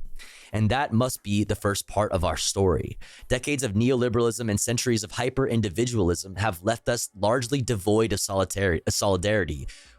We are all experiencing the alienation, right, that manifests under capitalism. We are all alienated from each other, and from the content of our day-to-day lives. because of the day-to-day, rat race. You are too busy being the rat racing to like look up and, I don't know, meet the other rats, I guess. Yes, mother of Tupac. Or friend of Afeni Shakur, mother of Tupac. We are not a part of it. We are its inhabitants. That's it. Where did I leave off? People too often can't see that the sweatshops overseas empower the ruling class to oppress us here at home too. Our freedom is very literally and tangibly, our freedom is very literally and tangibly, I think they meant to say, tied up with people we will never meet in countries we will never visit. Knowing that and changing the narrative about how we matter to each other must inform our organizing. And at the same time, we must be clear about our enemies. As Democrats label Republicans the enemy, the Republicans label Democrats, migrants, queer people, journalists, and so on the enemy. Nobody is pointing at the ruling class. The super rich and the systems that create them must be identified. People must know we are struggling against who we are struggling against and who is truly responsible for their condition, just as we know who we are fighting alongside. We are many and the ruling class are few. Their systems are powerful, but part of their power lies in their obscurity. So we must bring them into the light in order to fight against capitalism and imperialism and white supremacy and all systems of oppression. It means being clear about what that means, like reaching across these lines that have been drawn in the sand by identifying clearly and in clear language who the enemy, the shared enemy is, which is your corporate overlord. Right? Like, unironically, this is why I say this all, leftists, but I say this all the time. The best, most radical thing that you can definitely do today is like plant a little seed in your coworker at the like proverbial water cooler, right? In the break room, right? With your coworkers who you spend time with every day. You probably work with people of all political backgrounds, but you have the same job. So many barriers are lowered because of that fact initially. Okay? Seed your coworker. Yo, wait. BRB, real quick.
Sorry, I'm back.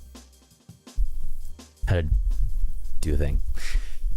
What was I saying? I forgot what I was saying. I forgot what I was saying.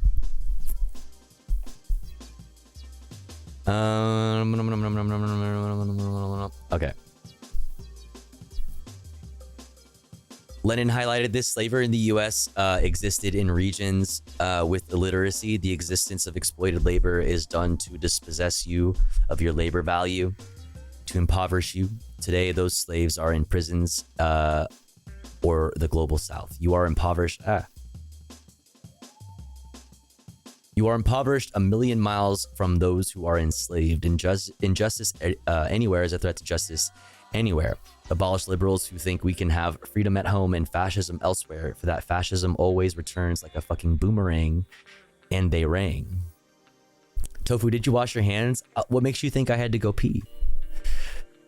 You were telling me to plant a seed in my coworker? Ah, yes. Impregnate your coworker. It's praxis. Anyways, Now is not the time for despair. It's the time to jump into this fight. It's time to get radical and work and organize with a transformative vision guiding us. Anything less will not beat back fascism, the climate crisis, and the oligarchs of capitalism. We must inspire people with the picture we paint and then bring them with us on the path towards the future. That means being welcoming to people, okay? Welcoming new people into your communities. Even if they are not exactly the right flavor of leftist in your view, if they do not match your flavor of leftist, like you must accept them and you must welcome them with open arms. Okay, like literally, this is not the fucking time. Literally, this is not the fucking time, unless they're like a fucking, like a third positionist fucking Nazbol fucking weirdo. You don't need to talk to those people. They're not serious.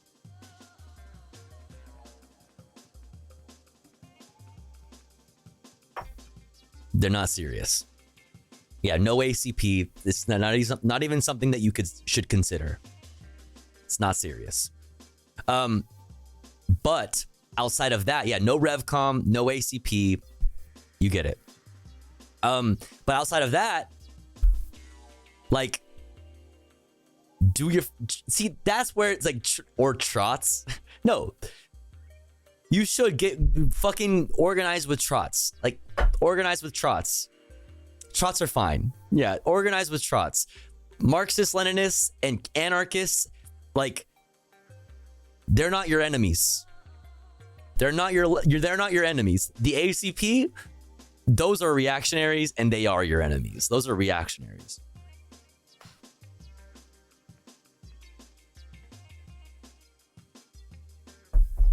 And we don't fuck with reactionaries.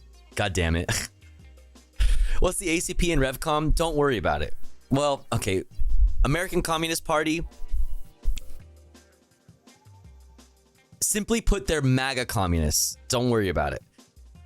And RevCom, Revolutionary Communists, are they are a cult. They follow like one guy.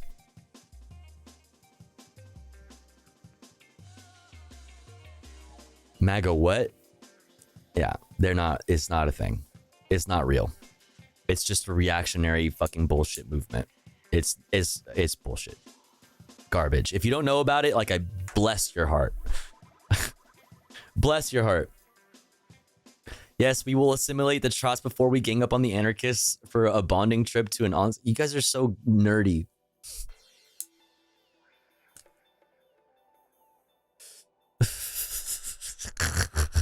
This is anarchophobic.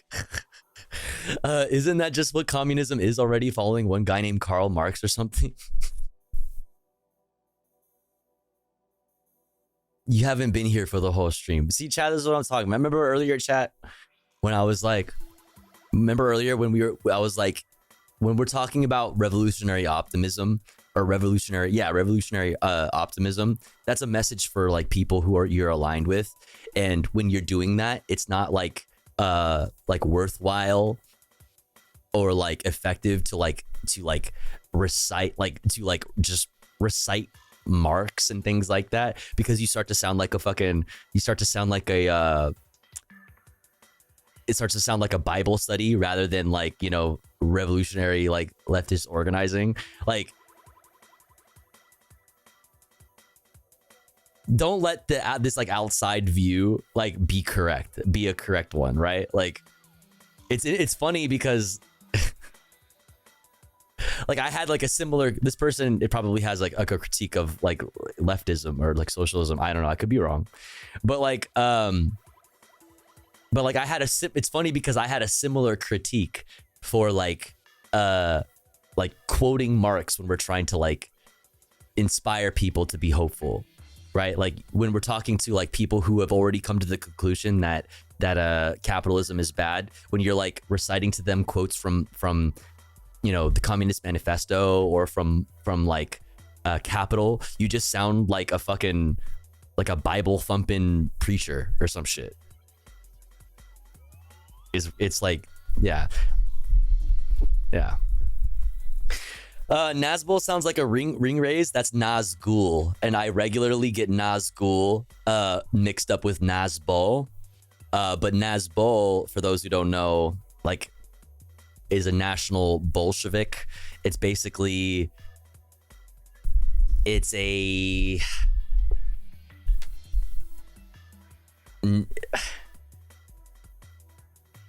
that, like, it's nonsense. It's bullshit. I don't know. I don't know. I hate, like, I can't even like steelman it for you.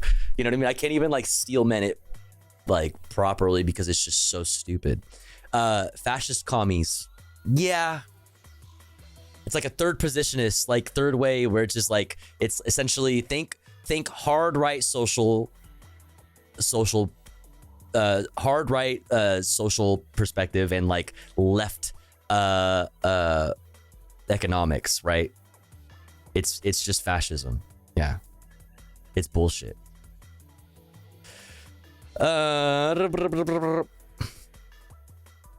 Ultranationalism and Bolshevik communism. There you go.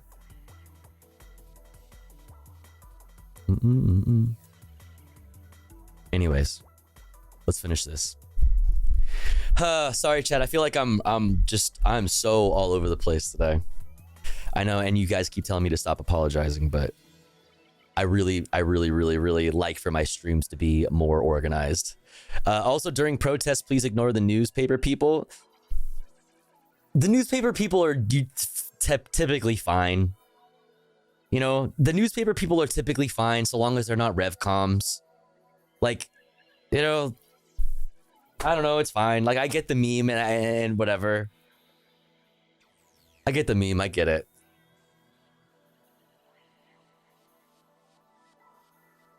But like, it's like I'm saying, like, ultimately, those people are not your enemy unless they're the revcoms, because they're just weird.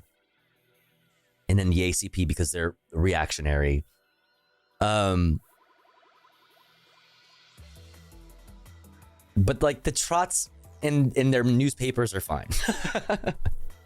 Right? Like the trots in their newspapers are fine. The anarchists in their zines are fine. Like, pick up some newspapers, pick up some zines. Like, it's fine.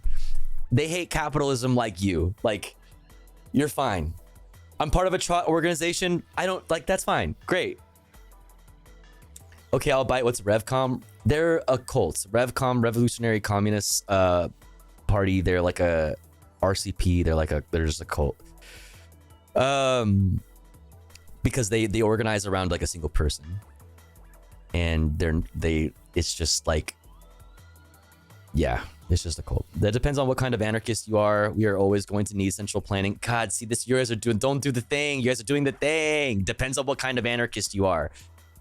That's called, like, Melanie, you're awesome. And you're great. And I appreciate you being a part of this community. So I hope it doesn't seem like I'm like directing anything, you know, towards you specifically as a chatter, as a person. But this is the kind of purity testing that I'm talking about, right? I'm an anarchist. I know that, like, when I mention that, immediately a bunch of MLs in the community are like, wait, really? For real? On God?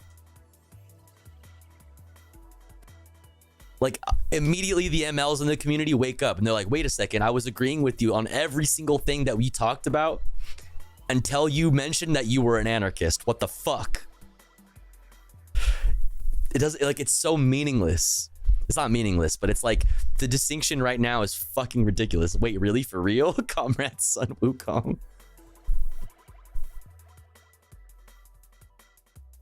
It's so pointless right now to have this conversation. It's so nerdy and LARPy to be like, oh yeah, well, like, you know, we're fundamentally at odds, right? As Marxist-Leninists and anarchists, we fundamentally view, we fundamentally see a different world for the future. Like, it's fundamentally two different systems. Like, God damn it. It's so fucking nerdy. You're a nerd. And this is the reason why we're so far from the vanguard party. You guys are too nerdy for that. You know, you guys are too nerdy to have a vanguard, like, leftist part, like, you know, movement in the imperial core. You're too nerdy. I have identified as anarchist, syndicalist, anarcho-communist, communist, Trotskyist, Leninist, Marxist, and all are fine. That's the take. That's the take. Based, Lord LeBrand. Let's fucking go, dude. You want to know what is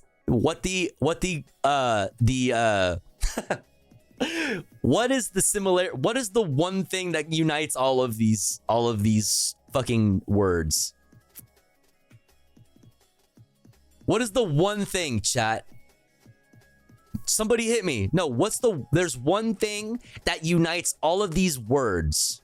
What is that? One thing. Ist? Close. Anti-capitalist. There it is. Ist. Everybody's like ist. Ism,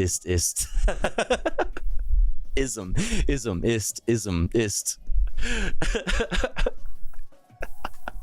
Close. Anti-capitalist. There's like, that's it. It's the only thing that matters right now. You nerds.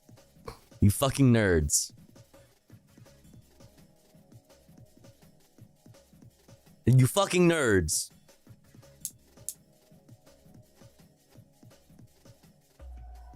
The CIA infiltrated the French left intellectual movement and said there was no threat to the West. Said they were no threat to the West because they promoted infighting and and over-intellectualism. I love that. Over-intellectualism. Listen to your enemies when they mock you. Learn from it. Like I pointed out, that chatter might be friendly, and I apologize if that chatter was friendly. But that's why I pointed this out. It's like they probably weren't here earlier. This chatter wasn't here earlier when I had like pretty much the same critique. Was like, why are we like reciting quotes from Capital or from the Communist Manifesto or from we could go expand and be like State and Revolution or like whatever the fuck. Like why are we reciting from these books, right? Like reciting lines from these books like they're scripture from the fucking Holy Bible, and we're like Bible thumping weirdos. Okay, like learn from these texts and fucking move the fuck on, because all the people who wrote those books are dead. And you're all nerds for worshiping dead people.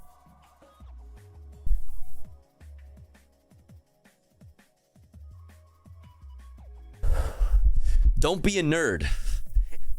They're dead. Let them be dead. Let them be dead.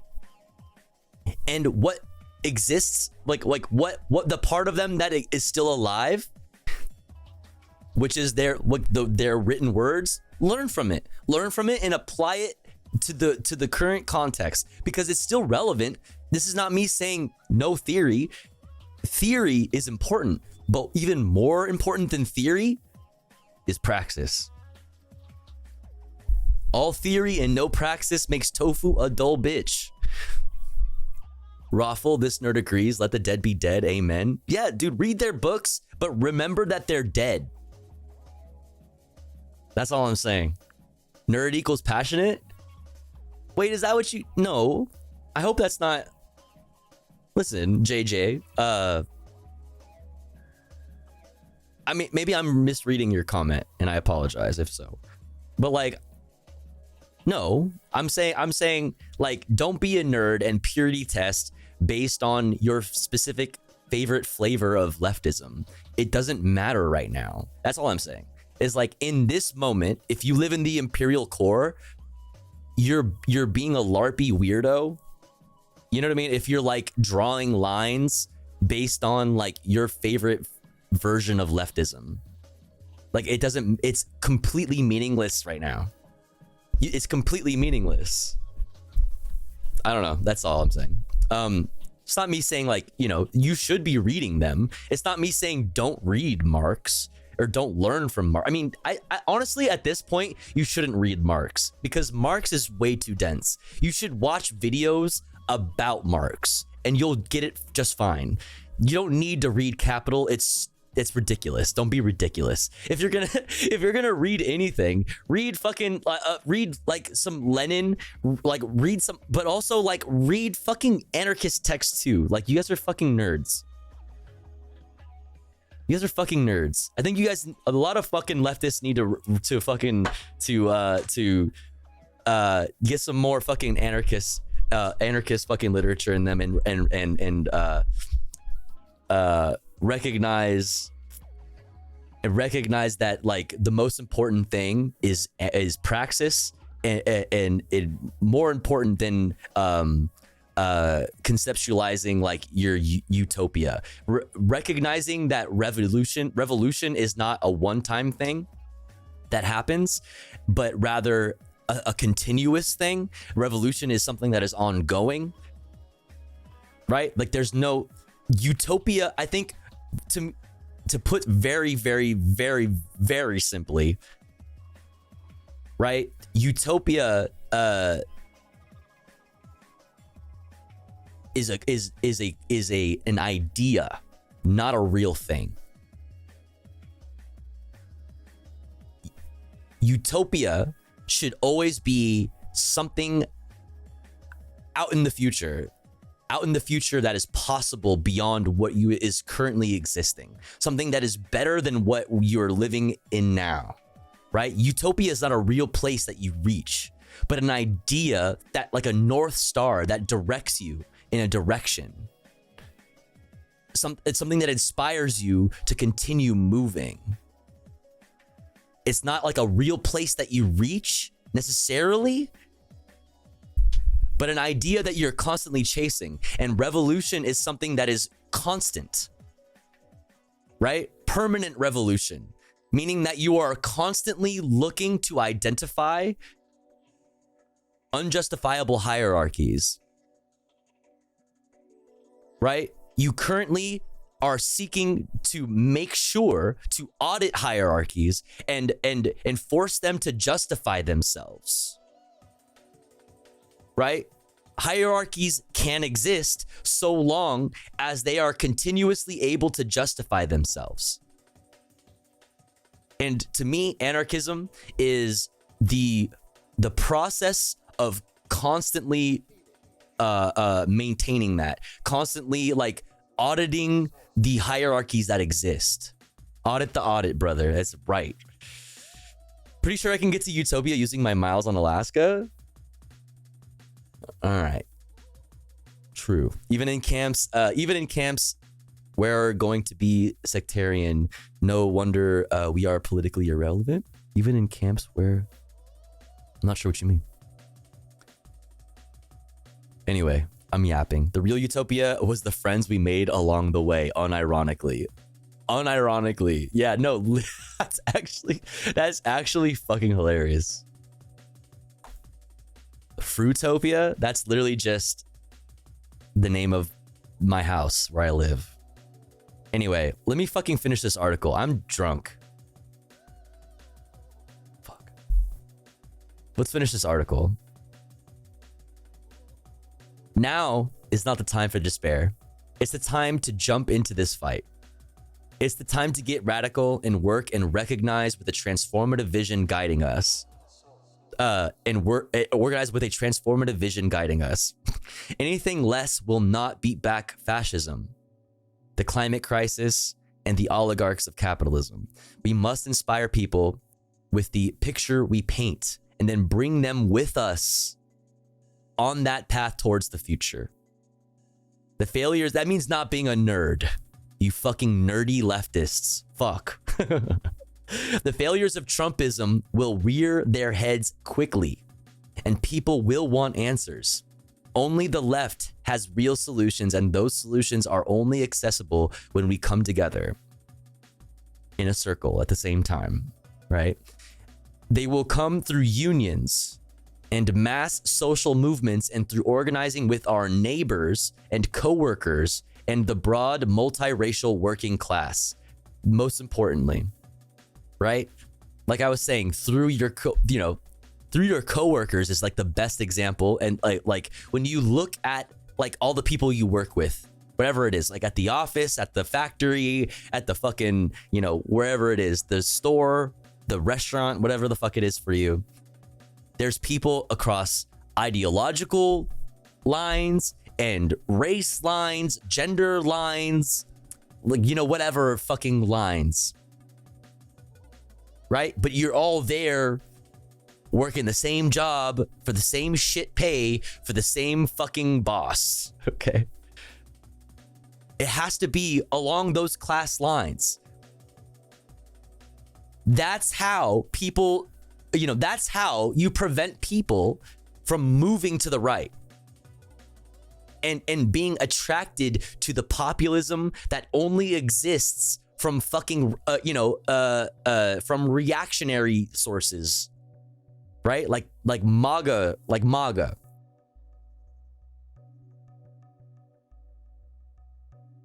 They will be through being bold, militant, and creative and dedicated. Find your people, talk to your circle, find out where you can best build a different trajectory for this world, and then get to work. That, whether it's online or whatever. As simple as just like saying hi to people when you're walking around your neighborhood.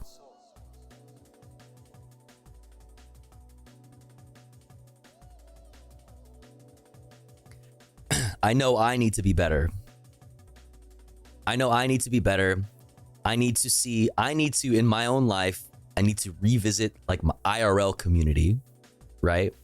I need to maybe attempt to like fix bridges that have been left unmaintained, right? In my previous social lives, and nurture the ones that do exist. And also like, form new ones.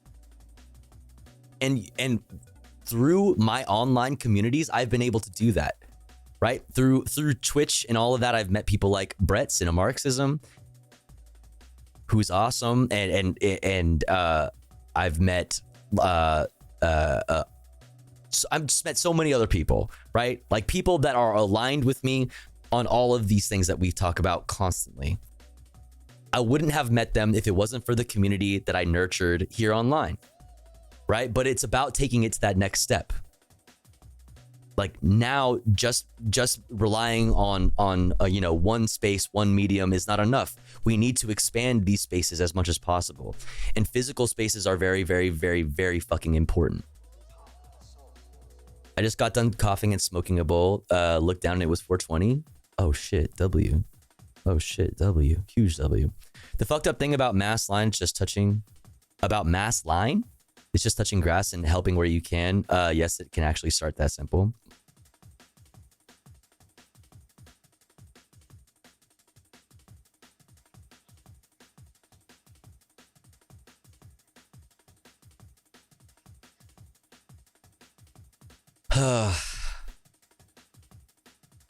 Chad, I haven't gotten through any of the things that I wanted to get through today. What do you think of this?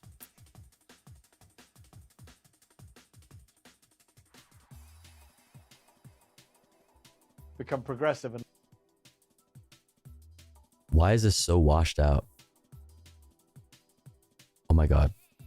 if the Democrats do lose, some people are under some kind of illusion that they're going to become progressive and left-wing and anti-war. That's not the case, is it?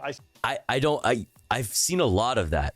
I've seen people say that like watch the Democrats get super anti-genocide now. And I'm like, that is the most wow. Like you have a lot of hope.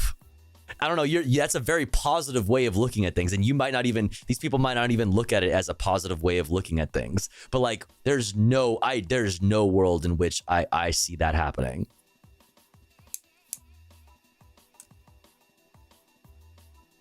That was Hassan's prediction. Yeah, I didn't want to say his name specifically. But like I've said before, I think Hassan is great. I think Hassan is so good for bringing people into politics. It's so fucking important and so good. I think like he's done such a fucking phenomenal job And like, just like a huge, very, very, very important. But I very much disagree with that. I very much disagree with that. There's no way that the Democrats come around on that. There's just no way. That's just no, they won't. They are going to coalesce. Mostly they are going to coalesce. We're already seeing it now. Like, we already saw it before the election was over, right? They coalesced on the major things that Republicans have always, like the Republican Party historically has had as like their fallback, like their main policy, their main policies, like crime and immigration. When you already saw Democrats coalescing and capitulating, I should say, to those narratives before the election was over, you're already seeing now, Democrats capitulating on other things, feeling like, they have to meet what they view as their real constituency, where they're at, which is like which is conservatives. I'm telling you, Tofu in chat, I'm content. I'm a content writer. I have skills. Hosting space for websites, so all you need to do is pay for the domain name and I can help build a site. Just give me a chance. Put me in, coach. Wait, what are you? I'm a content writer. If that's something that could be useful to anyone, just hit me up. Oh, well, yeah, fuck yeah, there you go. If that's useful to somebody, I thought you were asking me specifically. I was like, I don't know. I don't have any work for you. Let me fucking play this video though. God damn it. If the Democrats do lose, some people are under some kind of illusion that they're going to become progressive and left-wing and anti-war. That's not the case, is it? I suspect they'll become more right-wing and say we weren't right-wing and anti-woke enough for the country. The country wants people like Trump. We need to be more right-wing. So I'm going to be very honest, which is that if Donald Trump wins, the Democrats won't need to worry about what kind of party they're going to be because they won't exist. Because fundamentally, this country will be undone in the course of the first 100 days. And we'll see. Whatever measure, whatever. I mean, like, that is certainly a possibility, right? Like, if we are going to start doing the thing that we need to start doing, which is like believing people when they tell you who they are and believing them when they tell you what they want to do, then when Donald Trump says he wants to be a dictator on day one or whatever, like, we should believe him, right? Let's not underestimate people anymore. I keep talking about this and I feel like leftists are not talking about this enough. Look to Javier Milei. Remember that Javier Milei exists as an example for hogs across the world right now. It was Trump, and through Trump, people like Javier Milei were inspired and became who they are. Like, and now Javier Milei and those types, but specifically Javier Milei, are inspiring the world, and more specifically Donald Trump and American fascists. Like, I believe them when they say that they want to undo these institutions, like all of these institutions, like, the Department of Education, fucking, the FDA, fucking, you fucking name it. I believe them. And we've seen somebody on the international stage do that. And we've seen the outcome, which is like insane levels of poverty just skyrocketing to the 60-70% range. Like, don't doubt that American fascists would look to that as an example of what to do today. Bounce back. Javier does cosplay. At least Javier does cosplay. People think would happen in a 2028 is not going to happen.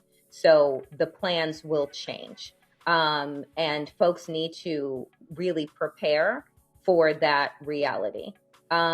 Because there is no, we'll get them next time. This has been the point that we have been making since 2016, right? This has been the drum that I have personally been beating, and I know that you and Reed and others have been beating.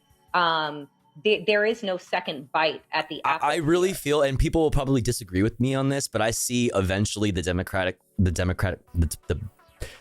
Party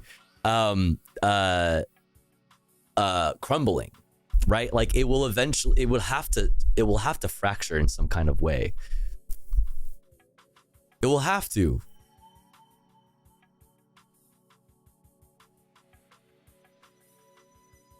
Right? Because like we're already seeing so many people, like I've been talking about all night, changing their rhetoric, and like I keep saying this, capitulating to these right-wing narratives. We already saw it before the election was over, and now at the election that the election is over. More people will continue to do that, and it will make more obvious or like, you know, up the contrast between the corporate wing of the the Democratic Party and the more progressive wing of the Democratic Party. Like I think a lot of people will disagree with me on this, but people like, I think that the Democratic Party will be fracturing in that way, and the progressives and the more corporate wing of the party will be forced to kind of like reckon with that difference, right? And it will just essentially be the rendering, like the what renders the Democratic Party useless. If it doesn't just split, right? If people don't just like coalesce with the Republican Party in some way, and people don't just like leave, the progressive wing of the party doesn't just leave the party. I don't know. It doesn't make sense to me. Anything else, any other way, it wouldn't make sense to me. I was talking to a trans sex worker the other day, and she said she's afraid they'll cancel PrEP, which is scary as fuck. Yeah. I have no doubt Elon Musk is supposed to reorganize, is supposed to reorganize the government. You don't need to look at, you need only look at Twitter. This is what we will do with government institutions. Government will be like Twitter post Elon. My mom, who married both a Vietnam vet and a DNC operative during the Al Gore campaign, has said the most likely scenario exactly. That's the most likely scenario. I don't know. I've heard a lot of people saying, you know, in the last 24 hours or so that like there's no way that people would like break from the Democratic Party.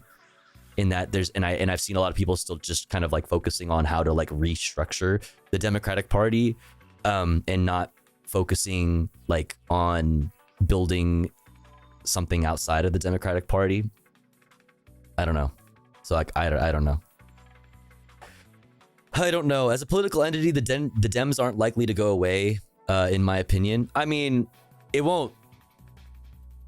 I'm not saying that the Democratic Party just becomes not a thing, like in the next 4 years. I'm saying that like there will definitely be over the next 4 years, and you know, even beyond, like there will be a fracturing in my view, in my humble opinion. There will be a fracturing of the Democratic Party that will just essentially render the Democratic Party useless, extremely unpopular, because nobody can fucking agree on any fucking single thing. But the progressive wing of the party is so much smaller than the corporate wing of the Democratic Party that like I don't know what that looks like. Like I've heard a lot of people saying that there's no way, like, you know, the squad and any progressives in the Democratic Party like leave the Democratic Party establishment to be like third party or independents or anything like that. I think that if they were ever going to, it would be now. I don't know what it'll end up looking like, but like if that was ever to happen, now would be the time to do that. And it wouldn't happen overnight. It would take a long time, and it would be messy as fuck. But like, what is that? What else happens? Like Democrats are going to continue to look more and more like Republicans, and that's not going to be an effective move for the Democratic Party. No, why would you vote for the Democratic Party when it looks exactly like the Republican Party? Why wouldn't you just vote for the Republican Party? That's what happened in this election. Trying to like borrow conservative policies didn't convince people to trade teams. It was just like, it just convinced them that you're more full of shit than they already thought you were. You know what I mean? That's all it did. They already thought you were full of shit, and then you started switching up, trying to look like them. And they were like, yeah, no, I'm gonna go with the original, right? Why would I go with you when I could go with the real thing? The fuck? That's what happened. People sat out. You didn't peel off any Republican votes. Not in any sort of significant way, not at all. Not even close. You just lost voters. Yeah. Ugh. I'm so fucking flustered today. Did I even finish this video? God damn it. They have a plan to move on day one. So I honestly, I don't know what Democrats do. We already function in a one-party system right now because the other party is a cult. And if the cult takes over the country, then I'm not quite sure what the options are, except to, you know, leave. I have no idea. Thank you, Pupusama. Yeah, I don't know. I don't really know. I either way, no matter what, the Democratic Party is fucking cooked, and you just consider them rendered useless.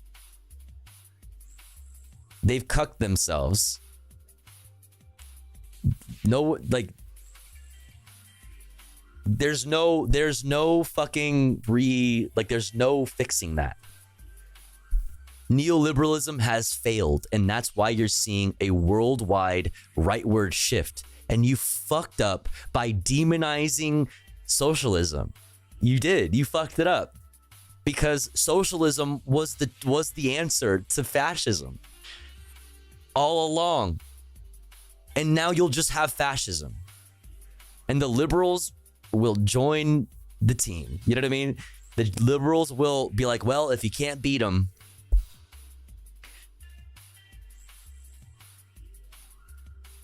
socialism was the answer all along, and you should not have fucking demonized it, because here you are. You did this. Ay, ay, ay, ay, ay.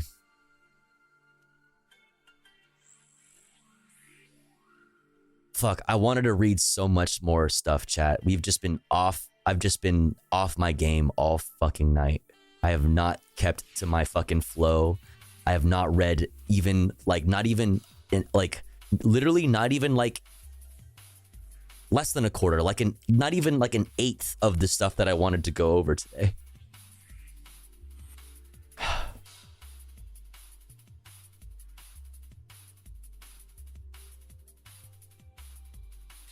God, we didn't even read the Bernie letter, dude. I didn't even talk about the votes that happened in LA.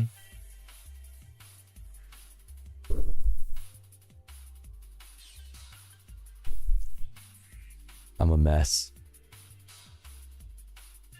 I'm a mess.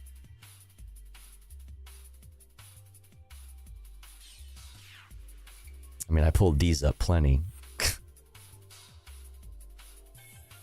And yeah, I've been posting fucking through it, dude. I've been posting through it.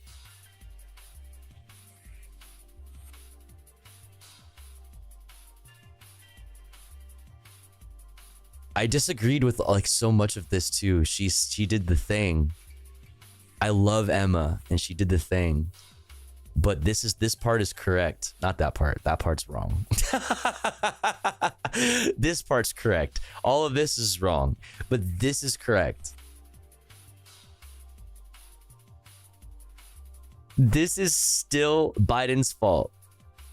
If he hadn't tried to run for re-election as a deeply unpopular 81-year-old, a robust Dem primary would have given Harris or whoever won, not Harris. It would not have been Harris. God damn it. Fuck you, Twitter.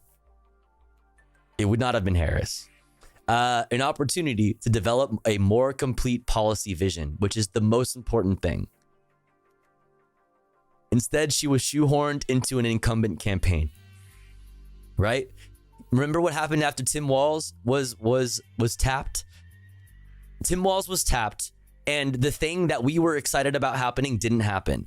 I was excited about Democrats having to defend, you know, from the Republican onslaught that I had thought might come,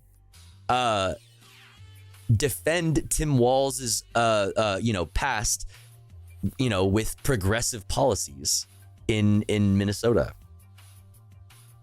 But that didn't happen because Republicans continued to run as if Joe Biden was the one running, right? Because it was a referendum on Joe Biden's presidency, even if it was Kamala Harris running in his stead, right? The reason why there was excitement around Kamala Harris was because there was a possibility from the view of the progressive wing of the party and the young people, that it might be a break from that unpopular policy. But it wasn't. And that's why you failed, because it was ultimately just a referendum on Joe Biden. It didn't matter that you gave it a different face. You put somebody else there, but it was still the same policies at the end of the day. It was the same thing with a different face, and you failed. Identity, or policy, I should say, policy over identity would have won this election. Look at this. Like, this is the biggest this is like the biggest killer to me. Right? People mobilized for abortion, but they were fed up with the Democratic Party. They didn't mobilize for the Democratic Party, right? So that the Democratic Party could do something about abortion. The people, their voters, their voter base, the Democratic Party voter base took it upon themselves. To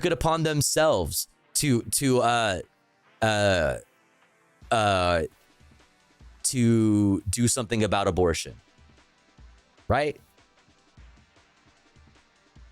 People voted in support of abortion, but they did not support Kamala Harris. It's so fucking obvious. I don't know. I'm looping. I'm in shambles.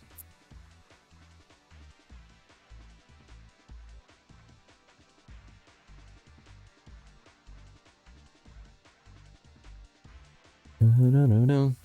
Didn't touch on, like I said, not even a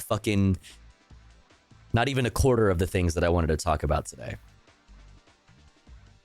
But I'm feeling like I need to call it soon, chat. Democrats threw abortion rights under the bus to court an imaginary centrist voter. And I was saying it for so many fucking months, dude. I said that for so many fucking months.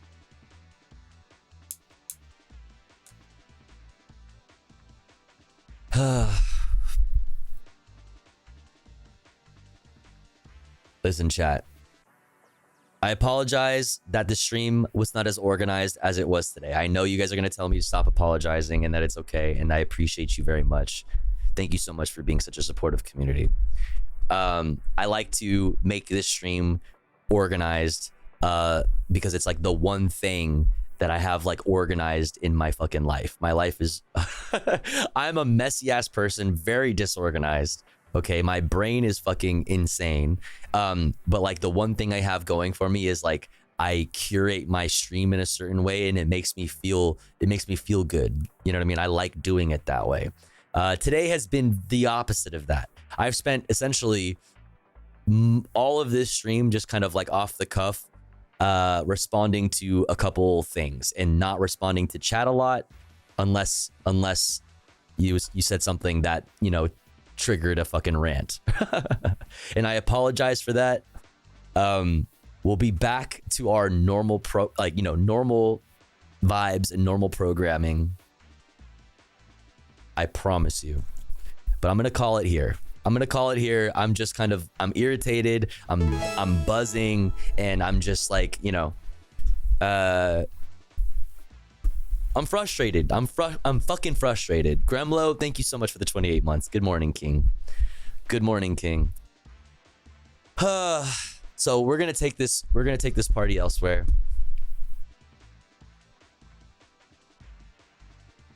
And maybe tomorrow when I'm feeling better and my head is back in the game, I'll be able to actually coherently cover things the way we normally do instead of just being fucking angry. Let's see. Let's go say hi to who's live.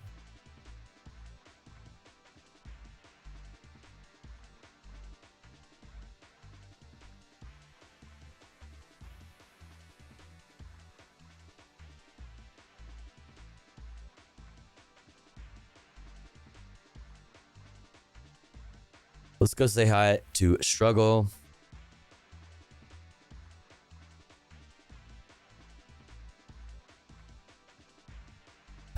Let's spam some emotes, chat. Let's spam some good vibes, because I know there's people out there that needs the good vibes, okay? I appreciate you guys so much. I really, really do. Thank you so much for being a part of this community. Once again, I apologize for the millionth time. I apologize for the fucking messy ass stream today. Sometimes you just gotta go off the cuff, I guess, or whatever. Any last minute gifters, any last minute tippers, mod check, pausers, much love to you all. Remember to take your meds, drink some water, stay hydrated, okay? Take care of yourself. Be kind to yourself, all right? Be kind to others. Now, especially more than ever. All right. I'll see you guys tomorrow for a regular stream where we'll be back on our A game. A new kind of love. See you guys. Genetically altered. Much love. Enough of love light. And I can't believe it's not